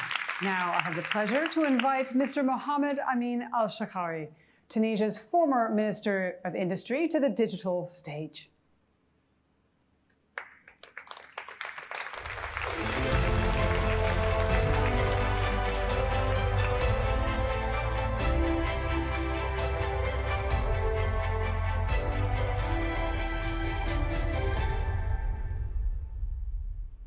بسم الله الرحمن الرحيم. السيد الرئيس، السادة الوزراء، السادة ممثلي المنظمات الدولية والحكومية، السادة الخبراء، السادة ممثلي قطاع الإعلام المرئي والمسموع والمكتوب، السادة الضيوف الكرام، السلام عليكم ورحمة الله وبركاته. يسعدني ويشرفني أن أحضر معكم اليوم هذا اللقاء عن بعد.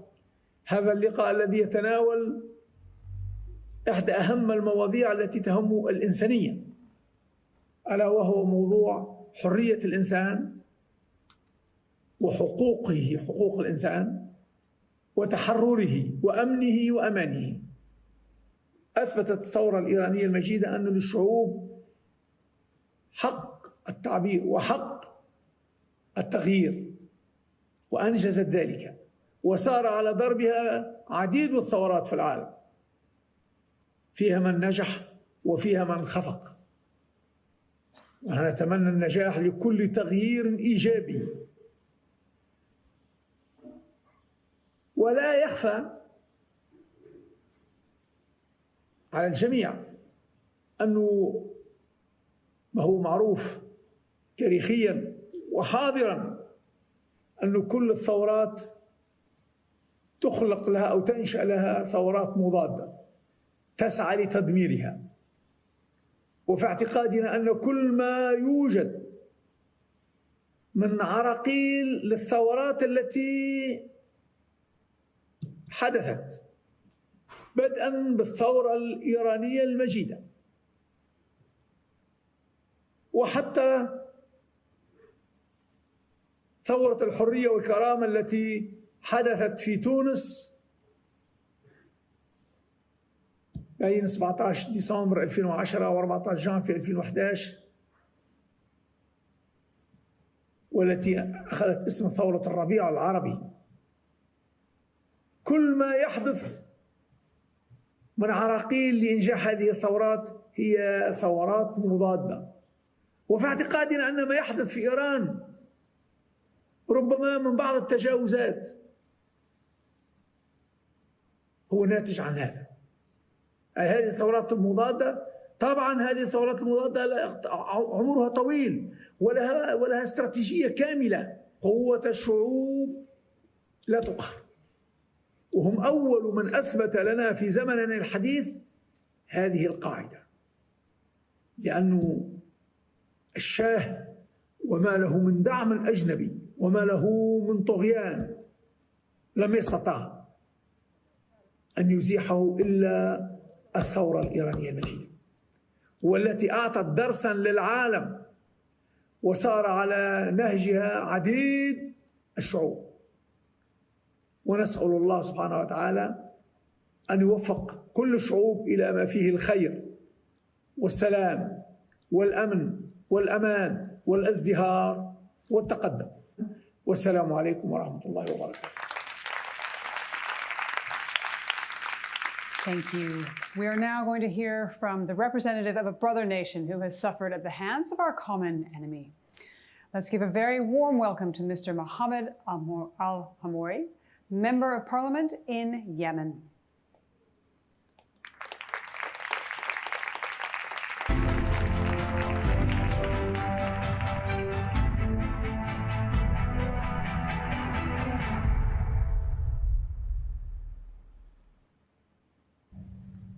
بسم الله الرحمن الرحيم.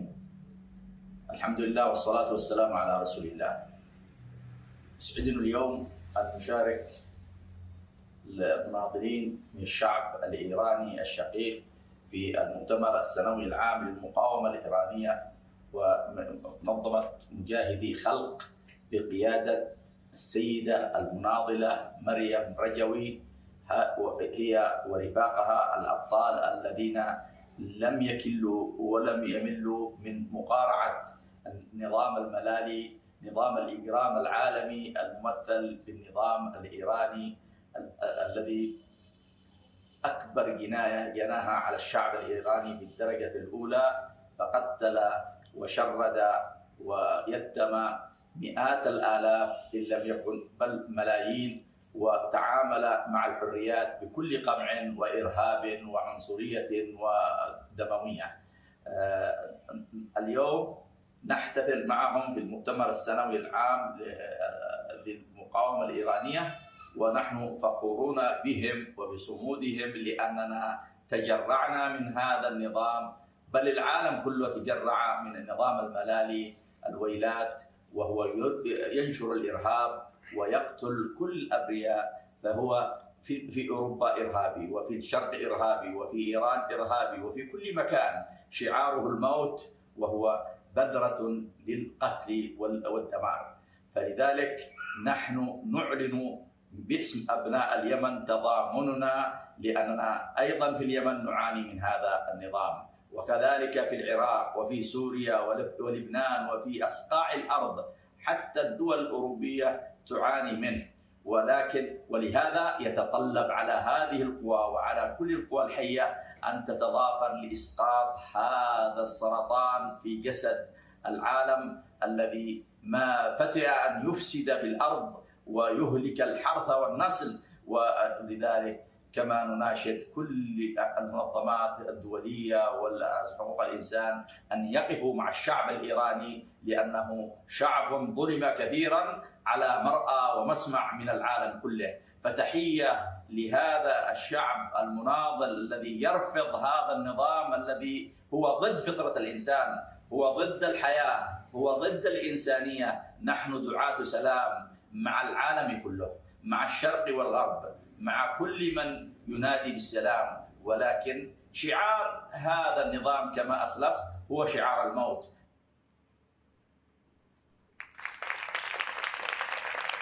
So we are now joined by the former Minister of Commerce of Sudan, Mr. Hatem Ali.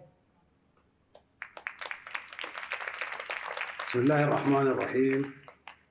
الأخت المناضلة مريم رجوي رئيسة المجلس الوطني للمقاومة الإيرانية، المناضلات والمناضلون أعضاء المؤتمر، السيدات والسادة الحضور الكرام، السلام عليكم ورحمة الله تعالى وبركاته.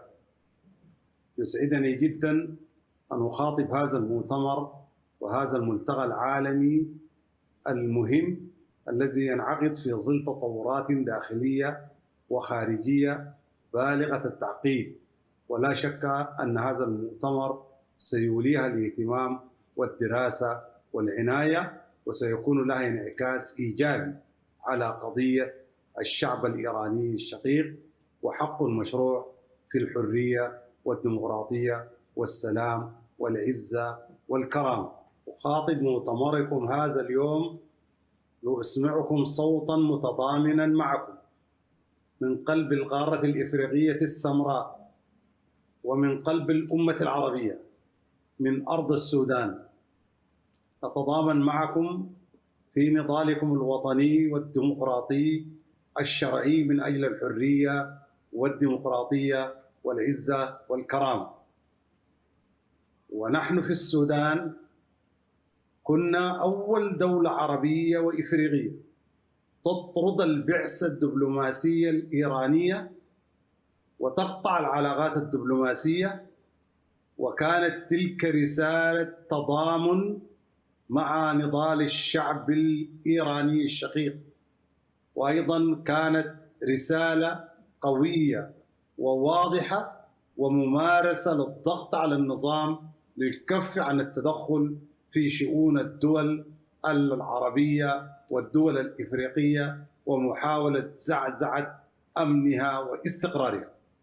في الواقع نحن نعلم تمام العلم بأن الشعب الإيراني الشقيق الصديق والمسالم لا علاقة له لا من قريب ولا من بعيد، ولا ناقة له ولا جمل، ولا مصلحة له البتة في الفتن والزعازع التي تحدث الآن من النظام الإيراني على مستوى دول المنطقة. فلا دخل لهم فيما يجري في فلسطين ولا في العراق ولا في لبنان ولا في سوريا ولا في اليمن ولا في دول الخليج. كل هذا يتم وفق السياسات الرسمية والمعتمدة للنظام الإيراني، وهي أيضا يكتوي بنيرانها الشعب الإيراني الشقيق كما يكتوي بنيرانها أو اكتوت بنيرانها شعوب المنطقة ودول الجوار.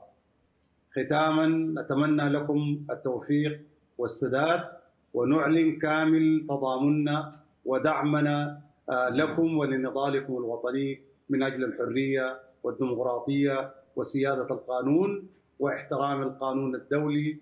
عشتم وعاشت إيران وعاشت الحرية والديمقراطية، والسلام عليكم ورحمة الله تعالى وبركاته.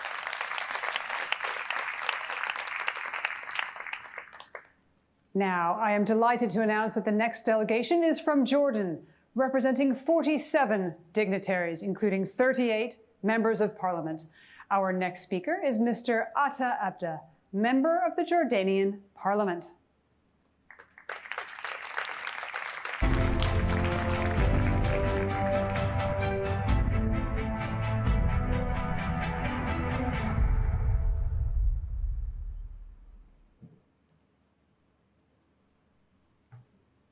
الرحمن الرحيم.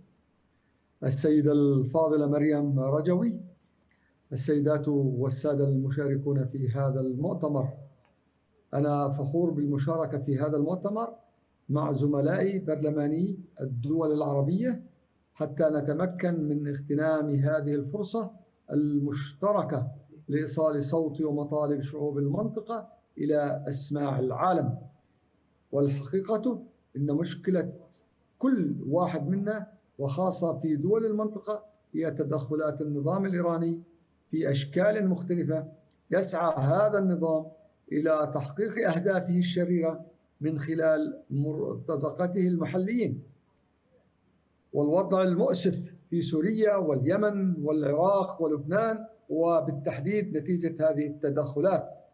هذا النظام يعزز ويطور الجماعات الميليشياوية على حساب الشعب الإيراني من خلال تدفق ممتلكاته وثرواته، بينما معظم العائلات الإيرانية لا تملك حتى القدرة على شراء الأرز والخبز، وهو الغذاء الأساسي لكل عائلة. فلماذا دولة غنية مثل إيران بمواردها الوفيرة من النفط والغاز يعيش شعبها في مثل هذا الوضع الكارثي والمأساوي؟ والحقيقة أنه منذ مجيء هذا النظام إلى السلطة بشعار تصدير الثورة، وهو بالأساس تصدير التخلف وتصدير الإرهاب، تتدخل في المنطقة لتشكيل ما يسمى إمبراطورية إسلامية، والتي حذرها جلالة الملك عبد الله الثاني عام 2004 مما سماها الهلال الشيعي. وحاليا وبعد مرور 17 عاما تم إثبات دقتها جيدا، كما تعرض الأردن لهذه التدخلات.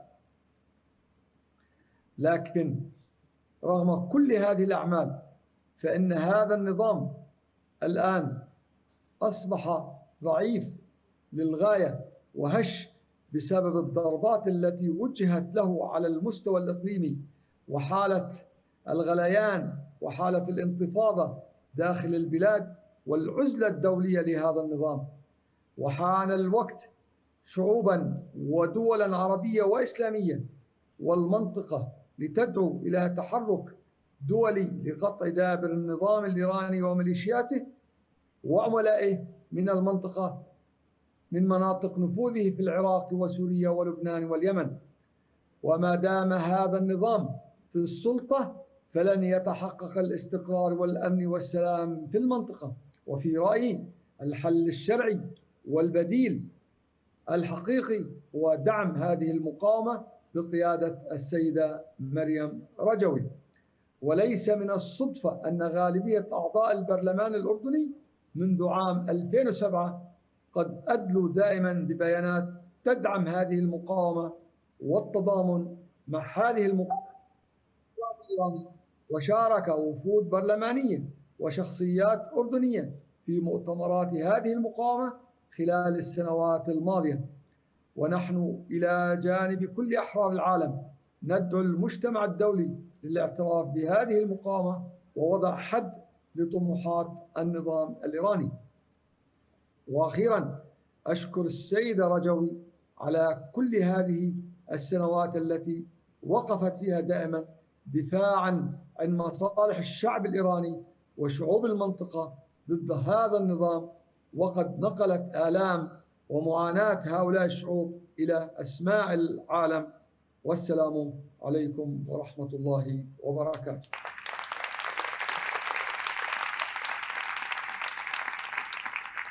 And now our next speaker, a prominent personality from Kuwait. Please do welcome Mr. Ahmad Khalala. أيها السادة السيدات، الحضور الكرام، يسعدني ويشرفني أن أشارككم هذه الفعالية العظيمة، واسمحوا لي أن أتقدم بجزيل الشكر لرئيسة الجمهورية المنتخبة من قبل المقاومة الإيرانية السيدة الجليلة مريم رجوي لدعوتي للمشاركة في هذا الموضوع. إن بلدان المنطقة وشعوبها وهي جارة لإيران والشعب الإيراني العظيم ظلت مستهدفة طيلة 40 عاماً من عمر نظام ولاية الفقيه وتدخلاته المباشرة وغير المباشرة في شؤونها الداخلية، فضلاً عن إشغال الحروب الطائفية ونزعات الإرهاب المستمرة. أما الآن أن خامنئي الذي ينتابه الخوف والذعر الشديدين من الانتفاضات الداخلية وحالة المجتمع المتفجرة، وصار غير قادر على كبح جماح الصراعات الداخلية لنظامه، أيضا اتخذ قرار بإتيان الملا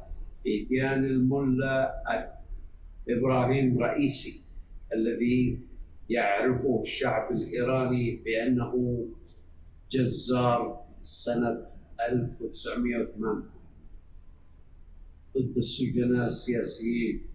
هذا القرار إن دل فإنما يدل على أن خامنئي لا يبحث عن أي طريقة للتصالح وإقامة علاقات حسن الجوار مع بلدان المنطقة، بل عكس تماما، فإن إدارة البلد بانتهاج سياسة القمع والقتل في الداخل تتطلب المضي قدما في مزيد من إشعال الحروب وزعزعة الأمن في المنطقة. فلهذا السبب أدعو الجميع بالوقوف إلى جانب الشعب الإيراني العظيم والمقاومة الإيرانية من أجل تقرير مصيره وإقامة الحرية والديمقراطية في إيران، خلافاً تماماً لما حدث في سوريا وفي لبنان، وخلافاً لما يزعمه بعض الحماة لنظام الملالي وهم يحذرون من حدوث فوضى عارمة لا يمكن احتوائها بسقوط نظام الملالي، ويستنجدون من هذا بأن بقاء هذا النظام لا تنطبق على الحالة الإيرانية، والسبب يعود إلى وجود بديل معروف وجاهز ومؤهل لنظام الملالي. إنه بديل له برنامج محدد ومعروف ومتفق عليه، وله وجود وشخصيات قيادية نظيفة معروفة ومرموقة تحظى بالحد الأدنى بالحد الأعلى من الشفافية، إلى جانب امتلاكه شبكة واسعة النطاق من تنظيف معاقل الانتفاضة في جميع المدن الإيرانية وإرجاء إيران. فلهذا السبب علينا أن نساند وندعم بقوة السيدة الجليلة مريم رجوي وبرنامجها بنقاطه العشر من أجل مستقبل إيران. إن ساسة العرب ورجالاته يجب أن يعلنوا وقوفهم إلى جانب المقاومة الإيرانية والسيدة رجوي باعتبارها البديل الوحيد لنظام ولاية الفقيه. إن الإسلام المتسامح الذي تعرفه حركة مجاهدي خلق وترمزه السيدة مريم رجوي كامرأة قيادية مسلمة ملتزمة بشكل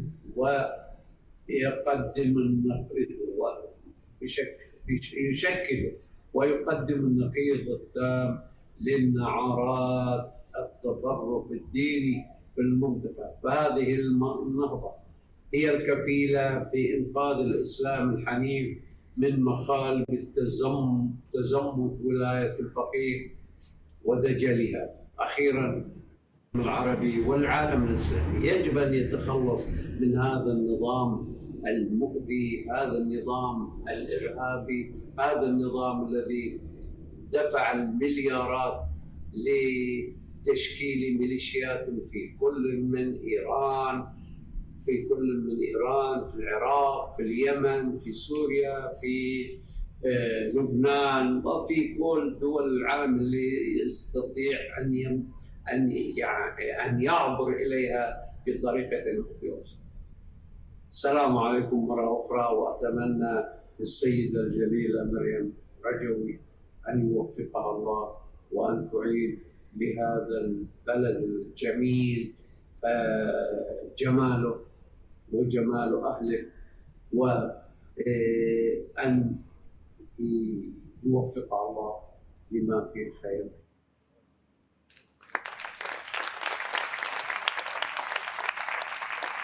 So our next honourable speaker is a member of the Mauritanian Parliament. Please do welcome Mr. Abdesalam Khurma.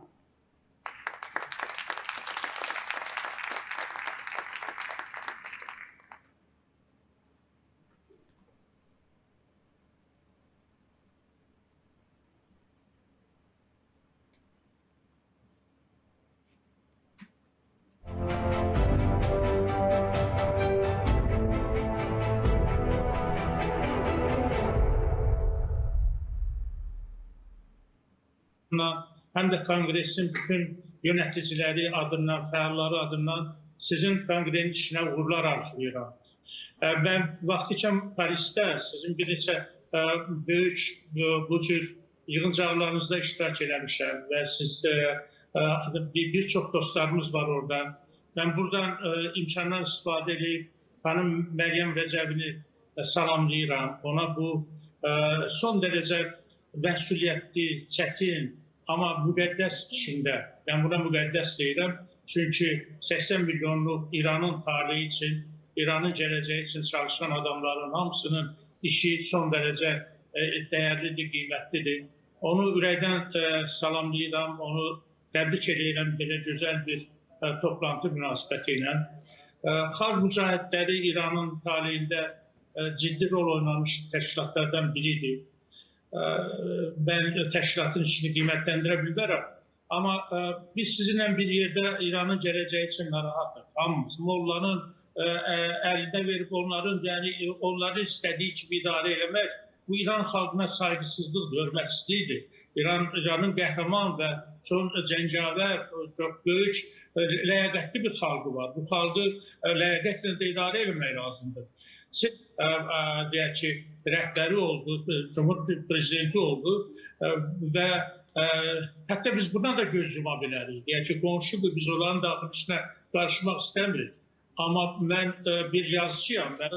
98-ci ildə o xalqın biraz hərəkətli oldu. 1500 sağlın bu ölümündə iştirak elədi. Oradan əvvəl 30 minlərin artıq insanın qətl edilməsində hər halda başqaları da olub, amma əsas ortada olan figurlardan biri bu olub. Ona görə təbii ki, İranda çox ciddi narazılıq var bununla bağlı. Xalq tamam ayrı bir seçki gözləyirdi.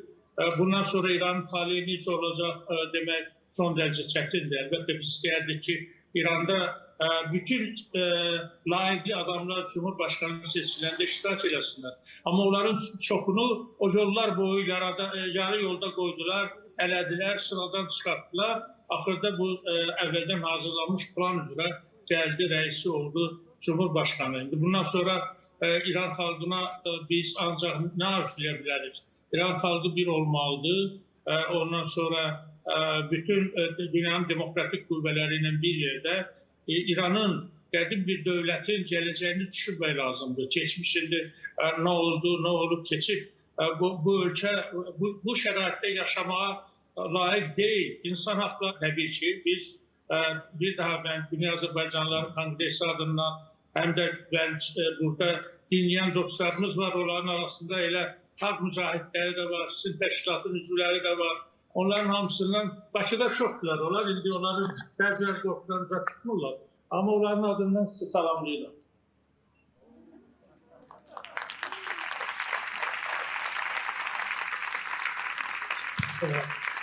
Uğurlar arzulayıram hamınıza və bir daha xanım Məryəm Rəcəviyyə,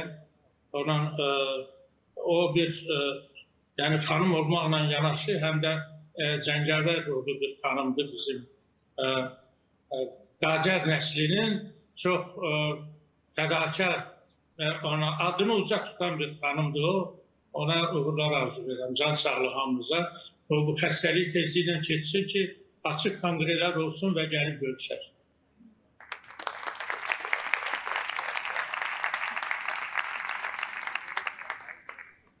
My apologies for our mistake previously. That was, of course, the Member of Parliament of Azerbaijan, Mr. Saber Rostamkhanli. Thank you so much. Our next honourable speaker is a member of the Mauritanian Parliament. Let's go now to Mr. Abdesalam Horman.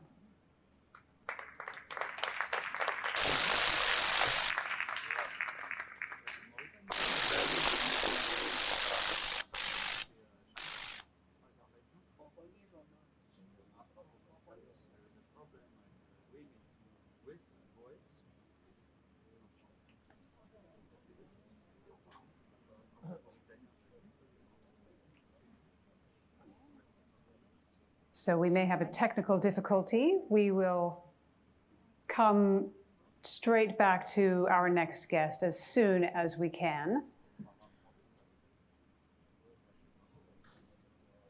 So we're now going to hear from a declaration of support from some local managers in Albania, speaking in solidarity with the PMOI in Ashraf 3 and the struggle of the Iranian people.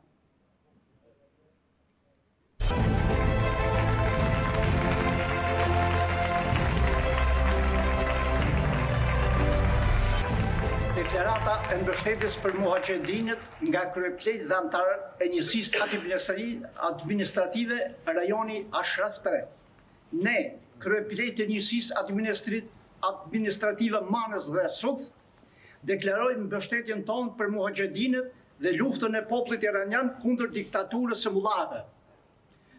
Muhaqedinët nuk janë vetëm mysafirë të Shqipërisë, por edhe fije tanë të shqyrë në zonët e Manzës dhe të Mamincit. Për më shumë se 40 vjet, regjimi iranian ka kryer krime të panumërta kundër popullit iranian dhe muhaqedinëve.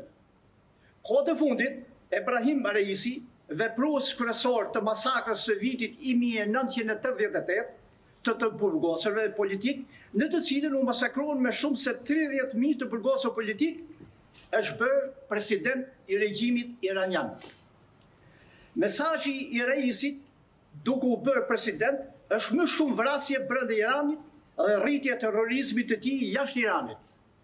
Ne falenderojmë qeverinë shqiptare për dëbimin e ambasadorit iranian në këtë drejtim dhe për parandalimin e një komploti terrorist kundër muhaxhedinëve. Ne së bashku me popullin iranian kërkojmë që Ebrahim Raisi të gjykohet në një gjykatë ndërkombëtare. Populli shqiptar dhe populli i rajonit ton ka shumë respekt për muhaxhedinët për shkak të marrëdhënies së tyre miqësore dhe vëllazërore me popullin shqiptar. Gjatë 4 viteve që muhaxhedinët kanë vendosur shtëpinë e tyre në rajonin ton, ne nuk kemi parë asgjë përveç miqësisë me ta, dashurisë dhe marrëdhënies miqësore prej tyre.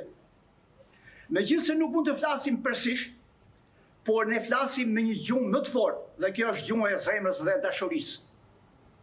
Gjatë 40 vite të fundit, populli iranian kurrë nuk ka ndaluar së lufturi për liri dhe dinjitet njerëzor. Liria nuk është e lirë dhe populli iranian ka paguar çmimin me betejat e tij.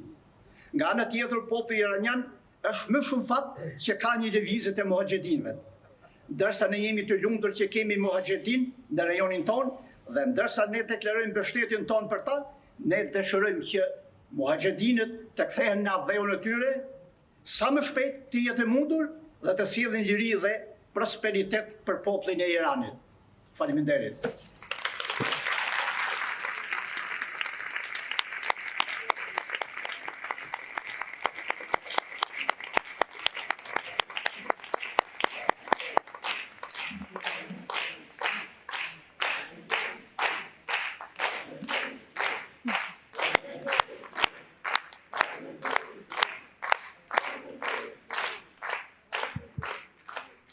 I thank the delegations from Palestine, Egypt, Bahrain, Mauritania, Saudi Arabia, and Kuwait, Jordan, Azerbaijan, and Albania, who participated in this gathering. And I ask you to send our warm greetings to the people of your countries. As you mentioned, the common root of the pains and problems of the people of the region is the mullahs regime and its export of fundamentalism and terrorism. With the overthrow of this regime, the way will be paved to stability, peace, friendship, and progress in this region. Mujahideen in Ashraf Tree are honored to have advocates such as you. Thank you all very much. And I would like once again thank our master of ceremony, dear Eddie.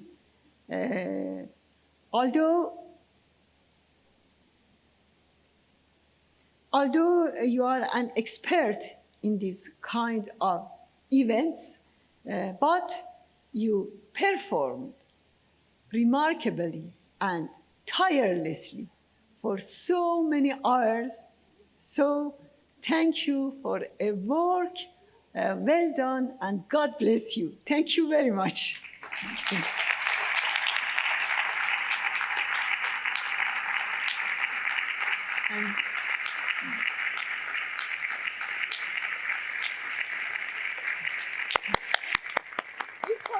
I would like to thank you all for watching. I'd like to thank all of the speakers and those working behind the scenes to put this event on for you.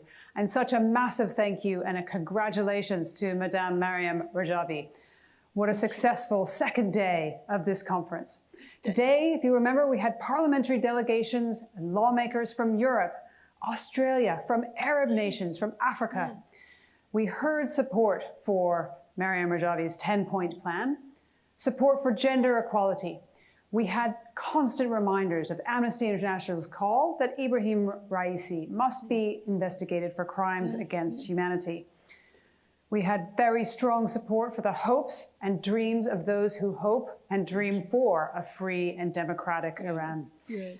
Tomorrow we'll continue the third day of the Free Iran World Conference 2021 with dozens of dignitaries from all over the world who will be speaking. I very much look forward to joining all of you tomorrow. Thank you very much. If you allow me, I continue in person. 1 minute. Thank you very much. اجازه بدید که در انتهای این روز دوم، یک روز طولانی، از حضور شما در دومین روز اجلاس جهانی ایران آزاد تشکر کنم.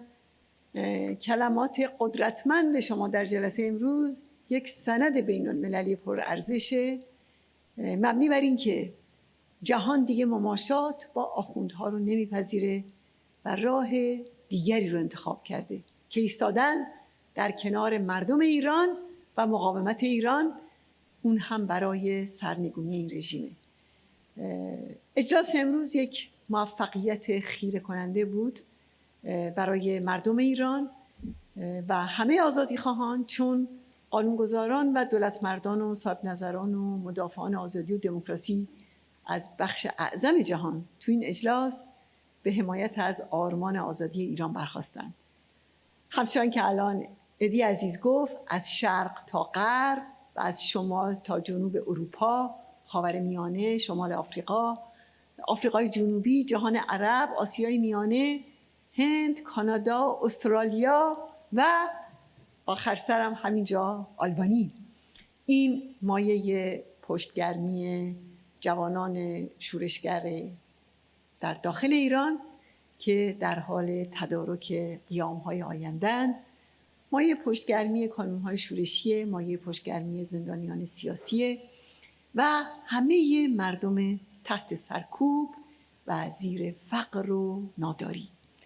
این همبستگی قدرتمند به این معنیه که ما میتوانیم دست در دست هم راهی رو باز کنیم که یک به یک دولت‌ها و پارلمان‌ها بیان و قتل عام سال 67 رو به عنوان یک جنایت علیه بشریت و یک نسل کشی به رسمیت بشناسند و از این طریق جام زهر حقوق بشر رو بتوانیم در حلقوم این دیکتاتوری مذهبی بریزیم و بدونید که این اون قدم لازم هست برای سرنگونی این رژیم زنستیز، ددمنش، ضد دین، ضد بشر و هر آنچه که ارزش‌های ضد بشریه. بنابراین باید شورای امنیت رو بخوایم ازش که این رژیم رو به عنوان تهدید اصلی صلح و امنیت جهان ذیل فصل 7 مشروع ملل متحد قرار بده و مقاومت و مردم ایران با کنار زدن رژیم حاکم میتونن این معضل بزرگ رو در منطقه خاورمیانه و در کل دنیا کنار بزنن و راه شکوفایی آزادی و دموکراسی و حقوق بشر رو در تمام جهان باز کنن. زیرا که ایران الان فقط تهدید مردم ایران نیست، اگرچه که بیشترین ظلم و جور و جنایت اونجا داره واقع میشه، ولی بزرگترین مشکل در منطقه و مشکل اصلی صلح و آرامش در کل دنیاست. بنابراین به این نبرد ادامه میدیم تا سرنگونی. از همه شما متشکرم.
Iran.